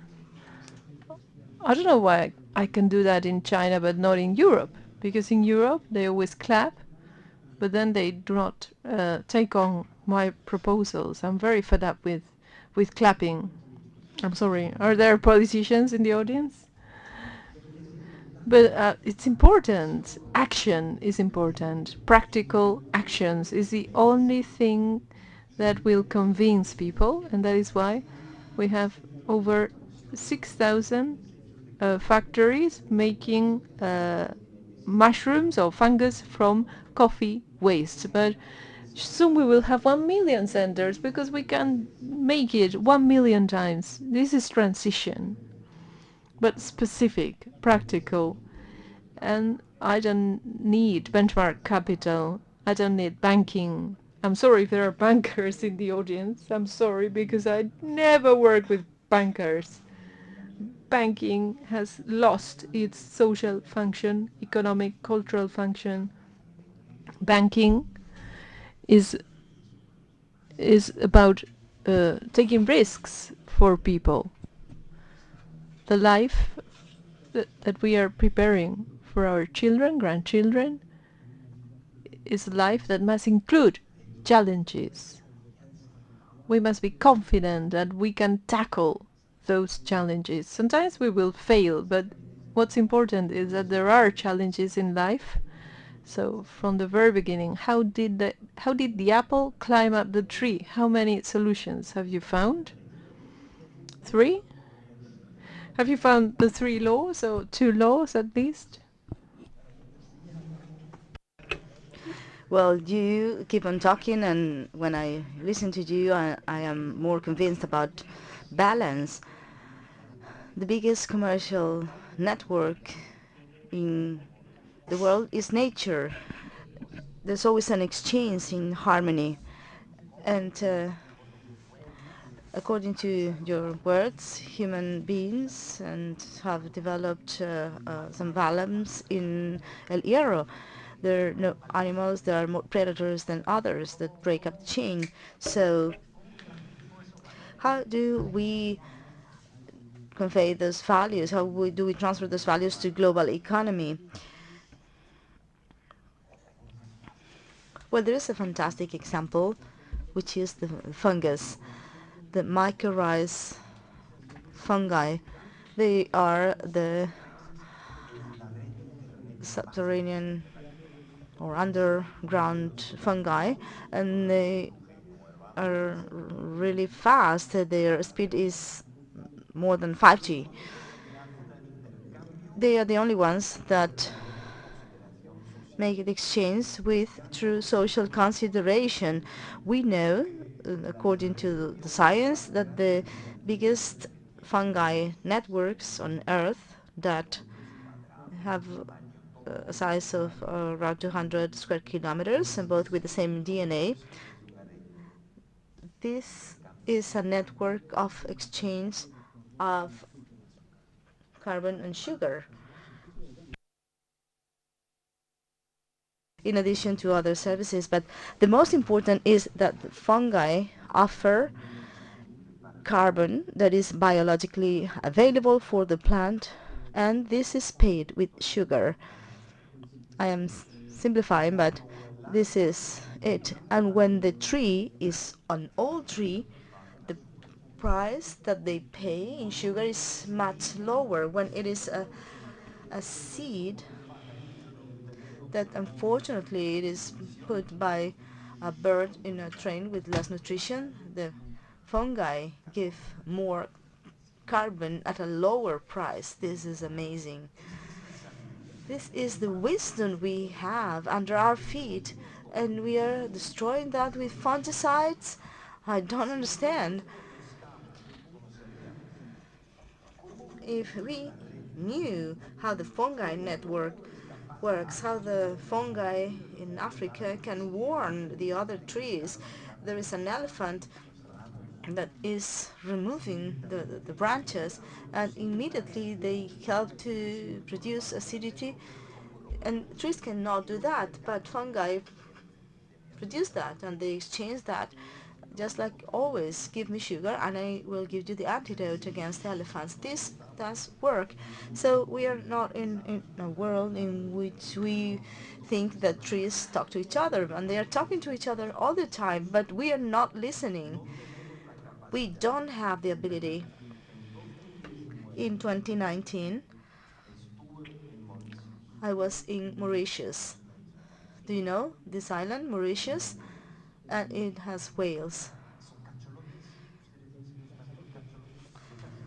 They are cachalots, sperm whales. So these sperm whales are whales that speak with syllables. Fantastic.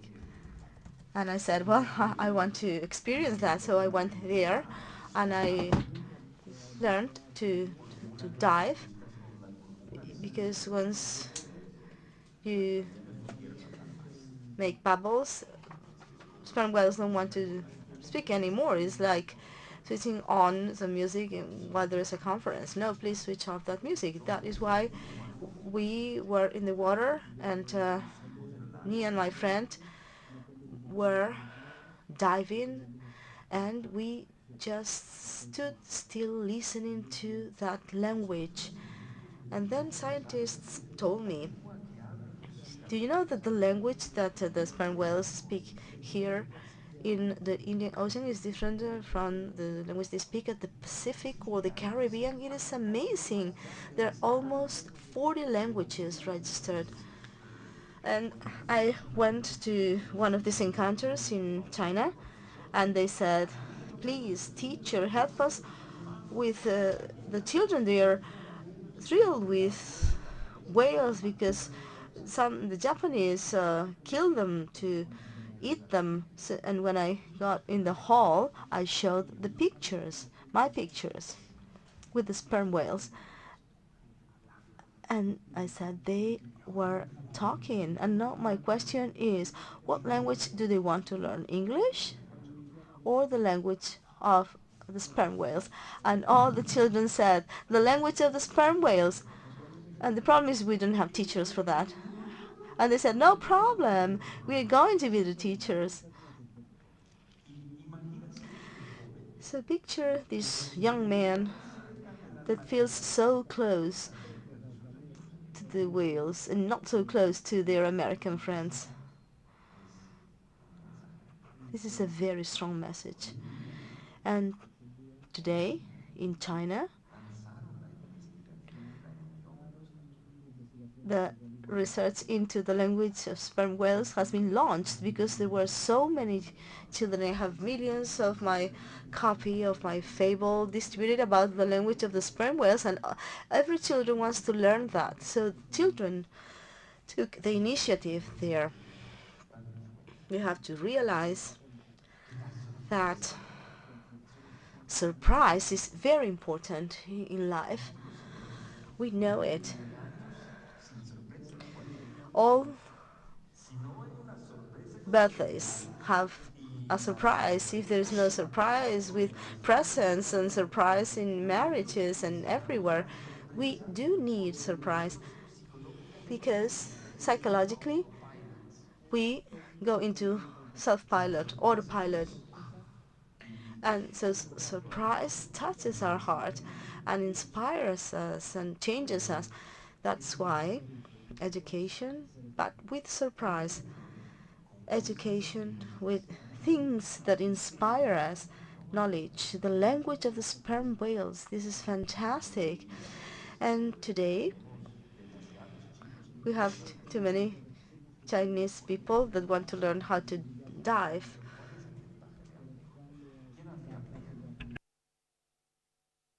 With apnea. Do you do apnea diving? You need to be disciplined. And there are two kinds of discipline.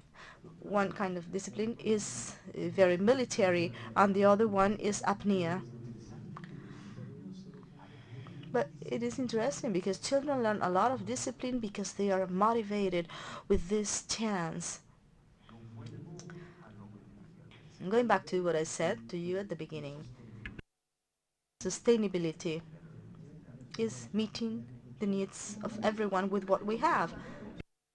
And we don't know about much of what we have. We have no idea. And if we have no idea, this allows me to surprise you and to invite people to know things. This is the dynamic we need maybe here in Galicia. Maybe you are willing to do so because Madrid is not willing to do so. I'm talking about the Ministry of Education, knowledge. And I'd also add something to your speech. Humbleness and human beings know very little about what's happening in the natural world.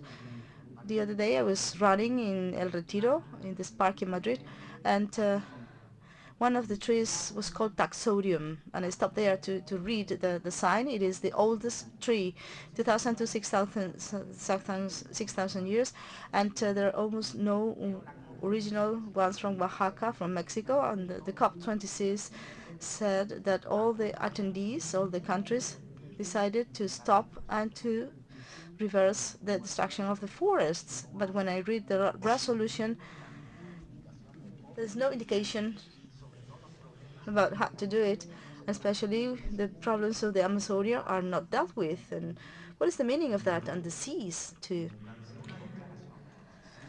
So it's just a statement. And first of all, we have to focus on, if we focus on the forests of the earth, it makes no sense because the main forests that were destroyed were the forests of seaweed. So you are Galicians, you know the seaweeds, and I have initiatives in Morocco, in Ireland, in Namibia, in Argentina, in Japan, in the Philippines, in Chile, to regenerate forests of seaweed. Why is that? Not because they capture CO2. It's where the juveniles hide. So if you want to have fish in the future, you need to give it some shelter, and the shelter is the seaweed forest. This is very important to me. Seaweed forests, all the migration from Africa to the rest of the world went through seaweed forests. I don't know if you have seen the film that got the Oscar, The Octopus, My Teacher. I recommend you to watch it. And then you won't eat octopus this afternoon. So watch the film and you will never eat octopus again. Because you're going to realize that it is impossible. They have a heart, they have affection, they are so wise, and they are funny too. Did you like the film? It's fantastic. It's by Greg Foster. He's a friend of mine, and it took him 10 years to make this documentary, but he won an Oscar. The most important is that octopus will not exist if there are no forests. I know that you are raising octopus on the earth, but the nature needs shelters for the juveniles, and this is the forest. And secondly, there are mistakes from the past, like our example of the seagulls. Do you know seagulls? Well, I'm going to make some advertising. So I arrived in Colombia, and I was taken to Vichada, to the border with Venezuela. And there we saw 6 million hectares of savanna in an area that was a tropical forest of the Orinoco. And today this is only known when Enya sings. When Enya sings, the Orinoco is famous, but the true Orinoco is 20 million hectares of humid tropical forest, totally different in diversity from Amazonia, destroyed hectares. Why? Because the colonizers tried to get meat, so they felled every tree, and it didn't work because there was a lot of erosion. When you have storms for 3 months, you don't have the soil anymore. And it was eliminated, and it became this savanna. And in 1984, Paulo Lugari told me, Gunther, could you ever imagine that someday we were going to regenerate the humid tropical forest? And I said, if I close my eyes, I can see it. We were told we were crazy. And for me, this is an honor, really an honor, because I am crazy. The thing is, today we have the first 8,000 hectares of humid tropical forests of the Orinoco that have been regenerated. I invite you to go. I'm not going to pay for that, but I invite you to go there. We have 260 different plants.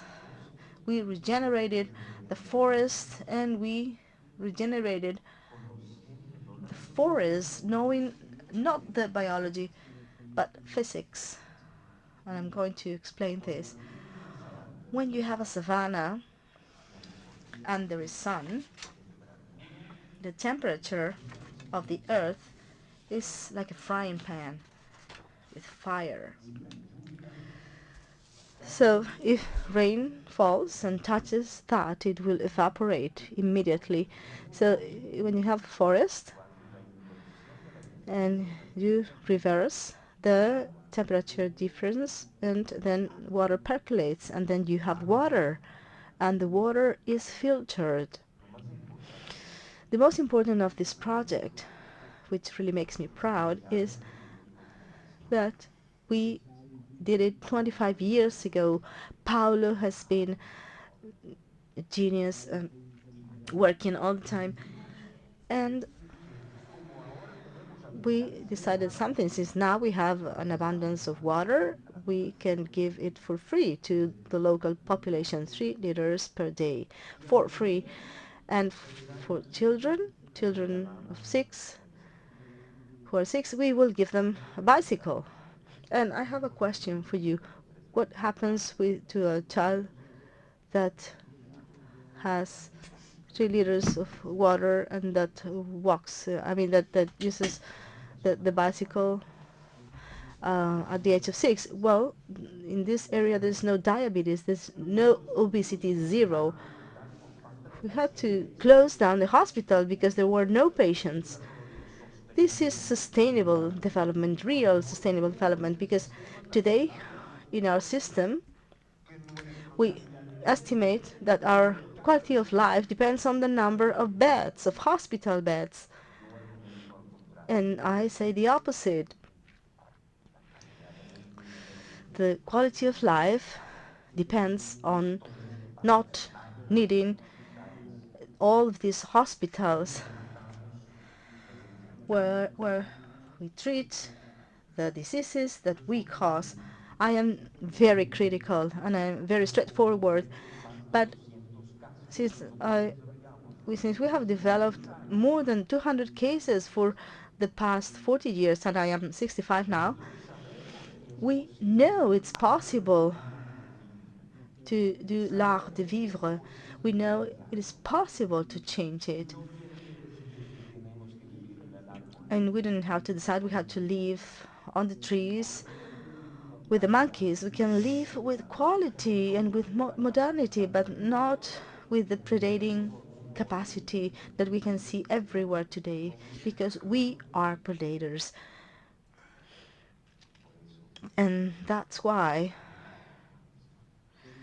we started with a good story, inspiring story. And this is inspiring, and I'd like you to transfer this inspiration to all of us and speak about some action that can be sustainable. And even if we start with just a small action of sustainable consumption, each one of us, when we exercise the power of purchasing any product, you will be making a big decision. If we support entrepreneurs like Winter Pauli, and I'm sure that Winter is giving a message to children, so they look for the knowledge in nature, so as to make more products based on that blue economy that we need so much. But we also need to have the responsibility of citizens. We have an article in Cambio 16, and I don't want to advertise ourselves, that says, even though the waste is not yours, it is your problem. Maybe we do not throw away the waste, but it is our problem. And the same with products. We have a determining action that we have every day when we shop. So let's reward those entrepreneurs, those companies, those products that are fighting to create this circular world in order to change the planet and create more values. We cannot be Winter Pauli, but we can take some time when we exercise that shopping power.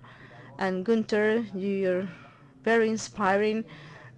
You have created this chain of hope. So from Santiago, for everyone that wants to change the world, that want to transform this world, that want to be entrepreneurs, what would you say to them? The most important to me right now, to be able to finish with my words and arguments, is that we need entrepreneurs for the common good, not entrepreneurs that believe that they're going to be a unicorn, a rich person. We need entrepreneurs for the common good.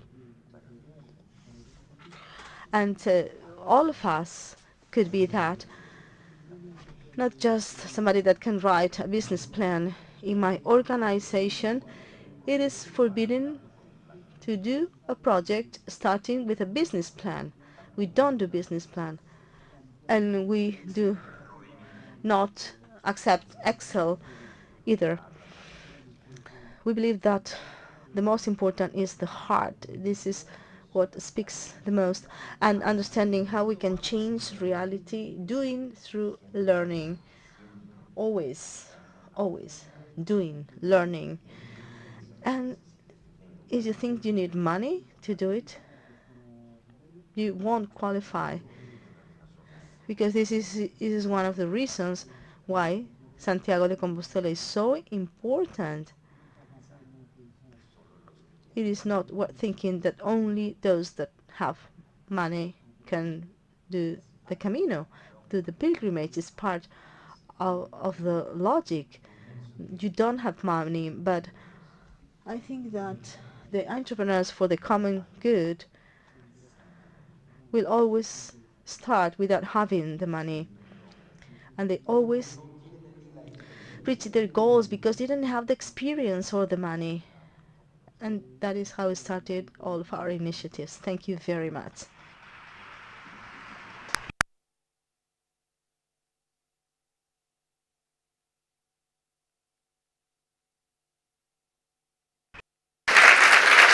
Gracias.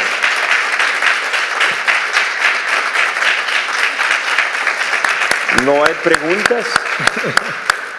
There are no questions. Do we have time for questions? Because now I can see here that the time is up. Yes, I was looking at that. Well, you knew. Well, I was seated here because of that. The interpreters cannot hear the question, therefore we cannot interpret. Oh no, there is no instant reward. No, I'm not Google or the internet. In 20 years, when we meet again, you can say, well, it took me a couple of years, but no, this is very important. the pedagogy that I apply is Socratic dialogue. That is to say, Socrates was so big because he asked and he would never give any answers. Is this connected with capillarity? Yes. This is something you are in the Gift Road. Capillarity is very important, yes.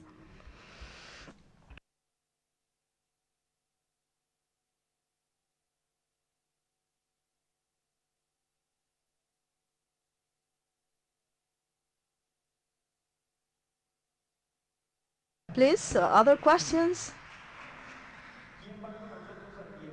Who's going to El Hierro with us? 21, 24. But really, go and discover your Spain. El Hierro is Spain, even though it's at the level of Mauritania. It's only a 3-hour flight. You're welcome. You can come whenever you want. This means it's over. Thank you.